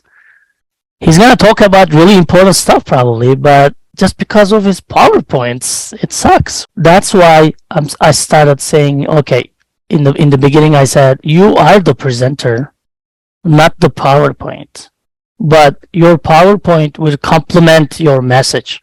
It's gonna make a bigger impact, or it's gonna make no impact, or maybe even make your reputation and professionalism worse. It's really, really important because we have 500 million subscribers and every second there are 350 PowerPoint decks presentations starting, we'll expect some PowerPoint in every presentation. By the way, I don't mind if you don't have a PowerPoint in your presentations. So today we're going to look at how do you prepare yourself. We're going to talk about it. I'm going to tell about myself. How do I prepare myself? And I will present you my approaches. One is systems perspective, right? These are my approaches, distilled over the years and decades. And one is systems perspective. One is phases or time period perspective of looking at it. And we're going to talk about PowerPoint skills. First of all, I want to know, if anyone really do anything to change your efforts towards understanding, your awareness, learning, or practicing about your soft skills. Anyone? But remember, just knowing something will not help you in soft skills. You got to practice. Try to practice listening skills, which we will talk about it. Because I don't want you to lose the big picture. The big picture is your soft skills. Good. So there is some movement, right? So these are the skills. All right. You are the presenter, not the PowerPoint. So how do you get prepared? Let's hear from your experience, okay? Do you have a systemic approach? Do you have a system in place to get you to your presentation day? And what worked for you? What didn't work for you? Or if it didn't work, why did it fail, right? And what aspect of the presentation failed? Did you have any mitigation plans? And what was the result? You gave a presentation and your sales increased 50%, right? Or you got 10% more calls for your product, right? Things like that also. But the failures as well. So you don't just open a new PowerPoint and start doing it, right? When you're working on the paper, think about your audience, right? Then we're going to talk about, thank you so much. Yeah. How do I get prepared? I have some pictures here. This is one of my presentations. This is another one. That's another one. We need to think about some systematic ways how do we present, right? It doesn't have to be PowerPoint. The reason is if we look at the first picture, right, on the left, there's two screens, and look at how I dress up, right? And my gestures. Here there's an audience my age, right? And it's kind of a cozy environment, right? And there's a laptop here. It's really different than this one. Let's check this one. So here, who is my audience? They are even shorter than the computer screen. Monitors, right? They are shorter than monitors. This is my summer camp when I was in PhD. I taught simulation to 6 years old, 7 years old, 8 years old kids. Well, did I teach it? Yes. It was a summer camp. I was with them one whole day, one entire day. And here's my helper. And here's the simulation. So I didn't have a PowerPoint. So that's a simulation. That's my PowerPoint. That's a simulation. Here's my audience. How about the third one? I'm kind of in the suit, right? I'm more closer to the screen, to the monitor, and I'm kind of showing what I want to say. I think it was important that day, right? What is the common thing in all of them? Yeah, it's more corporate, right? Well, the common thing is I never change. So I am the presenter, right? I am always presenter. Sometimes I have simulation in the screen. Sometimes I have a helper, like here in the computer. This is my helper. Sometimes I have little kids. Sometimes I am in the corporate environment. Sometimes I'm wearing a really formal tie suit. Sometimes relaxed, right? But the real thing is I am the presenter. So I am designing how this message that Rowan was talking about is conveyed. Sometimes I don't even have PowerPoint, but today we're focusing on PowerPoint. So we really need to have a system to think about it. I recommend two things. First, think about the systems perspective. The second one is phases perspective. Whenever you are assigned to have a PowerPoint, to give a PowerPoint presentation, or I don't want to say PowerPoint, any presentation, think about two things, systems perspective, and the second one is phases perspective or time period perspective. So when do you think the presentation starts? Have you ever thought like this way, in this way? When does it start, really? As soon as you walk in the room, Ariel, when you say hello to audience. How about the preparation starts, let's say? Let's put it that way. When the preparation starts. When you say hello to your audience. Okay, when the preparation starts. Yes, preparation starts way before the PowerPoint. But when, Ricky? When you start thinking about it, Rawan, really good. I'd go even farther back and say it starts when you become aware of. Exactly, Gavin. It really starts when you are aware, when you are informed that you're assigned to give a presentation. That's when it starts. Your mind in the background really starts thinking about it. Even no computers, no PowerPoints, nothing, no fancy backgrounds, no animations. You just start thinking, okay, who is my audience, right? When is it, right? All these things works in the background of your mind, right? That's when it starts.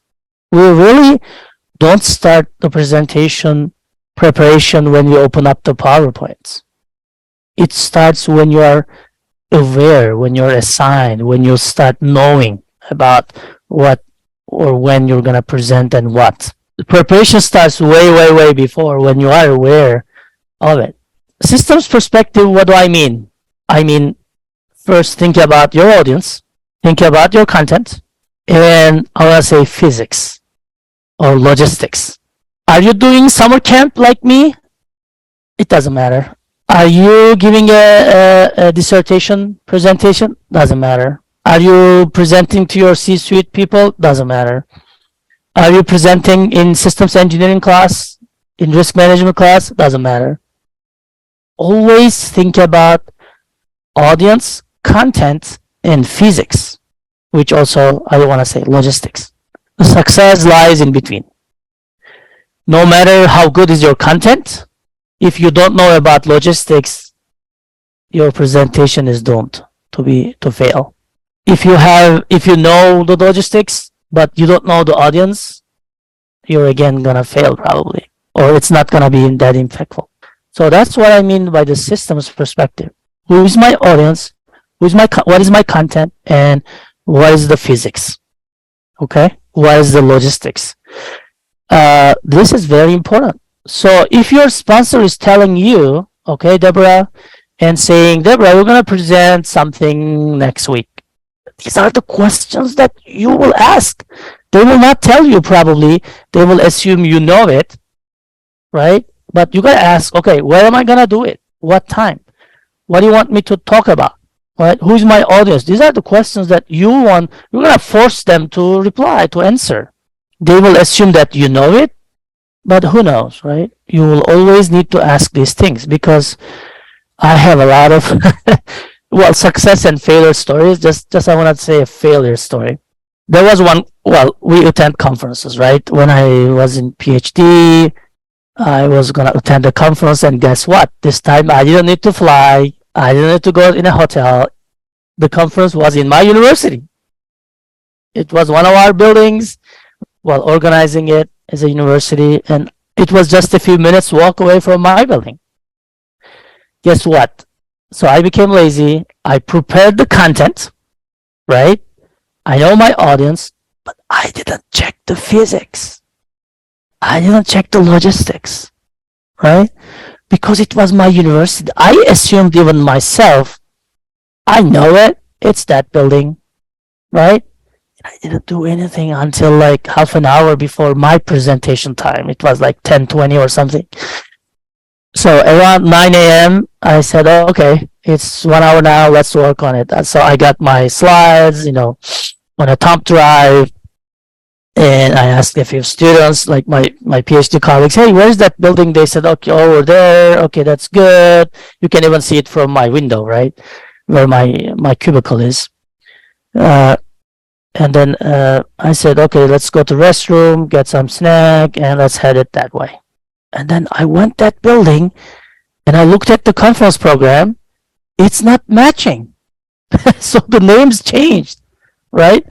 People know that building with a different name, but it changed. So the conference people know it better. So it was not that building.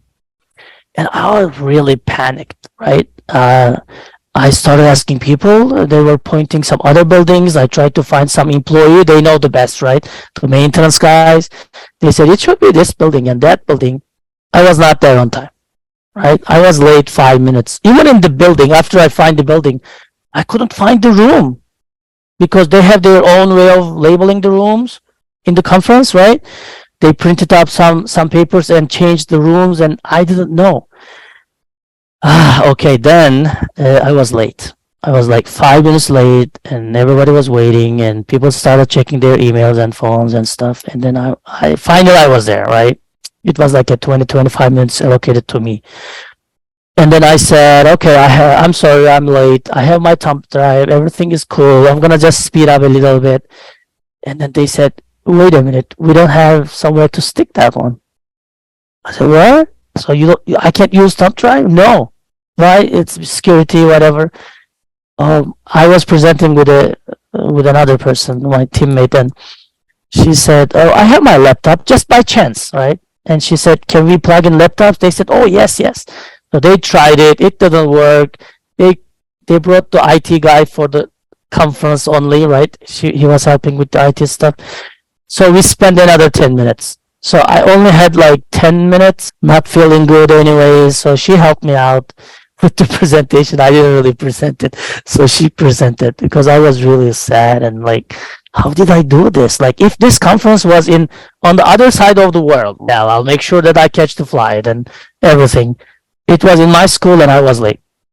Okay, so it was not a success. Although I know my audience and content, because I didn't know the physics, I didn't do my homework about logistics, I was not successful. So that's a systems perspective. About the audience, what do you need to know? Well, who are they? Why you are presenting?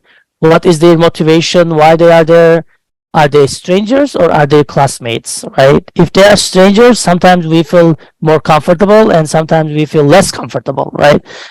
How they are going to follow up, right?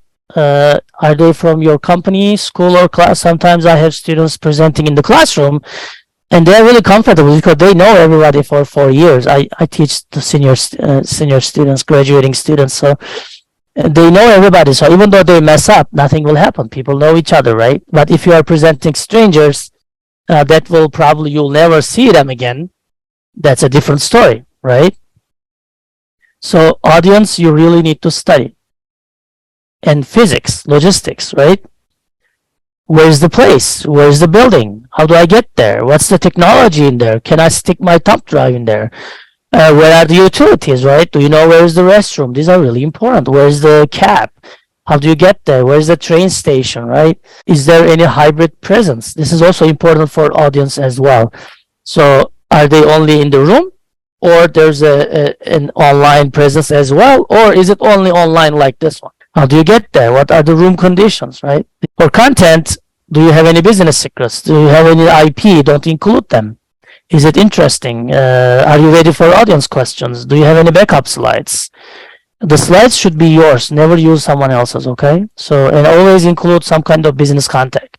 If you will not see them again, probably they'll email you. So these are like my systems approach, systems perspective, audience, physics, and content. So how many presentations do you do every week? 4 to 5 in a week? That's really good. One a week, that's also good. So some of you might have 1 to a month. Yeah, if you make it more frequently, if there's a standing meeting that you need to present, you'll improve your skills more. One in a month. Well, at least 1, 2 in a month is good. Once in a week is really good. It really depends on like if you are creating a new slide as well, or if you're just repeating the old ones, right? Just changing some numbers. That's also different. So also recognize the phases. So time periods, that's another one. So here you have the presentation. Prior to the presentation, what do you do during the actual presentation? Like some of you said, walk in the room, say hello to audience. And what do you do right after? And what do you do sometime later, like next week or next month? Okay, I have the presentation tomorrow, right? Or next month. What do you do before, starting from now to then? And then what do you do during the presentation? What do I do right after the presentation? What do I do sometime later after the presentation? So if you can think of these two, like the systems perspective, your three things, audience, place, and content, and also this one, it'll increase your success. Really, you're gonna make a bigger impact. Do you do anything prior to presentations? Do your homework about audience, right? Get enough sleep. Learn about your audience. Well, if possible, know your slides, check spelling, rehearse, practice presentation out loud. Yeah. Who needs to know? Is printing necessary? Sometimes you need to print out and you want to print out. So you want to make sure that you have the printouts, you put them in your bag and bring them to the conference room. You want to make sure that you print them out. You want to know where the location is, right? IT. You want to bring props. You may want to bring some of your products that you're selling. You want to bring some of them and let the audience touch it, see it, right? Feel it so that they can order later, things like that. If you're going to use clickers or survey links to keep the audience because their attention span is 10 minutes, you want to use clickers or surveys. Hey, now open up the link, read this QR code and open up the link and answer the questions, right? So this will help you bring back the audience attention. And you want to know if there's a hybrid presence, right? Is everybody's in the room or there are some online as well. How about the during? Well, during is another story. Okay, we're gonna mention that next time. But be positive, dress for success, show confidence. Nobody knows better than you, because you are the expert. You prepared it. You know your slides. You tailored it to audience. You know it, right? So be confident. Use body language, eye contact, right? That's why I say turn on your cams if possible. Gestures. We're going to cover those next time. What do you do after the presentation? Do you do anything, Roy? Exactly. Maybe you want to share the slides later. Maybe you can get the attendance, their emails, and then you can follow up with them, right? So you can follow up them if some of them are interested in your product or you want to catch up later. Send a thank you note. Thanks for having me, right? That's great. And we usually forget about this one, but just say who is the organizer, not the real audience, right? The committee. Send them a thank you note. Thanks for having me. I really enjoyed. Give a searchable and meaningful file name so that you can find it later. Archive digitally and archive physically. If you think that you're going to lose it, then just print it out. Sometimes it helps. Move it to your personal folders. Maybe you will leave the company next year. You don't want all of your slides to stay there, some important ones.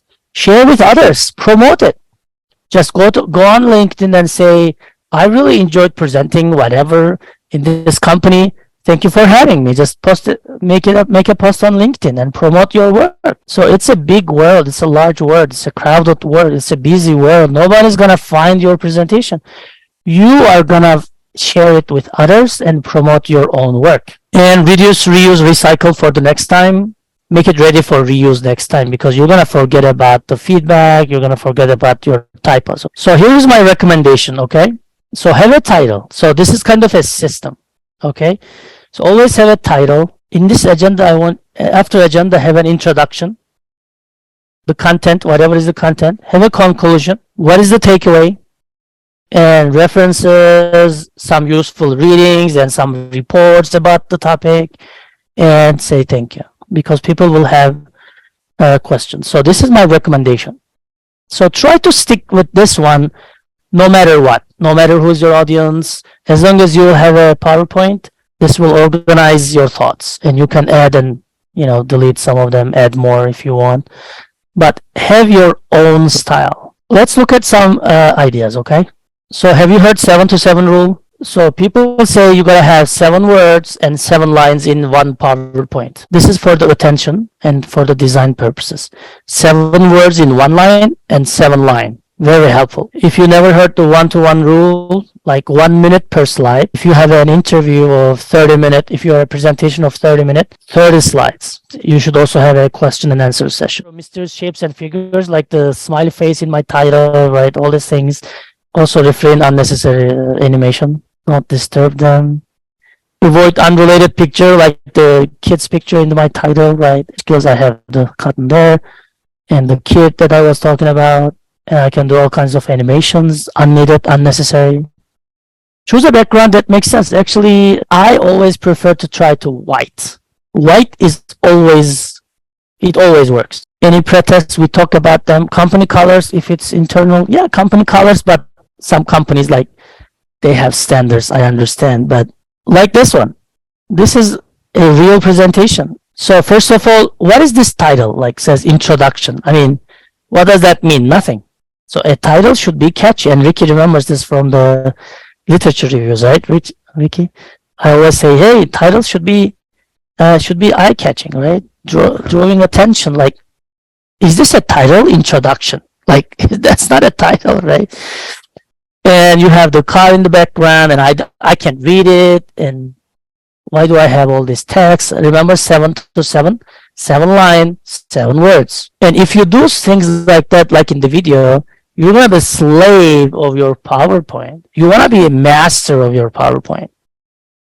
If you wrote this, if your audience will really read it, like, quickly, they're smart, and they're gonna ask, what do you mean by this, right? And then now the conversation will deviate from your message to their curiosity, and you'll be talking about some really, like, unplanned stuff, right? So you're gonna be a slave of your PowerPoints. And remember, even though you tell me, hey, audience doesn't really need to read all of these things, I'm just gonna, like, focus on, I'm really, like, my talk is really focusing on the primary components of the car. Well, then why are you including all others, right? Just say primary components of the car and put a car name, car picture next to it, and that's it. And now you're not a slave, and people can't ask you questions because they don't have anything. They can only say, okay, what are the primary components? And you can tell. That's it. So now you can talk about anything you want. You don't have to memorize a text. You can just improvise. General. Any task during the presentation, like I said, props, printouts, all these things, links, surveys to keep the attention going are really, really important. Never, ever, never, ever use more time than allocated. Right now, I have 61 students. If I use 1 more minute, and it's 61 times 1, which is 1 hour. So you gotta be respectful to everybody's time. Well, you can't say, hey, I have just 3 more slides. I'm gonna take another 5 minutes, please. No. A big no, okay? People will say, oh yeah, 5 minutes is okay. But then you're not respecting their time. Go over your allocated time and know your time. Like I said, physics, right? Tell your organizer, how many minutes do I have? 25. Rehearse, rehearse, rehearse. Always rehearse. And you are thinking now, well, why rehearse that much? Well, because most of the time you are a team. You gotta rehearse it with the team. And if you don't show up, if the other team member don't show up, you gotta complete the whole presentation. So I recommend rehearsing the entire presentation, not only from 1 to 5 slides, right? Because if she doesn't show up for many reasons, if he doesn't show up for many reasons, you cannot just say the audience in a conference or in a sales, in a trade show or something, well, I had the Deborah, but she was not here. I had the Ricky in my team, but he's not here. Well, doesn't make sense to audience, right? You are there to present the entire presentation. You cannot just say them, that was her job or his job. Strategize for the risk management. Okay, if he doesn't show up, what happens? Proofread. That's good. And what is the, like, how much time should I allocate for the questions? 1/4. If you have 60 minutes, you have to prepare your presentation to 45 minutes and then 15 minutes for the questions. In the beginning, I want you to say, like I say, you can interrupt me anytime for your questions, right? Well, in that case, you can make the Q&A a little bit shorter, but if sometimes presenter says, please wait until the question and answer session where I will answer all of your questions. Both is valid, whichever you feel comfortable. So you gotta say it in the beginning if you want them to hold the questions at the end or not. Look at this one. This is also a real slide. Unbelievable, right? Title page. I want you to have title slide, date, sponsor name, logo, catchy title. No typos allowed. I'm sorry for the typo there. Right? No typos allowed. That's why you gotta proofread it, rehearse it. Your name, contact information is very, very important. Sometimes I see the contact information in every slide. No, just have it in the title slide. Because if you have it like your company logo, your contact information in every slide, then it distracts audience. They always look at that. So just have a plain slide, have an empty slide. No contact information, only in the title slide. Say clearly if it's confidential, if it's IP protected, whatever, right? And also note the conference name, event name, location, date, because you want to remember later. So that's another slide, right? I mean, that's unbelievable. These are real slides that's presented. Step strong, smile, and show confidence. We're going to talk about the details next time. Introduce. What is the history? What is the definition, background? What's the known? What's the gap? Always start with, like, what is it now? What is the background? Why are you there? What's the problem? What, right? Always start with that.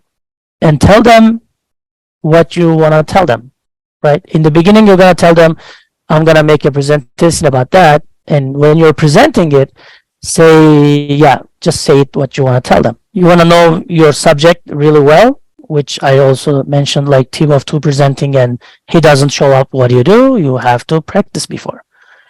Keep text short, 7-to-7 rule, right? So 1-to-1 rule, consistent font, colors, and bullets. Sometimes when we say bullets, they just copy the whole paragraph and put a bullet in the beginning. That's not what we mean, right? Bullet and a few words. Bullet and a few words. Not the whole paragraphs, but a bullet in the beginning, right? Sorry for my animation again. I have to wait. Avoid flashy animations, okay? Don't do what I just did. Avoid flashy animations. It really distracts people. Be aware of your audience motivation. For example, I'm really happy with the motivation of this audience because you want to do something for your lives, you volunteered, you want to improve your professional skills, and you are here, right? So motivation is kind of top. Zero motivation, right? I'm just there to fill in some seats. And repeat your key message. If you say one time, it's not enough. It's a key message. You got to repeat it. You got to repeat it, right? Like I said, rules, rehearsals, and avoid animations. And you already saw multiple times. I'm trying to convey this message to you. Copyrights are important. References are important, of course. If you are getting from someone else's work, idea, you got to cite them, right? Right. And sometimes people put out this and, well, it's not really important. I just want to focus today on standards. Well, then just show them this and tell them you can find this somewhere else and make another slide focusing in the standards. Instead of holding this on the screen all the time, show them this. This is the general picture. And then now we're going to focus on the standards and make another slides about the standards, right? So it is there and people are not distracted. And my caveat for such slides is reference purposes. If you want them, you can learn about this like other domains like social enterprise, cloud, social web and stuff. Here's a slide with all the links. right? That's my caveat. You can have this slide for that purpose, for them to read it later, right?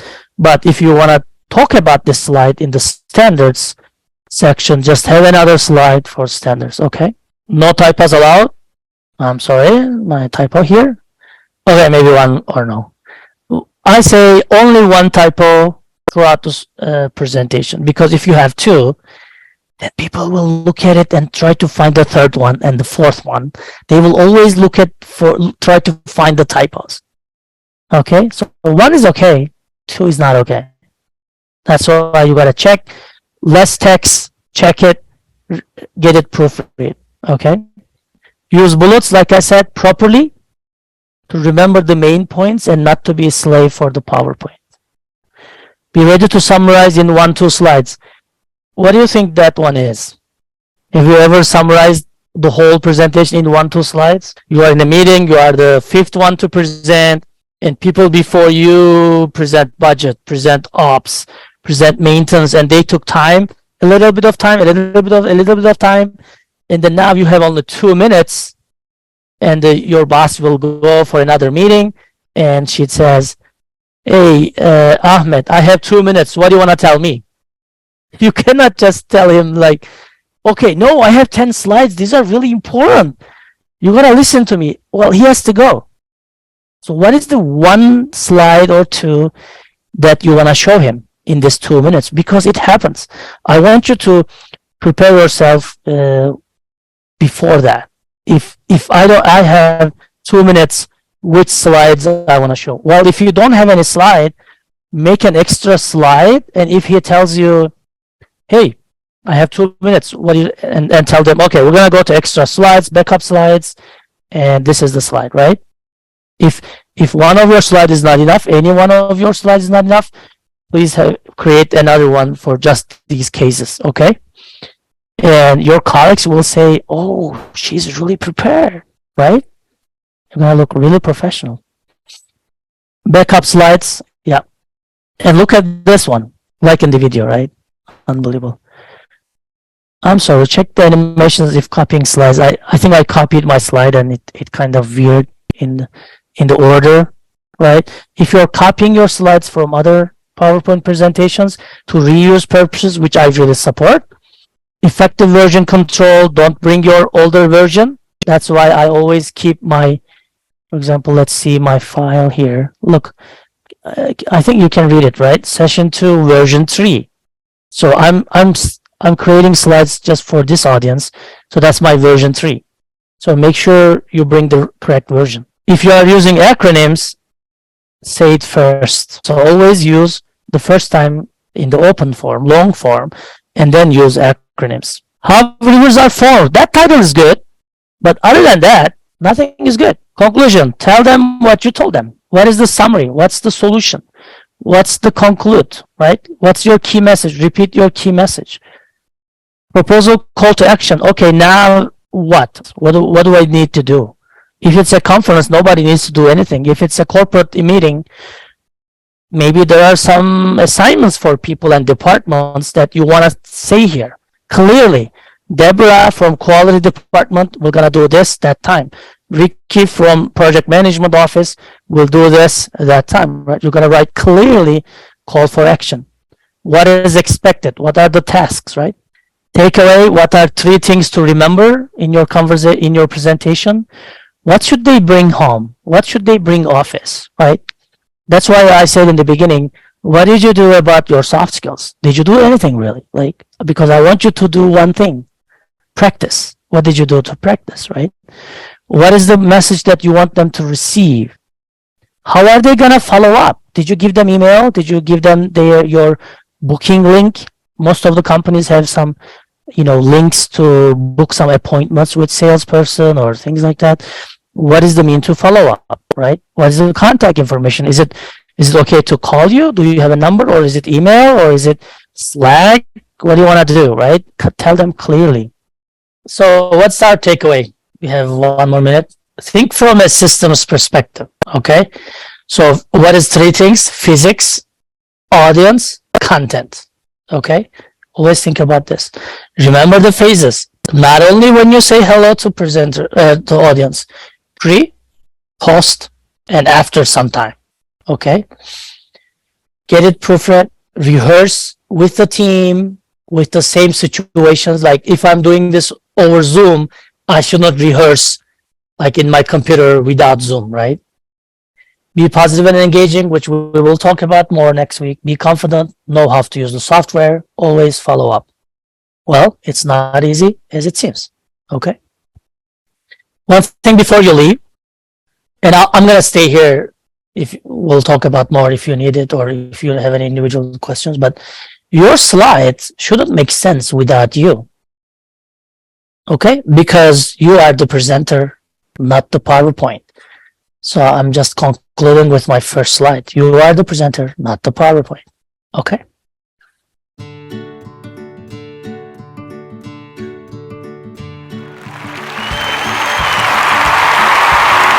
Okay, hello, welcome to another session about soft skills. We are continuing with presentation skills. Presentation skills. So last week we talked about how to prepare PowerPoints. For me, presentation and PowerPoints is two different things. You may have a presentation, but you may not have a PowerPoint. So when you're doing PowerPoints, do you focus on your presentation or slide? Do you focus on the slides or your presentation? What they want to do is they want to jump to the computer. But the tendency is just to open up the computer, turn it on, and then open up the InnoLogic and then start simulating. But that's missing many parts. I want to relate this to PowerPoint as well. So when you have a presentation assignment, remember what we said? Presentation starts when you are aware that you're going to present something, right? That's when it starts. It's not starting when you walk into the classroom or the meeting room or when you turn on your PowerPoint. It starts when you're aware that you're assigned a presentation.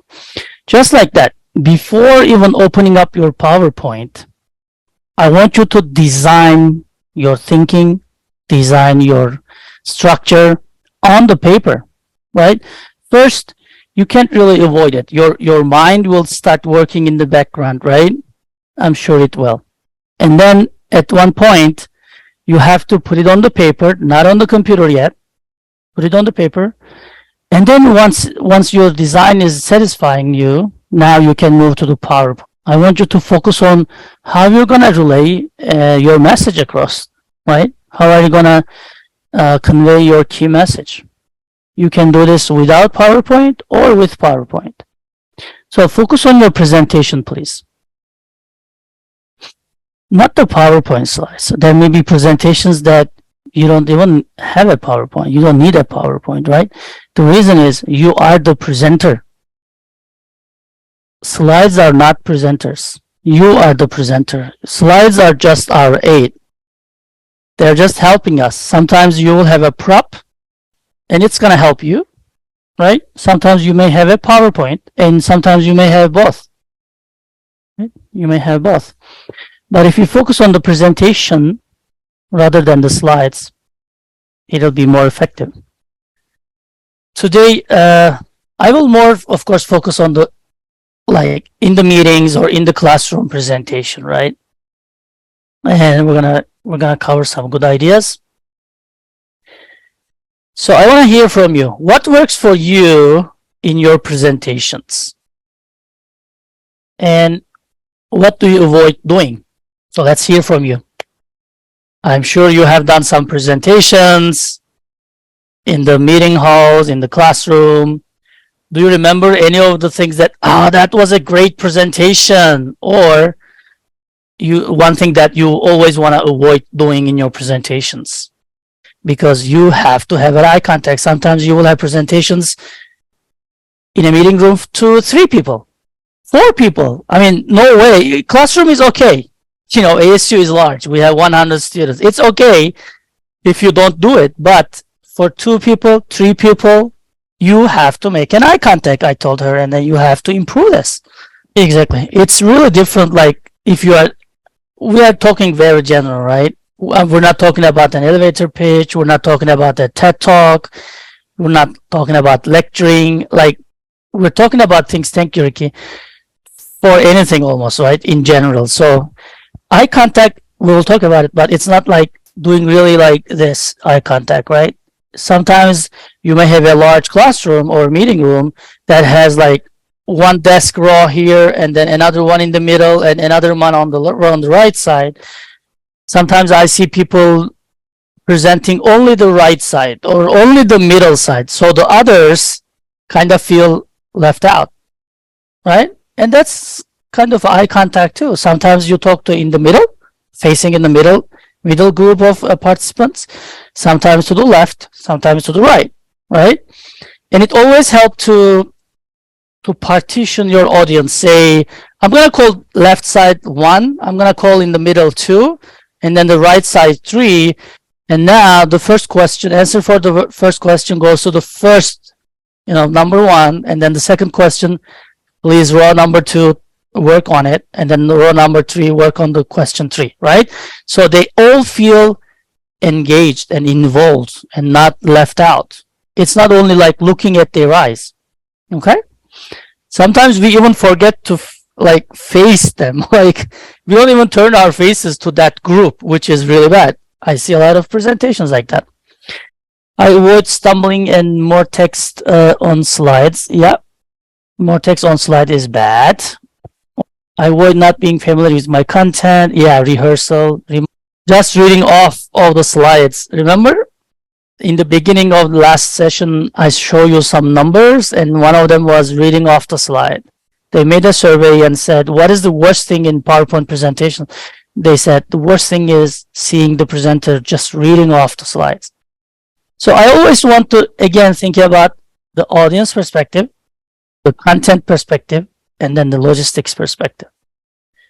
So if you practice, you'll be done half point, right? If you rehearse on with somebody listening to you, that's even better. You're almost done.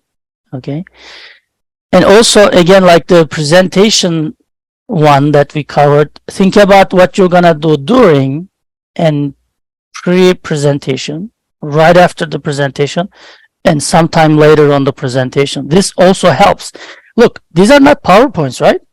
I'm talking about the presentation. There are things that you will do before the presentation, after the presentation.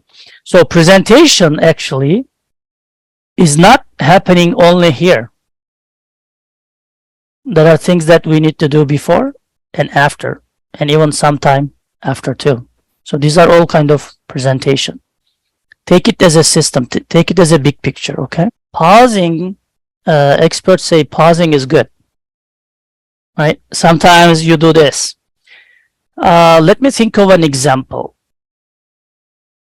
And you wait 2 seconds, and audience get engaged because they were checking their texts and emails, right? And then you were like mumbling in the background, and then you stop for a second, and then they say, okay, what happened? Is it a coffee break or what? Like, it helps, right? So people will say, okay, why did you stop? Why is he not talking, right? Your slides shouldn't make sense without you. I told you this before. Pretty good ideas. It's not, these ideas are my ideas and not in, of course, from the resources that I read and accumulated over the years as well. So dress for success, smile, and be positive.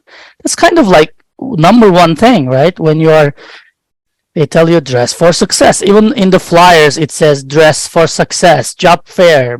If you have a presentation, I mean, you shouldn't come with the like, wear something, right? And tell people, okay, because I have a presentation, I am wearing this a little bit formal, just something that you did differently just for the presentation purposes, okay? Not your regular attire, let's say. Just a little bit different, just to reflect that you have a presentation that day, okay? Well, if it's a job fair, of course, be positive and smile. That's number one. Like, to communicate with people, you gotta smile. That's like number one rule. Don't be stressed out. You are the expert. Well, if you don't stress out, if you rehearsed, if you know your content, if you rehearsed it in a way that, okay, I'm gonna use the prop now, I'm gonna switch to slides, I'm going to switch to this question to audience. I'm going to open up this link and tell them to fill it out. Then you will not be stressed out. But if you didn't do anything, of course you will stress out. It's not easy to talk in front of the people. So dress for success. Nothing fancy, but just wear something different and tell everybody, your colleagues, your boss, that you dressed for that in detail. You know what best suits for you. Draw their attention in the beginning. Usually people suggest ask a question, give some data, talk about a big problem, right? And talk about like you have the solution for that, and start with something like that. For example, last session I gave you some data, right, about PowerPoints, which is kind of interesting. But remember, some of your audience will still be there for no reason. Like their company will send them just to fill in the chairs, right? You never know whose motivation is what. So, but you have to have your motivation turn on. Like you have to be motivated regardless of what the other people do, what the audience motivation is. Announce when to take questions. That's very important. So 1/4 of your time should go to the questions. So if you have 60 minutes, let's say you are interviewing for a job, right? 60-minute, 45-minute presentation, 15-minute for questions. You can also do this. In the beginning, you tell them at the end of the lecture, the presentation, we're going to have a question and answer session. And please hold your questions until then, because I am assuming most of your questions will be answered through the slides as I present. If not, please hold on to your questions until the end. That's a good technique. Or you can say I usually say in any of my presentation, I say, you can interrupt me anytime. You can interrupt me anytime, because then topics go to somewhere else than you planned. It's hard to control the time, right? But also, when you say, please hold on to your questions to the end, there's a downside to that. The downside is maybe somebody will leave in 20 minutes, right? And they want to ask a question and then they want to leave. If you tell them, hold on to the end, they had a question, maybe it was important, but they had to leave. Another technique you want to do, if you are giving a webinar or something, there's a separate section that you can input your questions here, and we usually share the recordings, right? So even though people are leaving, they can write their questions in that chat box, and then they can leave. But when they watch the recording, they will see that their questions is answered. Yeah, from now on, please, whichever you are comfortable, tell them you can hold on to your questions till the end, or you can interrupt me anytime. Choose one of these. It will show you as more professional than others, because you are thinking of your audience and you are thinking that they might have questions, which is kind of giving value to them, right? Give structure, keep simple, keep engaged. So in this case, I want to give you a few things. So you can use structure. Well, we'll already talk about structure, but in terms of narrative, you can use this. What? So what? Now what? Have you heard this before? So please use this. This is a great way to do any presentation. So what? So what? Now what? It's kind of like, what is the background? What is the definition? What is that you're trying to tell me, right? And you can use this in your elevator pitch as well, like this all cold calls, like in the beginning, and then say, so what? So you can relate it to what, and then say, because of the what that I explained, what is your analysis, right? What do you think is happening? How do you see this situation, right? And then, now what? Propose a solution or make a proposal.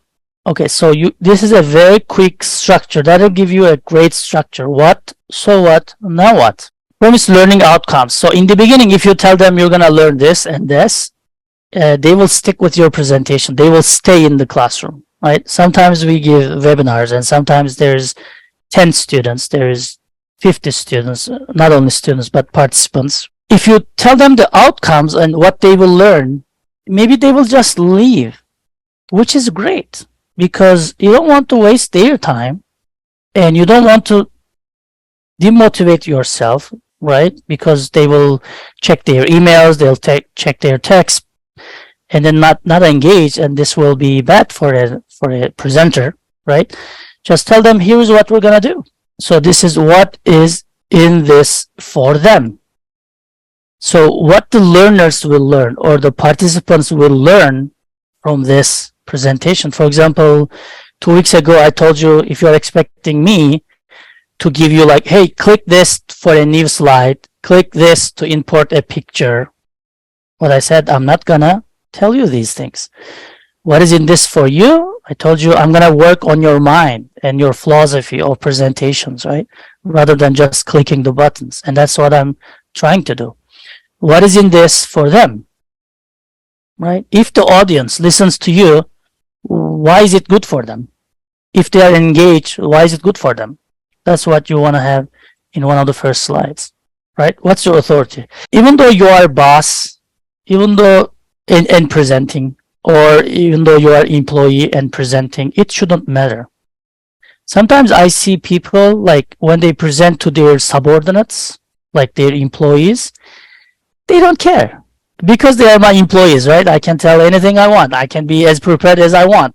Like the engagement of the participants. If you are the boss and presenting and asking a question, what do you think we should, how can we find a solution to this? And people will not really talk about it because you are the boss and you're going to judge them. So that's why it's important. If you are a total stranger, they will ask more questions. They will not think that, you're not the boss, so they will not fire them.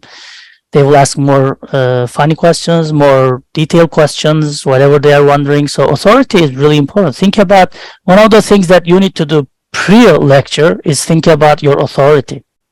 Give them time to read and watch material during the speech.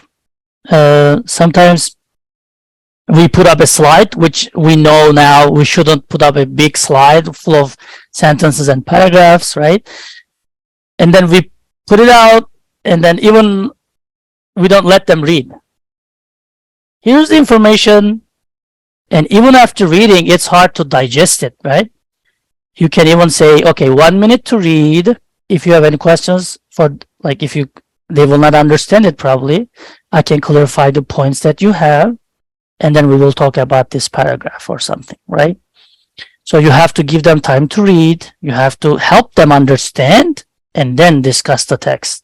This is really good. Say what you will tell them, and then say what you told them, which is the repeating the key message.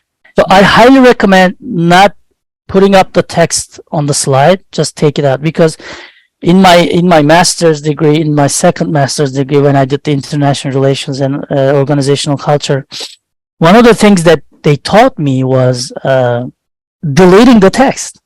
Not including more text, but deleting the text.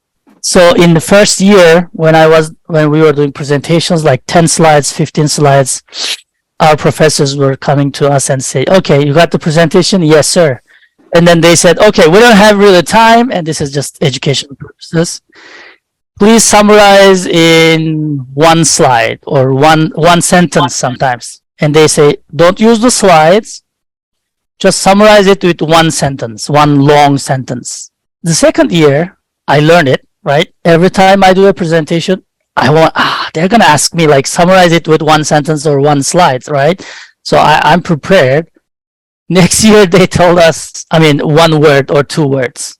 So even the sentence got shorter, became a word or 2 words. That's even harder. So what I learned in the presentation was, instead of including too much, the art is excluding too much, because it gives you such freedom, but you still want your audience to know more. Moving sideways, front and back too much. This is happening all the time. And there's other side of this, just standing still, and especially hiding behind the desk. Either we are swinging too much, or standing still and hiding behind the platform. You know what? Nobody will listen to me. They will just count my sways, and they will time me how long I can do this, right? So solution is just a balanced posture, posture.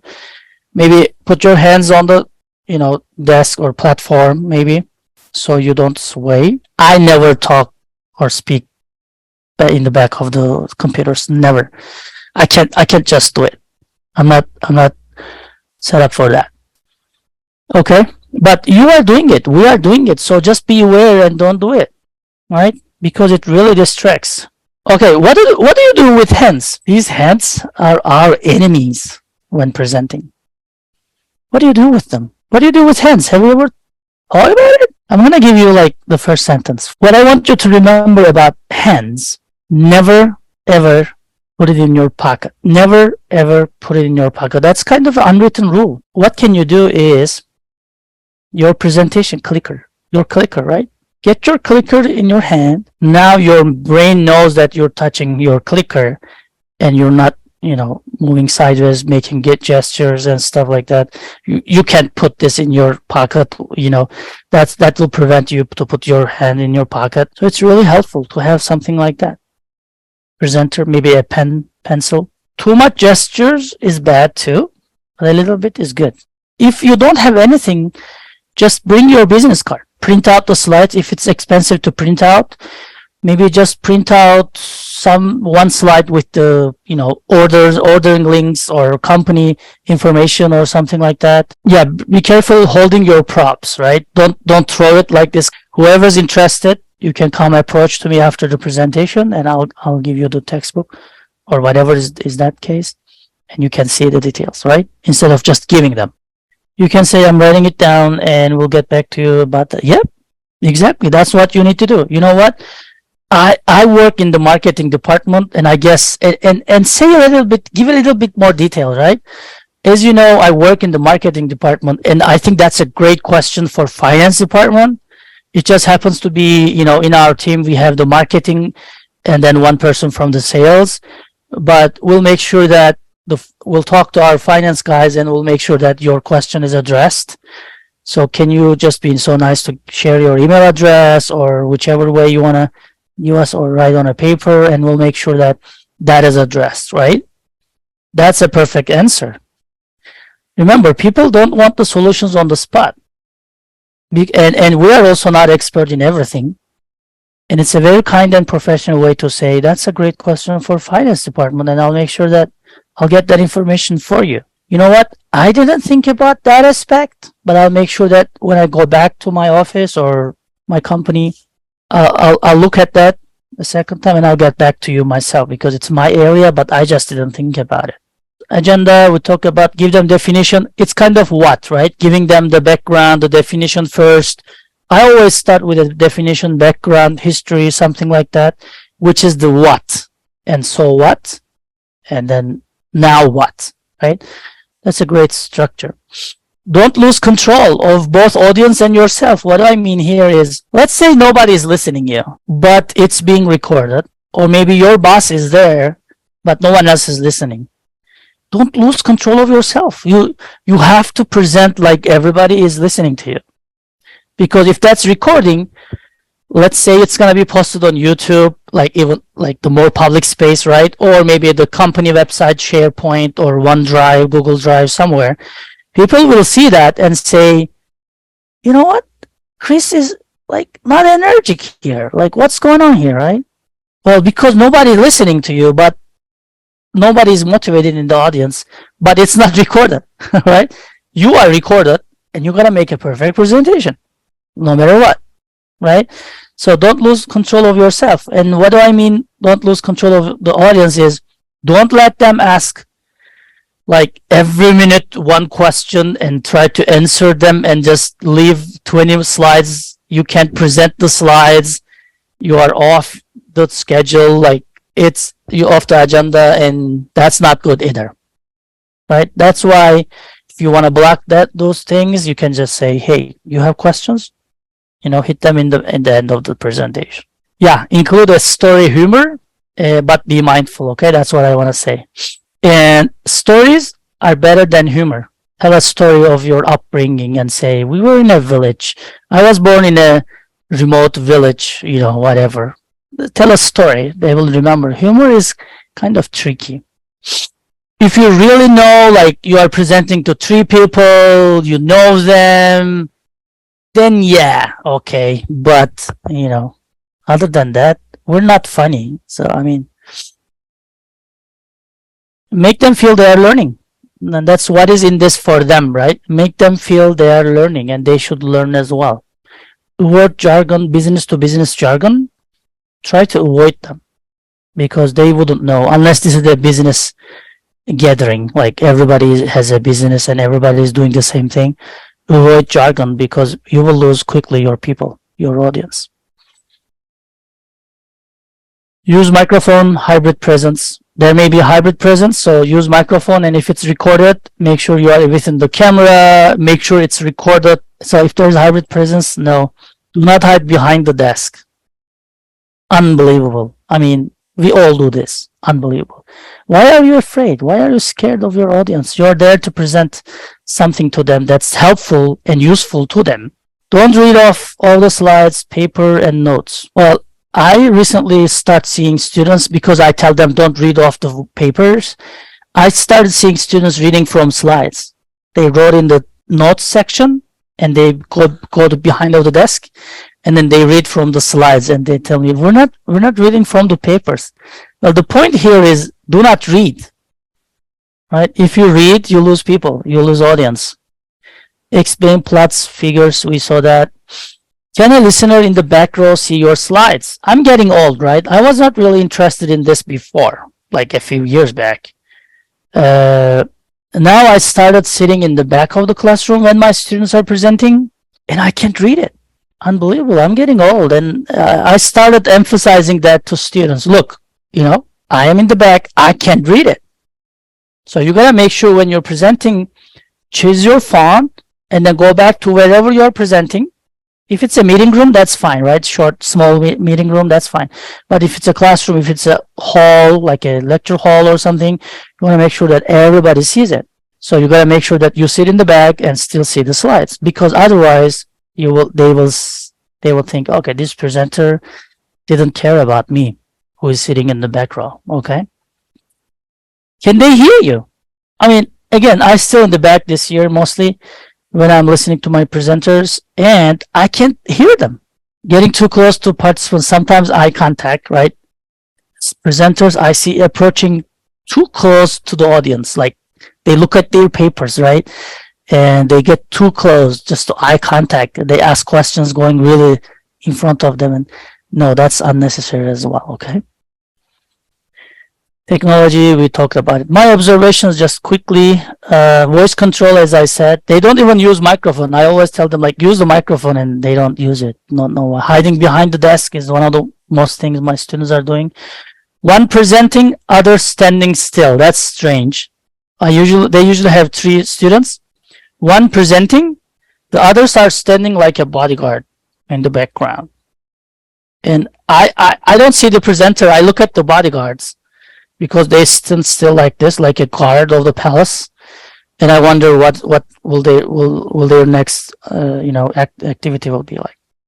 And the opposite is this: one presenting, the other 2 is wandering around, like going into the desks and wandering around. And now this time, I watch them, right? I watch them. What is the best thing?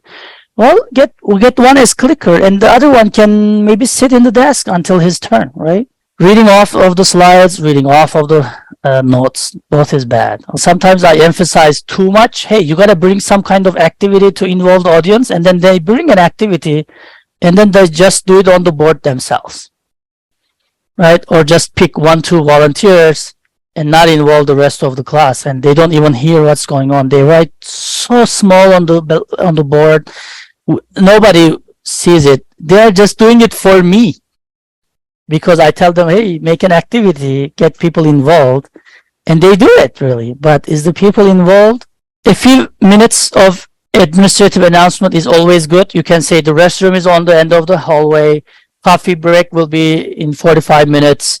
The next session will be in room A, room B, room pink, whatever. A few administrative announcement will be okay. Voice control, eye contact, we already talked about it. Follow up with the unanswered questions, send a thank you note. That's something very easy, but we always miss it because we think the presentation is only happening in the during phase, but there are things that we need to do after, right? Thank you note is one of them, very easy. And then we forgot to share and promote. If you did something really good, don't expect somebody to come and then find your presentation. So I like Steve Jobs' presentations, but I will not spend time watching that. You can watch it later on your own. Systems perspective, get someone listen to you and rehearse with them. Focus on yourself rather than the PowerPoint. Here are some takeaways. Be positive, be smiling, be engaging, be confident, right? Be confident. You are the expert. That's why you're presenting. Practice and rehearse. And never underestimate the work required, really. Never underestimate the work. It requires a lot of work and experience and hard work. Thank you. I hope you enjoyed.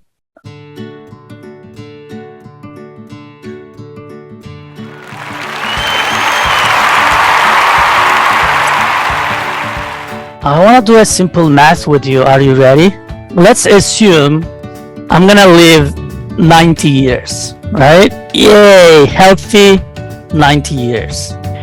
So, time is really precious.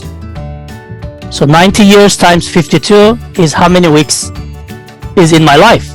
Okay, so anyways, I'm gonna live at 90, okay? Regardless of what is it, 90 years old. What do I need to subtract? Oh yeah? Am I gonna live 90 years like fully? Sleeping time. I'm gonna subtract that at the last minute, okay? Sleeping time. Well, I don't remember anything before 13 years old. I don't remember anything, right? I can just exclude that years. So it makes 52 times 13. What else? 10 years? I'm gonna subtract 10 years for like after 80 because I'm gonna be a little bit. 10 years is like through the end, right? I'm gonna be moving slowly. I won't be able to drive. I'll just sit in my house waiting for grandchildren to come visit me, right? I'm not gonna probably fly around even the country and internationally as well. I'm so old, right? So I just subtracted another 10 years. Well, you can subtract 5 years for yourself.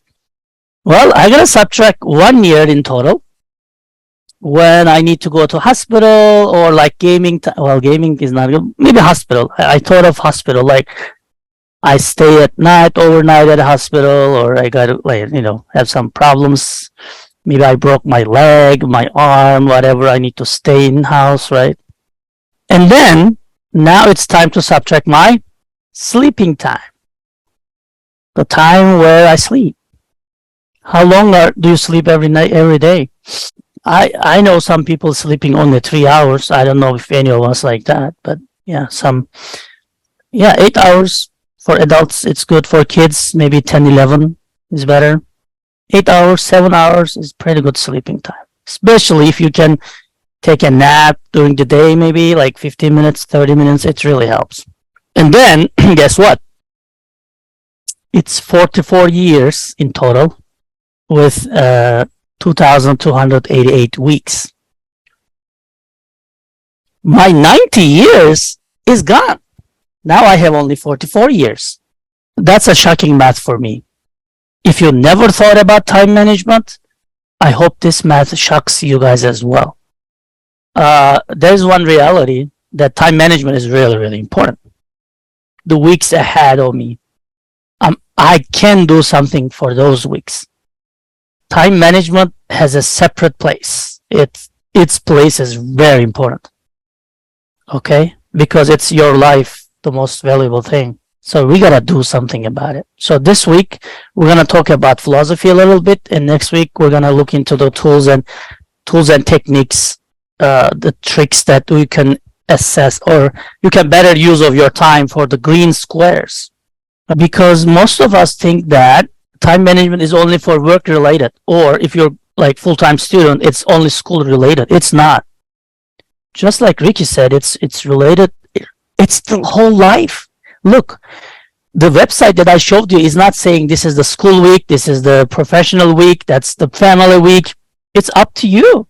I also use one of these things because sometimes there's no Wi-Fi. Sometimes, these things I always, and some people do, like they print out their Outlook calendar for the next week, next month, and then they work on that paper. Some people like fully do online. That's fine too, right?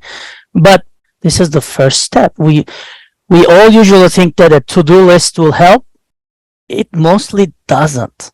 Like when you think of all the green weeks, it doesn't. It's one tool, but it's just the first generation of people, which is great because some of us zero generation, and we'll talk about what is this generation thing going on. Tick reminders, app, Google Calendar, yeah, all the reminders, these are all work. But today I want to get you some levels up, levels high, okay, some levels high, because these things are mostly about what time is it, right? For example, a reminder, hey, it's 11 o'clock, so get on the Zoom and get on the lectures for soft skills, right? Is that a time management thing? Not really. Okay, so we already started some provoking some thoughts, right? So we started with that, and then I will cover some misnomers, time and bank, understanding time management, and some tools. But let's see how much we discuss on the philosophy. If we have time, we're going to go over these things. But next week is fully like tips and tricks. Okay?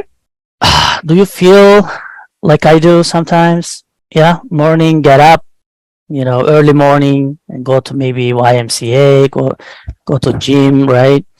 And then go rush to work or school and then get tired, rest a little bit, and at night just sleep. And I know some of you video gaming in between somewhere here. Okay. So I don't have time for video game. But it's like a constant circle, isn't it? Most of you, maybe all of you feel that way. We are in a hurry and we are always in a rush. And we are always worried that the time is not enough. We are exhausted and overwhelmed, aren't we? Well, I wish I had more time. I can hear everybody saying this sentence, including me, right? I have my Superman shirt on. It helps a little bit, not much. Okay? Not really much, not a lot. I wish I had more time. Let's see, a day is 24 hours. How much more would you like? You can 4 hours in a day. Okay, it'll help. So 28 hours. Okay. If you don't know time management, it wouldn't help, guys. I give you 60 hours a day. It wouldn't help. Did you not have time to complete whatever you need to complete today, yesterday? Like, could you not just plan it a little bit better?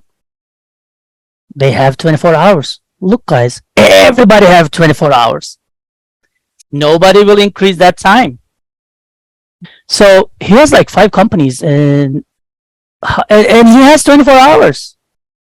24 hours. Everybody has 24 hours, right? We can't really increase it.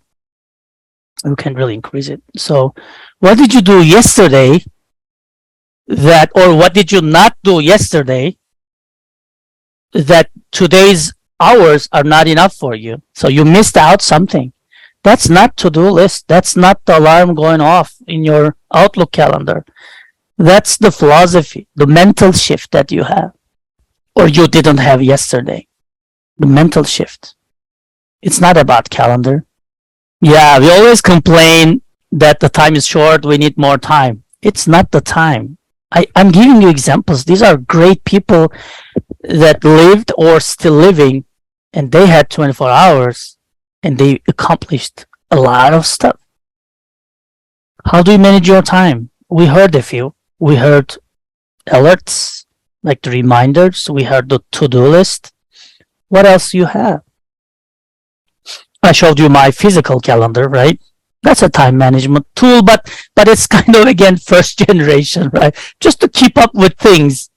But it's not like when you become something, it's the time have to become something, right? Well, he has all the power now to manage, but it's really like what he did to become president, right? I agree with you, and delegation is one of the topics that we're going to discuss, right? Great. What time is it? What is the difference? What time is it, and what is the time? Is there any difference?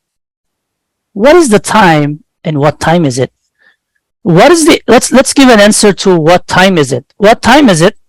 Do you see that? That doesn't really make sense, because what time is it has one specific answer, and even that is different for different people. What is the time? Like, what does time mean?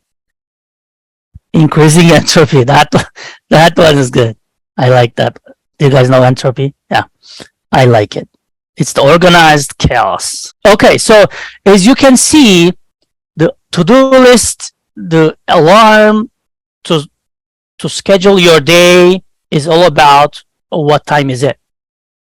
It's time for meeting, go to meeting. It's time to sleep, go to bed. But as you can see, the answers, the responses to what is the time really, like philosophically, but what time is it has one answer. But even that differs wherever you are. And guess what? Why are you getting paid if you are? Why are you getting paid? Why are people paying you, by the way? They are buying your time. They are buying your time. You saw my remaining weeks, right? 2,200, what was it, 78 or something? Some companies will buy that, will purchase that weeks from me, and they will pay me if I can find a job, right? They will pay me for my remaining weeks. They will purchase my hour. They will pay me for my hours. That's exactly what I want to discuss. Yeah. Okay. So who is working hourly? Yeah. First of all, Ricky said, like, if you're working hourly, it doesn't matter if you deliver or not. That's it. Like, that's not exactly like right. But again, John, how much is your hourly rate? 21. Okay. I get 14. Okay. Someone gets 14. So someone is working 1 hour and getting $14. John is working 1 hour and getting 21 hours. Oh, now we're talking differently, right? So someone can purchase, one company can purchase my hours, but I didn't say how much they will pay me, right? Now we're getting to a point that 1 hour is for someone it's $14. For some other person it's $21. Sometimes it's not your hourly, what you do hourly.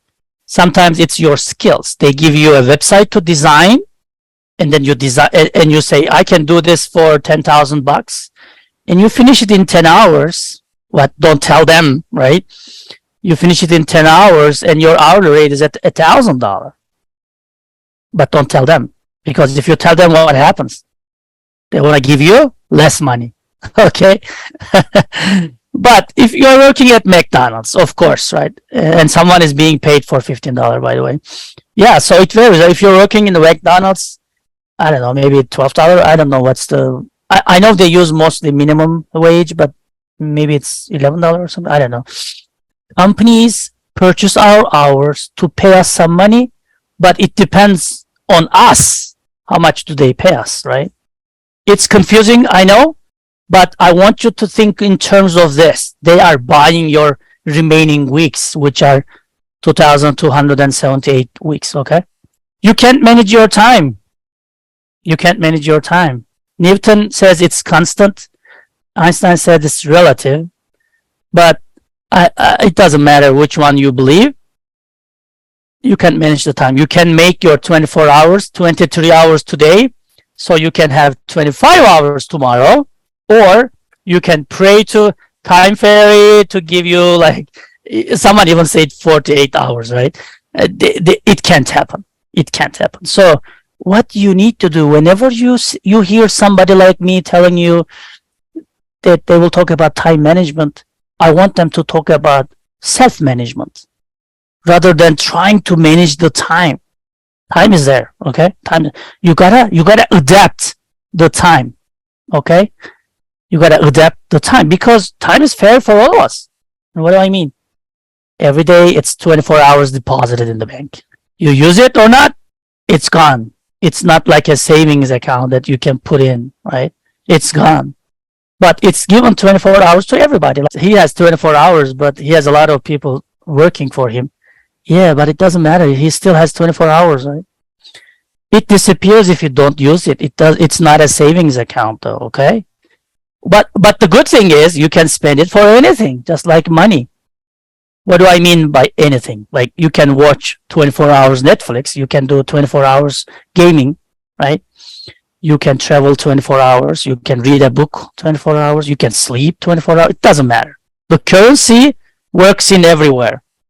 But it apparently have a different purchasing power. It's like inflation and deflation in countries, right? The people impacted the world, right? People are leaders impacting, or authors or professors, they're impacting the scientists. They have different purchasing power because they know how to manage themselves. They know what's right for them. They know why they are living in this planet. It feels different amount at times. If you are in the hospital, it feels like centuries. When you are spending time with someone you love for a week, you go visit your country, your countryside or state. You spend 1 week, it's just like 1 hour because you enjoy the time, right? It feels different. And we already discussed what's your hourly rate. That's what they pay you. How much is it worth, do you think? I mean, if I ask you, I don't know what you're doing, and how much do you think it's worth hourly? How about our $14? How much does it worth for you? I mean, that's why we're paid differently. How much ever they can purchase your hour, they will. They will find someone. If you quit today, they will find someone, maybe even a less amount. Time, what is the time and what time is it, is two different things, right? And now you have, I want you to think in terms of what should be my hourly rate, right? Hourly rate. So time management is not horology. Horology is study of time. Probably most of you heard this, right? How did people study the time before the watches? How did people study the civilizations, study the horology, where there was no time really, like there was no watch or clock towers. They used the sun to come up with the time, right? They used shadows. They used the moon. They used the flooding of the rivers, right? If you're not familiar with these things, please read those things from the civilization's history. So every civilization tried to do something, right? Because horology was important. But now we have the watches. It's still horology. And our watches are really, really like on track in terms of the standard time for everybody. But it's not enough for time management. It's not enough. They use stars, seasons, rivers, right? And our time is only 1 second off in every 20 million years. So don't worry about horology. Don't worry about what time is it and is it right? It's always right. It's just 1 second off. So horology is not time management. So horology is not time management, okay? You have a meeting at 9, you have to go to meeting. That's not time management. You set up reminders. That's not, well, that's time management, but just the first step, let's say, okay? Just the first step, maybe. It's a mental shift. And especially in the soft skills, I am always trying to attack your philosophy, like the mental mind, right? Your mental mind is very important. When you think of the time management, I don't want you to think of horology because it's just 1 second off every 20 million, which we don't care. It requires managing yourself. You gotta manage yourself. By the way, you gotta manage your decisions. Did you know that your decisions takes up your time to make decisions and the result of your decisions? Now go back to your email management sessions and think of how many decisions we discussed that you need to make, even for a blank email from John. Let's say John sent me a blank email. It takes my 10 seconds or 15 seconds.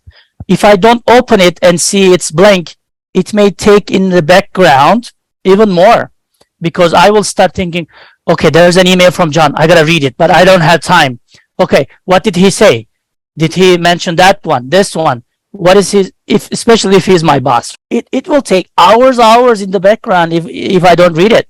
If I just read it and see it's blank, that's 15 seconds. But guess what? I'm going to write back to John and say, John, I received a blank email from you. What was your intention? It takes time. So making decisions and the result of your decisions will take time from your next day, from your tomorrow, from your next week. The decisions you make today will take years. Need for a decision, and you got to make some things to be able to quickly decide. Let others decide for you. Like they don't have to be your subordinates. They don't have to be your employees. They can be your friends. They can be your mother. They can be your son. They can be your friends or roommate. Let others take decisions for you, make decisions for you. I know it's hard, right? I know it's hard. But whenever you think of time management, please think of managing yourself, exploring yourself. Why am I here? What am I doing? What do I need to do tomorrow? Not the meetings, okay? The value of your life, the philosophy of your existence, goals. What are your goals in life? Well, hiking is a good one too. You don't need to go to a dark room, like I said. It's just one example. Go to hiking, go to swimming, yeah, go to walking, some jogging. What are your objectives? Yeah. What are your values? Like everybody has different. It's not money. It's the value. What are your principles as a person? Principles. He likes to help people. That decision will take up a lot of my time. Go to schools. I will go to hospitals and spend some volunteer time there, right? And that's one of my like values and principles. And that's why it's taking my time. But it's okay because it's my principle. It's the value for me. What's the life purpose? What do I need to do in my remaining 2,278 weeks? It's me. What do I need to want to know? What's my life purpose? Because if I can decide my life purpose, I may skip that meeting. Or I can easily tell them, hey, don't include me in these meetings because I'm not related to that topic. What makes you happy? Like Ricky said, hiking. If hiking makes you happy, you got to save some time for hiking because time management is about your life, not only your professional business. Why are you living? Why are you in this world? Like, think about it when you're hiking, swimming, or in a dark room. And these things will help you plan your next week, next month, next year, and next decade. Because next decade is coming. You gotta plan it. And that's how you should plan it. These are big things. Sometimes you will need this 30 minutes, right? That's why that's why in the beginning, some of you said, I need 4 more hours because you need it. But why do you need it is a different problem.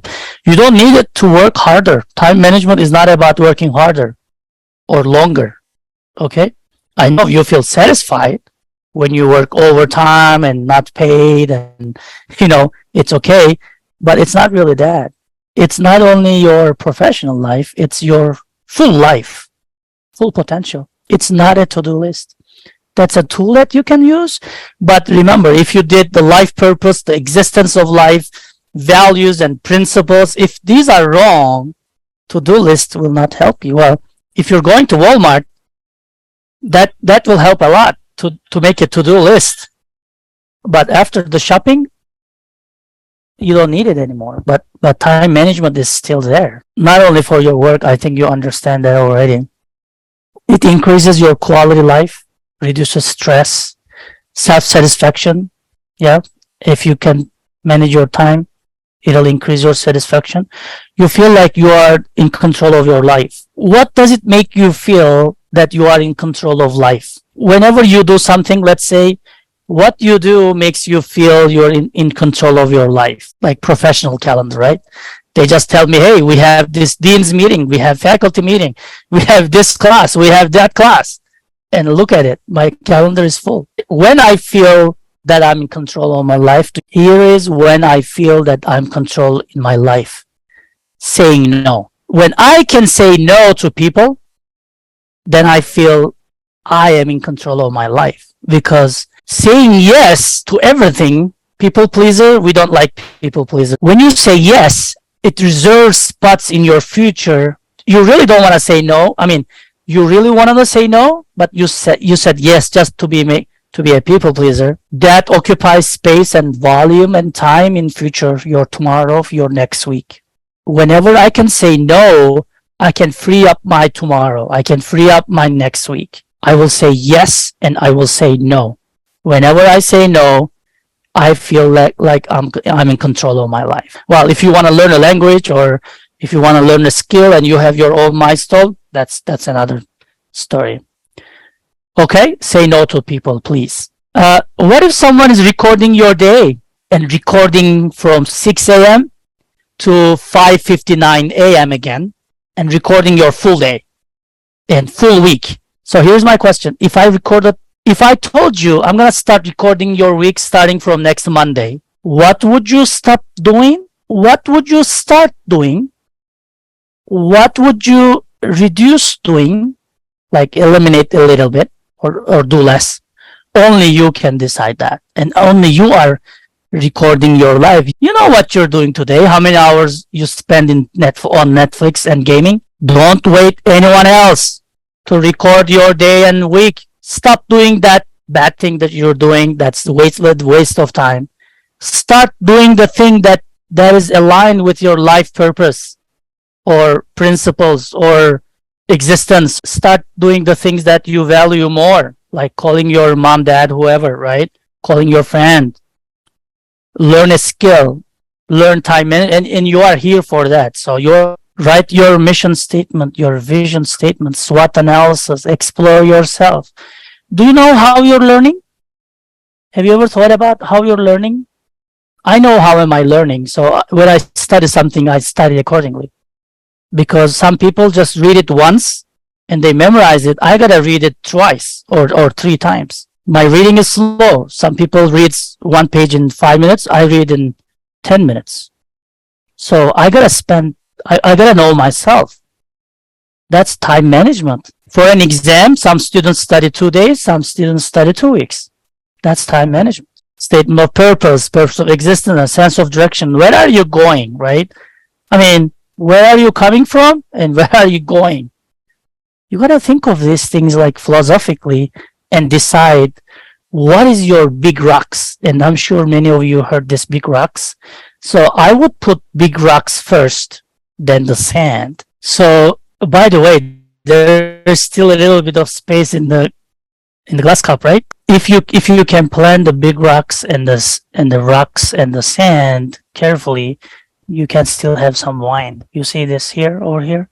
There's still some space. Okay. So yeah, what are the big rocks? What are some of the big rocks in your life right now? Or do you know the big rocks concept? Let's say you want to learn a language. That's a big rock. You want to learn Python. You want to get into a university. You got to complete your university, whatever. These are big rocks, right? Family and friends. Yeah, your family can be a big rock as well. For me, it is. Because you change jobs, you change countries, your family is hopefully always with you. Right? School can be a big one too, yeah. How about the sand? What are the sands in life? How can we avoid sands? What are sands? Sands are mostly the distractions. Your spam call, right? We're going to talk next week more, but spam calls. I never answer any call coming from any number if it's not in my contact list. That's one of my time management big thing. Even if it's my doctor, they will leave a message and I'll come back to them or they will text me. I never answer any call from any number if they're not in my contacts list. Always favorite, of course, but I mean Hollywood movies, but Bollywood and Korean movies, I really enjoy those movies. But if it's too much, that's bad, okay? So it can turn into a sand. Unless you are a movie critic or something, right? Yeah, and I like the shape of the glass because it's 24 hours for everybody, right? And that's what we discussed. So you can't really change the shape of the cup, but you can play with the planning and the rocks as well. Like you can get out of the distractions. Even with the distractions, if you are good at planning and saying no, that's good. You can still have some space. SWOT analysis, I don't want to get into that one. You all know what is this, and we do this for businesses, but why not doing it for ourselves, right? What are your strengths? What are your weaknesses? What are the opportunities and what are the threats? Remember, one of the time management skills I want you to have is to explore yourself. So after you're exploring your skills and exploring your values, now you can plan your life. Values might change, plans might change, but I want you to have the mindset, the philosophy of it. Your values might change and change your plan accordingly. You got to update your plan as well. SWOT analysis, vision analysis, mission analysis. These are we do for businesses, but do it also for yourself, okay? Have you heard pyramid principle? So first you define your value. It starts from the base, the fundamental. Define your values, which will define your long-term goals, which will define your intermediate-term goals, which will define your goal today. Writing your vision statement or thinking about your principles will be defining your values, right? So after defining it, okay, for example, for myself, one of my principles and value is giving back to community, getting a volunteering position in one of the communities, right? Societies in science. And I spent some time for that to where I can volunteer. And then I found ASEM, and then now I have my daily goals to contribute my value. But I do it daily, but it has a meaning because it also satisfies and aligns with my values. You can only do it. Don't wait for me to come and record your weeks and days, okay? And let's talk about generations. I don't know if you heard this one. It's great because first generation is saying get things done, like the milestones, and you use to-do lists, which we already mentioned in the beginning. That's kind of tricky because when we think we do the to-do list, when course in terms of assignments and stuff, you think you're a good time manager. No, not really. But you get things done. So that's still good. That's still good. I just want you to know that there's also a second generation. Schedule to get things done and have calendars, like John said, right? Like I showed you, have calendars. So second generation. This is better than the first generation, but it's not good enough. You gotta grow your mindset to become third generation, which is now prioritizing your big rocks, your rocks and sand, and think about what is important in your life. Plan backwards. And if you are there, that's not also enough. You gotta go to fourth generation, which means prioritize and schedule the important stuff because you already know what is important for you, and manage yourself instead of trying to increase your time and saying yes to everybody and then get stuck in your time management. Manage yourself, manage your decisions, manage your relationships. If somebody keeps, and we mentioned that in the email session, if somebody keeps inviting you to that meeting that you never attend and you're never useful, not related to you, just tell them, don't send me that invite. If you think you are missing some of the meetings that are important for you and you can contribute, but not invited, get action, take action, and tell them to include you because it aligns with your values in life, right?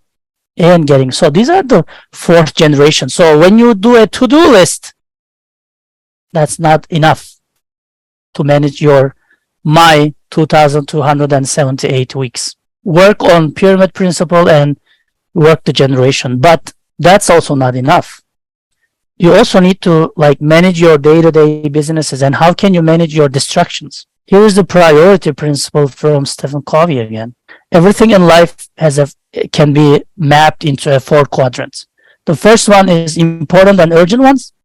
The other one is important, not important but urgent. The third one is important and not urgent. The fourth one is not important, not urgent. It's just the trivia. It's the time wasters. It's some calls, like I said, right? It says it's calls. I never answer if they're not in my emails. I don't try to please people always because that takes my time and never contribute. It's not important. It's not urgent. If you're trying to manage relationship, build relationship or network, that's good because it's aligned with one of your principles, which is I gotta network to find a job. So I gotta go have a lunch with her or him, or I gotta buy him a coffee. That's okay, right? That's not trivia. If it's serving to a higher level purpose. Not important, but urgent. Interruptions, emails. There's an email blank from John. Not important, but urgent because it's an email. Maybe it says urgent too, right? Calls, meeting, popular activities. For example, I don't know, happy hours, whatever is the popular activity. Not important, but it's right now. Do you want to go or no? Go whenever you need. Maybe you want to ask something to other people there. Maybe just enjoy a fun time with friends or colleagues, right? Important, not urgent. For example, relationship. So knowing Dr. K, is it important today? No. Or is it urgent today? No. Is it important? It may be. Maybe when you're applying jobs, you will look at your transcript and say, okay, who was my professor in which class? Who can write me a letter of recommendation? It may be not urgent today, but it may be very important. Personal growth. As I said, you are already here to develop yourself and grow your soft skills. Okay, so you really need to review this and understand what it means. If it's important and urgent, I want you to do it. If there's a crisis, if there's a pressing problem, if it's a deadline, just do it. If it's important but not urgent, plan it. Plan in your mind, say, okay, Dr. K is in my list. Take me in your list if you need any letter of recommendation. And then plan it. It's not urgent, but it's important. How about if it's not important and non-urgent? Now you play the delegation role. Make someone do it for you.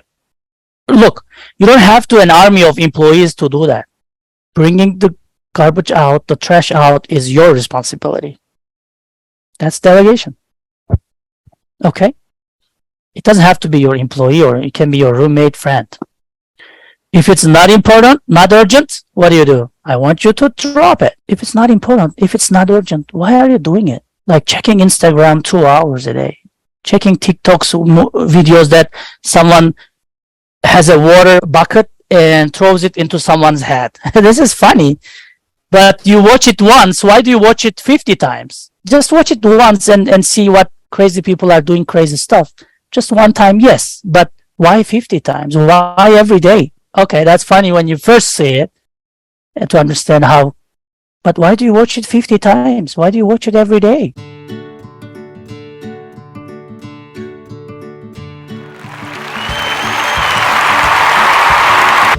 So, I want to start with asking you, what changed in your life after time management session? Did you start doing something, or did you stop doing something? Did you start thinking about time management a little bit seriously after seeing that I have 2,278 weeks remaining? Actually, I lost one more, right?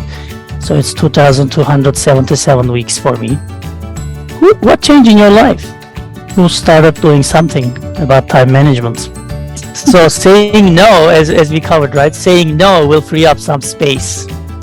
So yeah, we covered, like, if there was a time fairy, what would we want, right?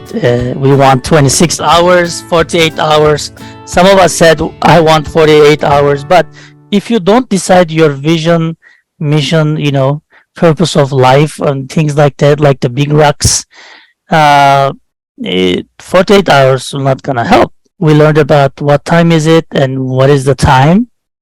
The difference between just saying the time, like looking at the clock, versus understanding the meaning of the time for individuals, because time is both relative and also constant. If you are with a loved one, right? If you are passing time with a loved one, with a family, with a friend that you enjoy being together and talking, you're together one day, it's like 1 hour. You're together 1 hour, it's like 1 minute. Versus if you are expecting someone to meet at a restaurant and she is late 5 minutes, right? And every second counts, and that 5 minutes, 10 minutes is like 1 hour. So time is relative. And we said there are some people, really famous people, that changed the life of the humankind, right? How we live the life, and they had 24 hours as well, but somehow they managed to do a lot of stuff. So it requires a mental shift, right? Goals, values, and everything. And decided to create a big rock for themselves. I'm hoping you thought some of these things and maybe you didn't think before. So now you started doing it and getting your calendar and then putting the big rocks first. There's a science behind it. There's research that if you write things down, it's much higher likely that you will do them. It's like promising yourself. If you write them down, it's highly likely that you will gonna comply with those rules or objectives, whatever it is. So some of you did SWOT analysis. Maybe you started exploring yourself and things like that. We talked about, let's see, 4th-generation. Usually, first generation is just a to-do list. That's a big leap. I mean, there's no generation 0, but I see many of us are generation 0. We don't even do to-do lists. A to-do list is good. It's just the first step to better time management. Delegating tasks and saying no. I wanted to cover them, but didn't have time, so we'll go them together today. We'll cover them. Some policies, I don't know if we cover this, maybe not. I want to be my own boss. I perform well under pressure. I don't want to lose my freedom because of time management. If I schedule my time, if I manage my own calendar, right? I don't want to lose my freedom. I don't want to schedule anything so I can do whatever I want. Well, that's not a time management. That's not a time management. So you actually don't lose your freedom. I want to be in control of what I do. Well, if you don't schedule anything, you possibly don't get anything done, right? Being spontaneous is my style. We engineers, we don't like being spontaneous, right? We want to plan and build and test. These are some excuses to avoid time management. Okay, I want to just enjoy have fun. I don't want to see anything on my calendar. Well, no, these are fallacies, right? That time management destroys my creativity. Well, I'm hearing these things and I'm reading these things from audience, and from people around me. These are some fallacies. Well, one works for me really well though. Which one? I really perform well under pressure. When there's a due date, when there's something that I need to do and deliver, create, test, whatever, I really do well under pressure, right?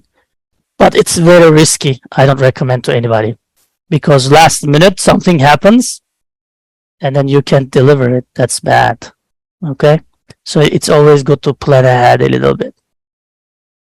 So delegate. We learned from Chris that she delegated her children, to manage their own time.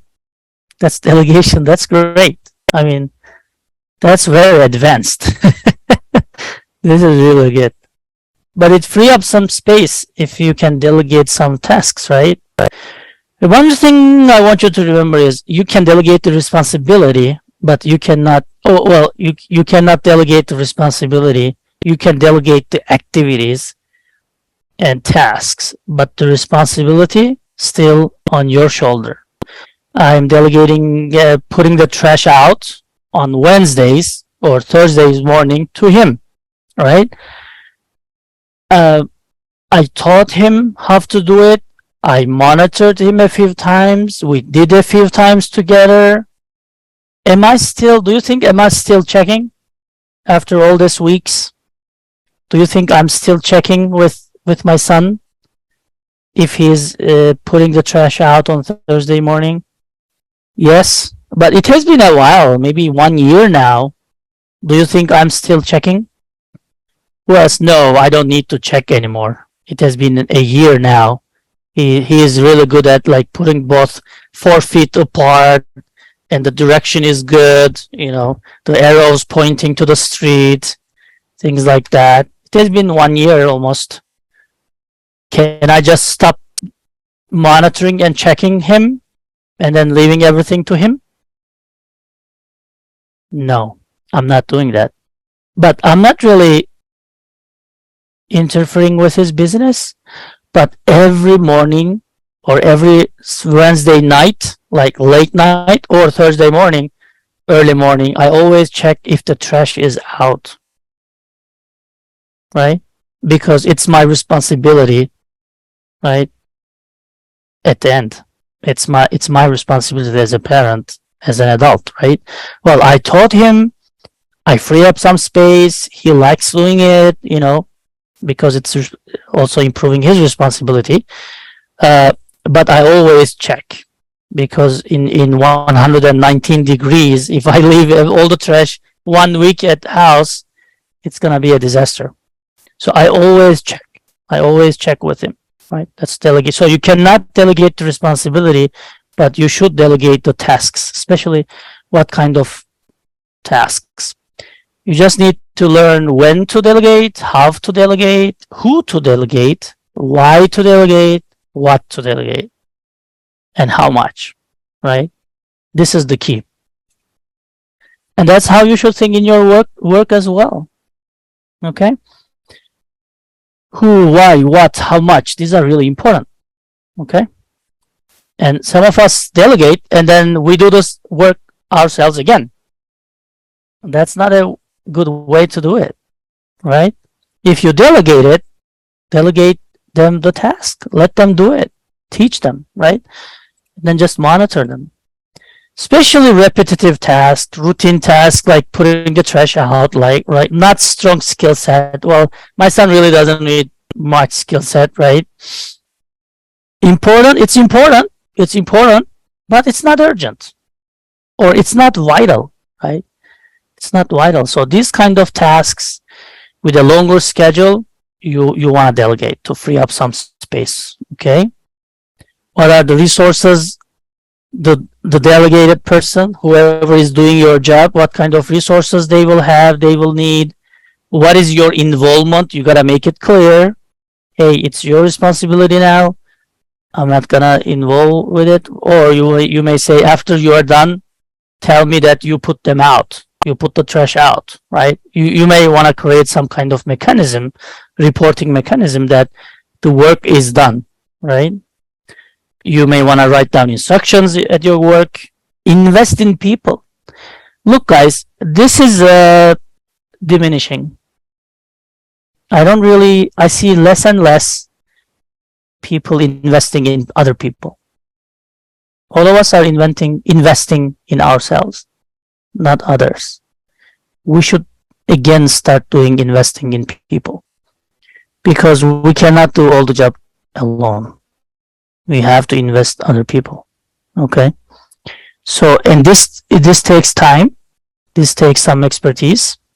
This takes some ambition, but we have to start doing it, because we cannot do all the work together.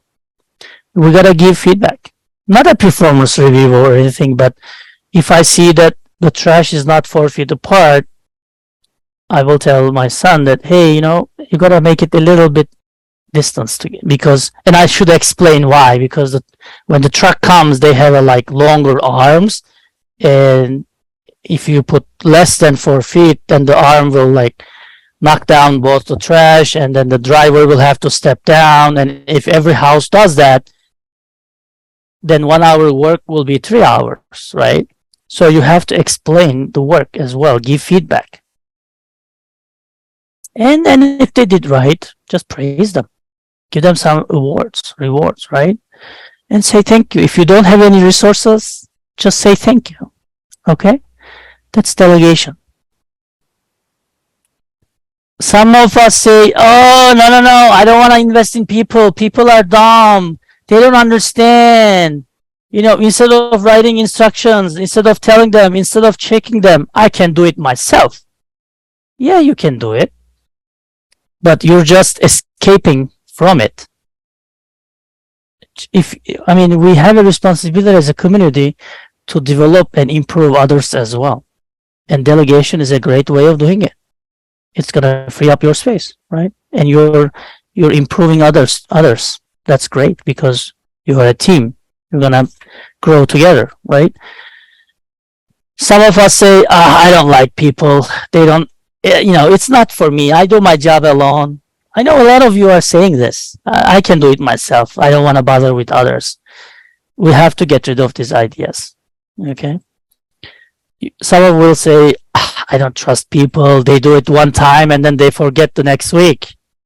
Well, that's where the leadership comes into play, right? We're going to cover leadership next week. And some of us are just perfectionists. I tried it. My son can never do it 4 feet apart, and the arrows is always pointing the wrong direction. I am done with it. And some of us are perfectionists.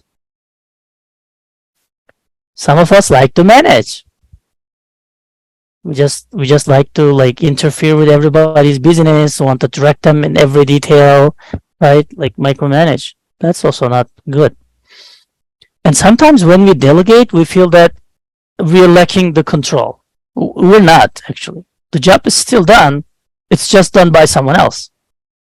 And you can still check. You can create some mechanism, reporting mechanism. You can tell them to send you an email. I don't know, whatever is the case, you can still be in control, right? It's not a lack of control because you will be growing up. You will be more professional. You will be a team leader. You will be a mid-senior level manager. You can't really do everything. You got to trust others. Okay. So this is some of the myths that we avoid delegating tasks. We avoid. And these are our excuses. Yeah, record where the time goes. You can't control if you can't record it. So that's why I said if someone came to you and start recording your day, what would you do differently, right? That's your homework. That's your homework. Also, learn to say no. That's delegation and saying no. Are you good at saying no, Ahmed? When do you say no? Like, when do you say no comfortably, let's say? Let's put it that way. When do you comfortably say no? Your boss or friends or family member will ask you to do something because they don't have time. They will ask you to do something because they don't have time. They want to free up their space, okay? So get you busy and free up their space. That's why they ask you to do something, okay? Especially if it's not your routine work. Of course, you are in the quality department, manufacturing department. Well, I'm industrial engineer, so from a regular work, it's okay. It's your job, but there will be things that they will ask you to do, which they can do it, but they will ask you to do it because they don't have time or they want to spend their time differently. That's why you got to learn say no. Okay? Because every yes will block your next week and next month. Somebody will just say, hey, Chris, can you just attend these financial meetings? Like, I really don't have time. Can you attend? And you'll say, oh, sure, no problem. And then all of a sudden you realize next week that this meeting is like 2 hours every Friday afternoon. And now you committed to it. And then you're stuck. Right? Everything you say yes will block your time in the future. That's why you gotta say no. Okay? Well, some of us say yes just to avoid conflicts, right? And sometimes maybe they are our boss, right? Well, if boss says something, then you gotta say yes, right? Not really. Remember what we covered in project management, right?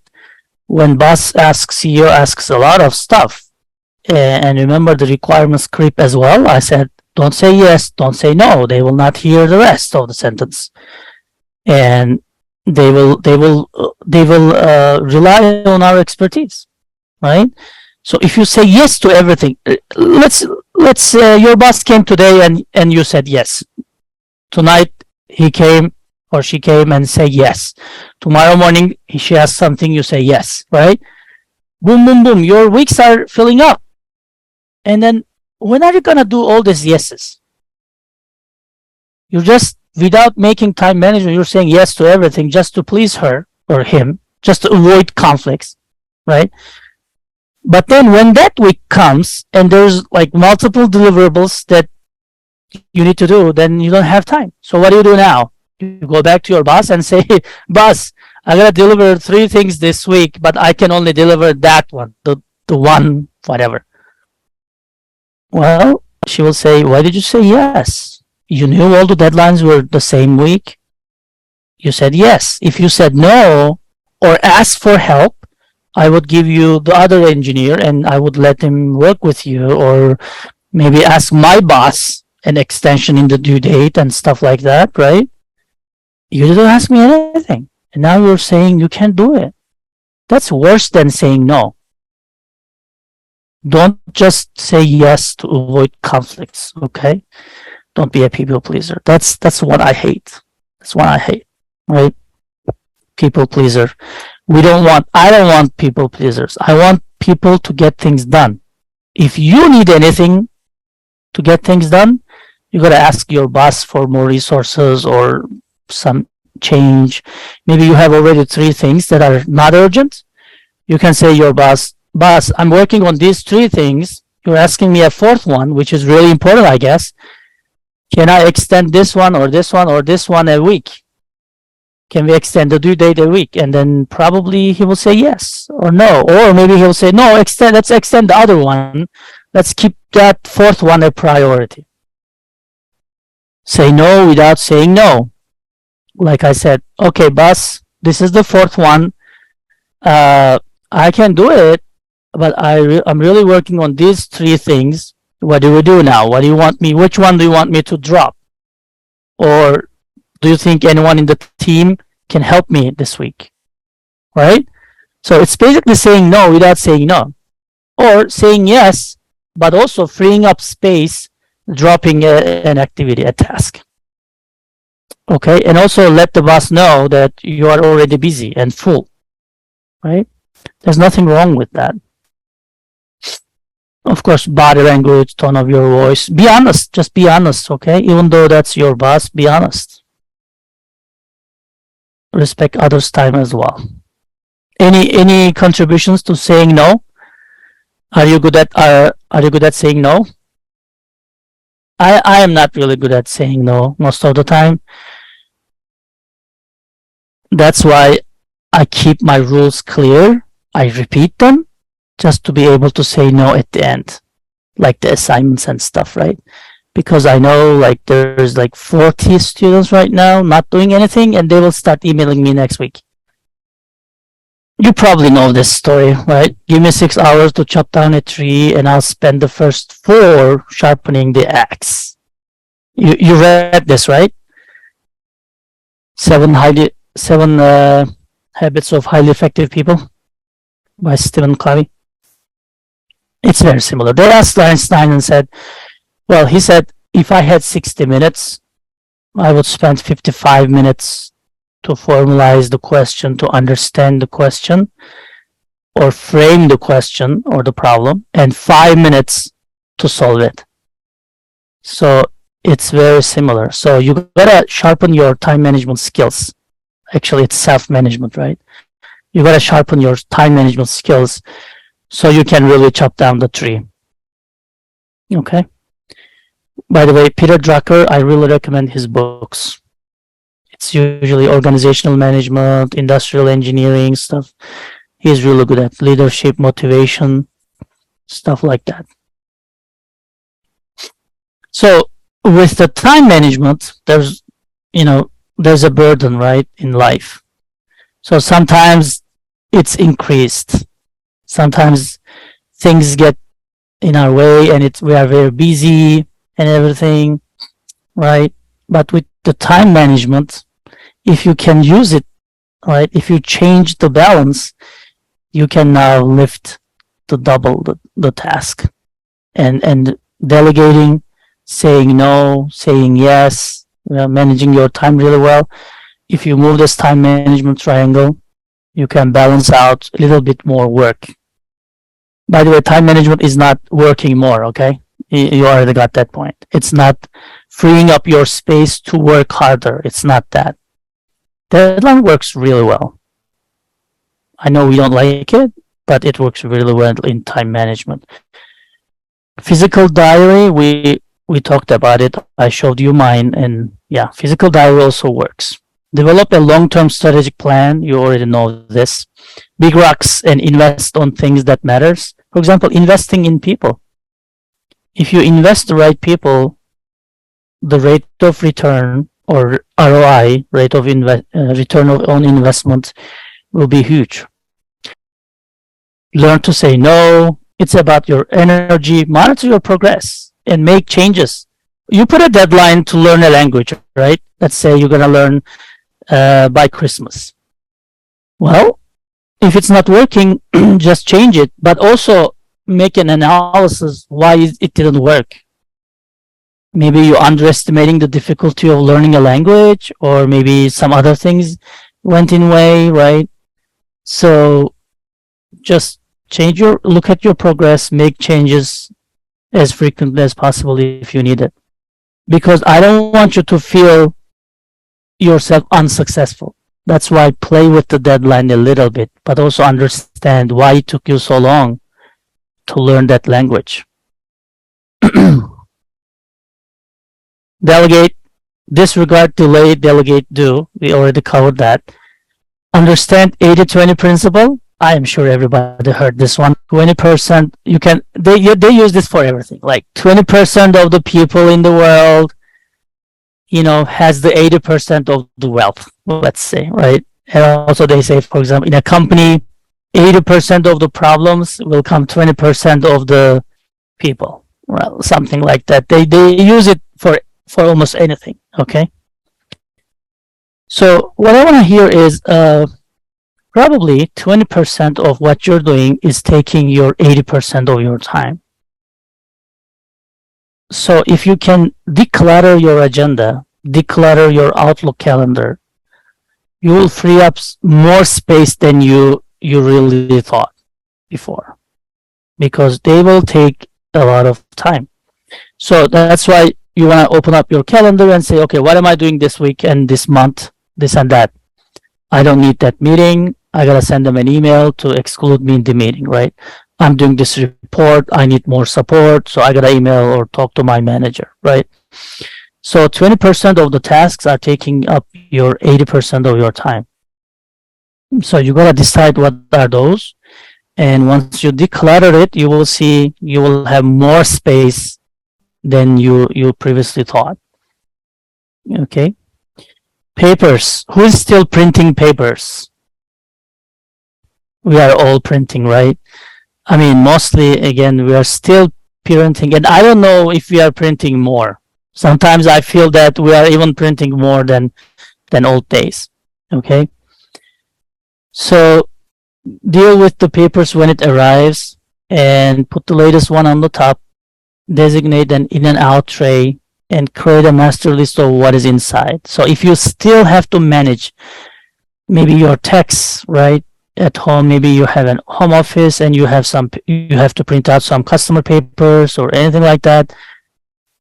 Dealing with papers are still something that we need, something that takes our time. We've shuffled through the papers to find the right one. We look through the files and folders if it's there, right? Just improvise a few good tips to better manage your papers, because I think we all still printing papers. Okay, so don't underestimate how much time is going there. Declutter your office. Who came to my office? Did anyone come to my office in Tempe? Yeah, it's usually cluttered. Okay, I clean them, I organize it maybe every semester, but it's really gets cluttered again. I think it's because of me. So declutter your office, because if it's cluttered, scientists say your memory is also cluttered. Your calendar will be cluttered. Okay, so if you have a lot of stuff on your table, your time management will not be good. They say if the space, if the table, if the office is cluttered, if your garage is cluttered, then your memory will be cluttered as well, because it's working in the background. You always think that, oh, I gotta clean this table, and you don't clean it. I gotta organize my office, and then you don't organize it. And then it keeps your brain busy in the background. Okay? And it's not easy, but here are the tips. Where is it coming from? Why is it cluttered? Right? Why is it cluttered? You just do this. Things to have in the office, and do this for your room and table as well. Things to have in the room, on the table, things to give away, things to get fixed, or anything else, right? For example, I have 5 bikes in my garage. Really, literally, I can show you. But 3 of them are not working. And every time I go to my garage, every time my son goes to my garage, and every time my wife goes to, we have this discussion. What are we gonna do with these bikes? Just give it away or get it fixed. Sometimes fixing a bike in US is more expensive than buying one. Okay. And is it worth in 119 degrees to fix it? Right? Because we can't bike really next 2-3 months. Right? So declutter stays in the conversations, stays in the memory, stays in the brain. Okay? So just decide where is it coming from and eliminate it. And they also suggest that if your house is cluttered, start on one room. Start which one is the easiest maybe. And in that room, start with the corner. Okay, that's what they suggest. And they suggest spend only 5 minutes to clean it. If it's more than 5 minutes, it's again taking your time. Make your goals public. One of you already said, right? Lee said she wrote down the goals, right? And then she's now more aware of it. Yeah, when you make the goals public or find a buddy, there's a lot of apps about this, right? You can find a buddy, you can write it down, and then you do them more. You try to deliver that, complete them more, as opposed to just thinking about it yourself. Because now you shared it, and then now you feel committed to it because you promised others, right? Who schedules mental recharge time on their calendar? When I saw his calendar, I was shocked because he has classes, right? We have classes over here and here, and then like half an hour before the classes, he said class preparation. That's a great idea. For example, there's an exam in 5th week, right? One day before, he has half day exam preparation. That's great. And if you want to schedule a meeting with him, he says, no, I'm preparing the exam. This is great. So you gotta put some mental charge in your calendar or some time to spend with kids, right? Or whatever is the case. You gotta also block those hours too. Because remember what we said, your calendar is not only your job calendar, your life calendar. You have 24 hours, 7 days in the life, right?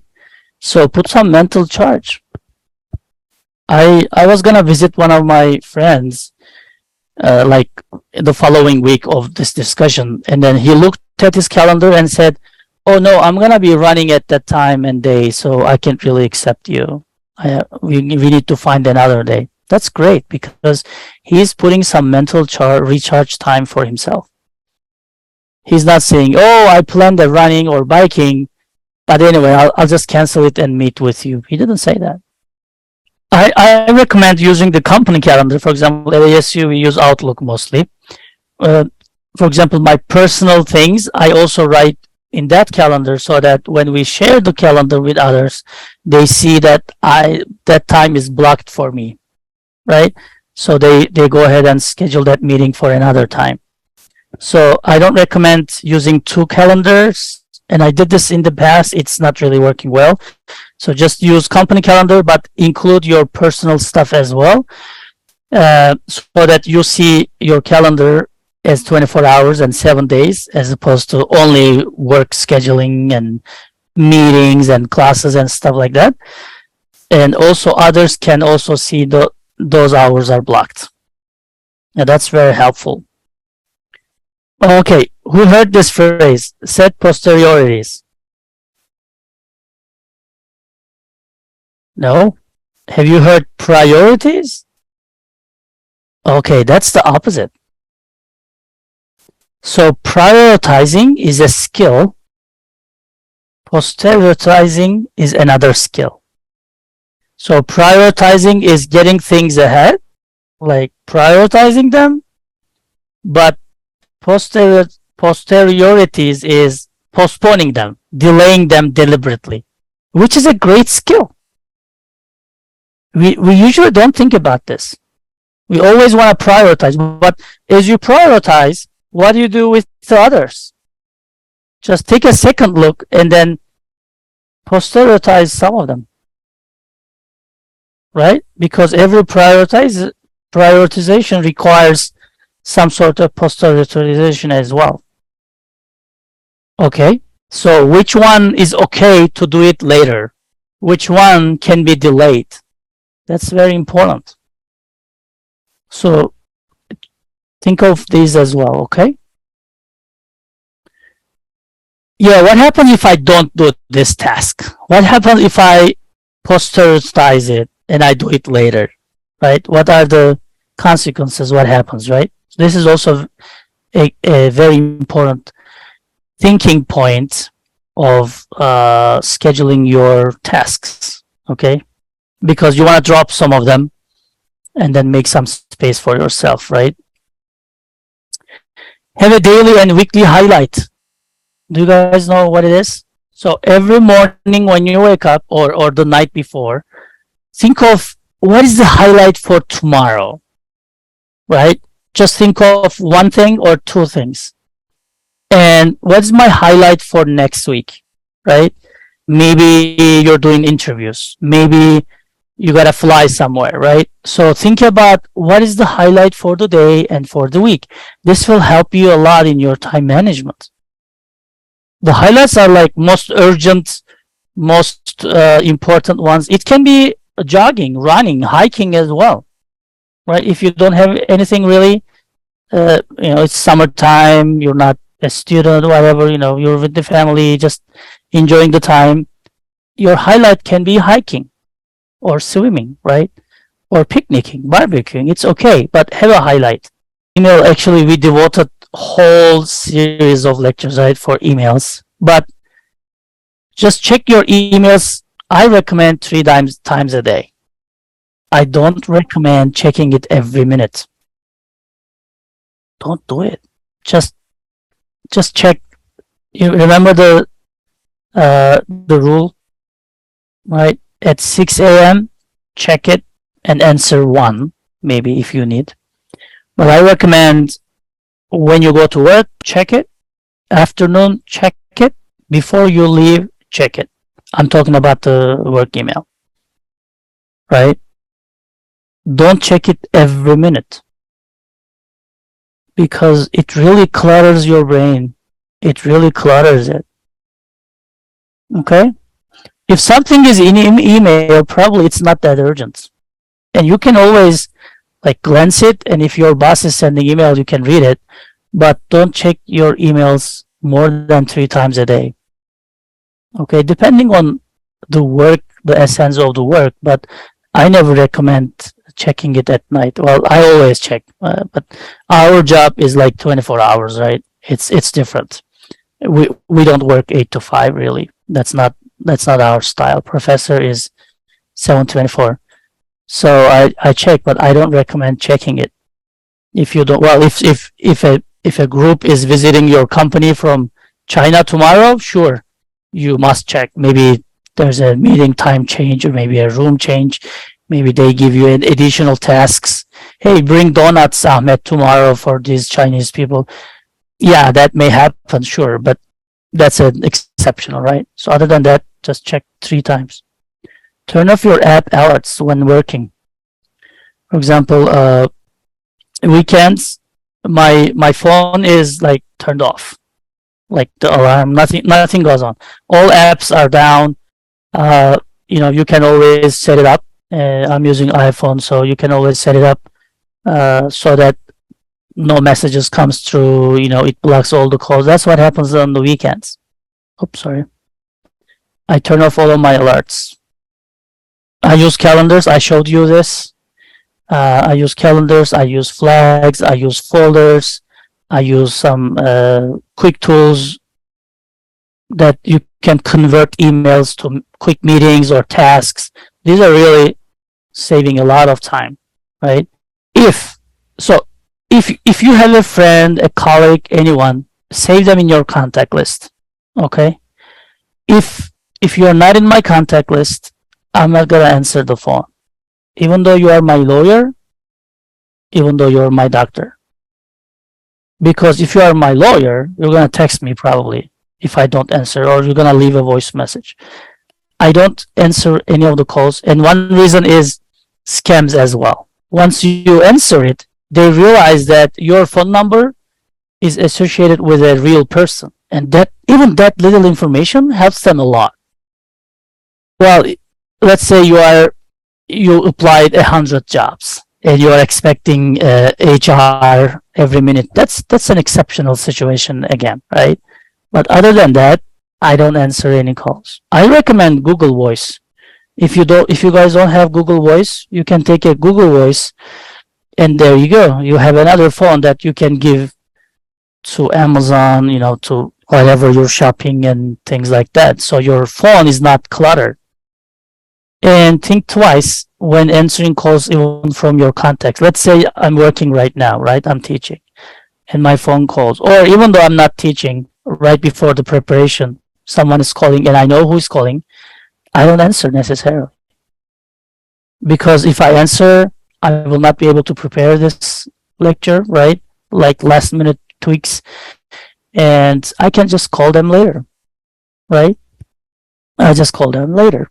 That's fine. So even answering the phone's calls from my contacts, I think twice. Save a block if you need non-urgent calls. Just save a block in your calendar or anytime, like before the lunch, after lunch. Give yourself some time to call them back, right? And one of the things that I read from one of the resources that when I'm preparing those things, he said, the author said, his voice message, like, you call them and then there's voice message, right?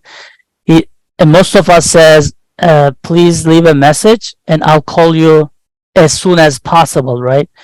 He made an argument how wrong this is. And I totally agree.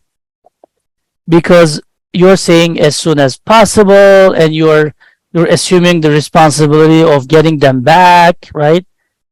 Instead, he was proposing in the book, say them, if it's urgent, please call me back. And now the burden of the responsibility is the callers. Now they need to call you back. Think about it. You call a doctor's appointment, to schedule a doctor appointment, and they don't answer. What do? You call them again. What do you do? If they don't answer, you call them again. Because you have a need. They don't. That's why if someone is calling you, let them call you again. So just leave the responsibility to the other side a little bit. Oh, tracking daily, weekly phone time, like the screen time, is a great tool. How many long hours you just check your screen time on iPhone, and I'm sure Samsung has one too. My first thing about meetings is don't do meetings. If you don't have to, don't do meetings. The second is, do you really need to go to that meeting? If someone else is organizing and they invited you, I recommend trying to cancel it before the first meeting. Because once you join the first meeting, right, people, if you don't join the next time, people will ask, hey, Ahmed, you were there in the previous meeting. We didn't see you at this meeting. Well, Don't go to first one, because if you go, they will always try to see you in the meeting. So don't go the first time. Just try to cancel your attendance, okay? Just explain them why you don't need to go there. And you can say, hey, professor, this is just a simple meeting. I can go. Well, it takes 5 minutes to go, 5 minutes to come. Somebody will say, let's have a coffee, let's have a lunch together, and then your hours will be lost. And half an hour meeting, and that's not the only one. The quality department will call a meeting. The finance department will call a meeting. Manufacturing guys, marketing guys, everybody will call a meeting. And boom, your calendar is full of meetings that you don't need to attend. You gotta be on the manufacturing floor, shop floor, producing something, in the lab, testing something. Now, instead of that, you're just sitting in the meetings that you're not of value to you, and you're not of value to them. Right? So just don't go to the first one. Okay? What is the purpose of agenda? So if you are organizing, I want you to have a purpose and an agenda. Okay? Without any agenda, the meeting will be fruitless. And always check, if you are going, always check who is attending. I always look at the CC and try to see who is attending, because I will have my secret agenda. I will say, oh, Chris is coming. So there was that thing that I would always wanted to ask Chris. So I'm going to ask it to Chris, and then say, oh, Ricky is coming. I will talk to Ricky about this and that, right? It can be personal or work related. It's okay. But have this opportunity, because we cannot always meet, right? Once we meet, just handle some other secret agenda for yourself. Do you need to prepare anything? That's the big one. If that's a meeting that you really need to do some things, what do you need to prepare? If it's not clear from the emails and meeting invites, ask that question, because people might be assuming that you're going to bring those slides, you're going to bring that report, you're going to bring that whatever, right? And you didn't, because you didn't know. It was not clear. They were just assuming, right? So ask that question. People will be happy if you ask question. Okay? What is your personal secret agenda that we already covered? And always tell people, if you are organizing, tell them when is the next meeting. And always keep the minutes, write the minutes, and then distribute the minutes afterwards, because people will leave, people will change, new people will come, the minutes will be in SharePoint, Google Drive, wherever, and then you can always look at the history of these meetings, what has happened, what has been presented, what has been approved by the management, right? This is very important, the minutes. So who's attending, agenda, minutes? These are very, very important. Interruptions. We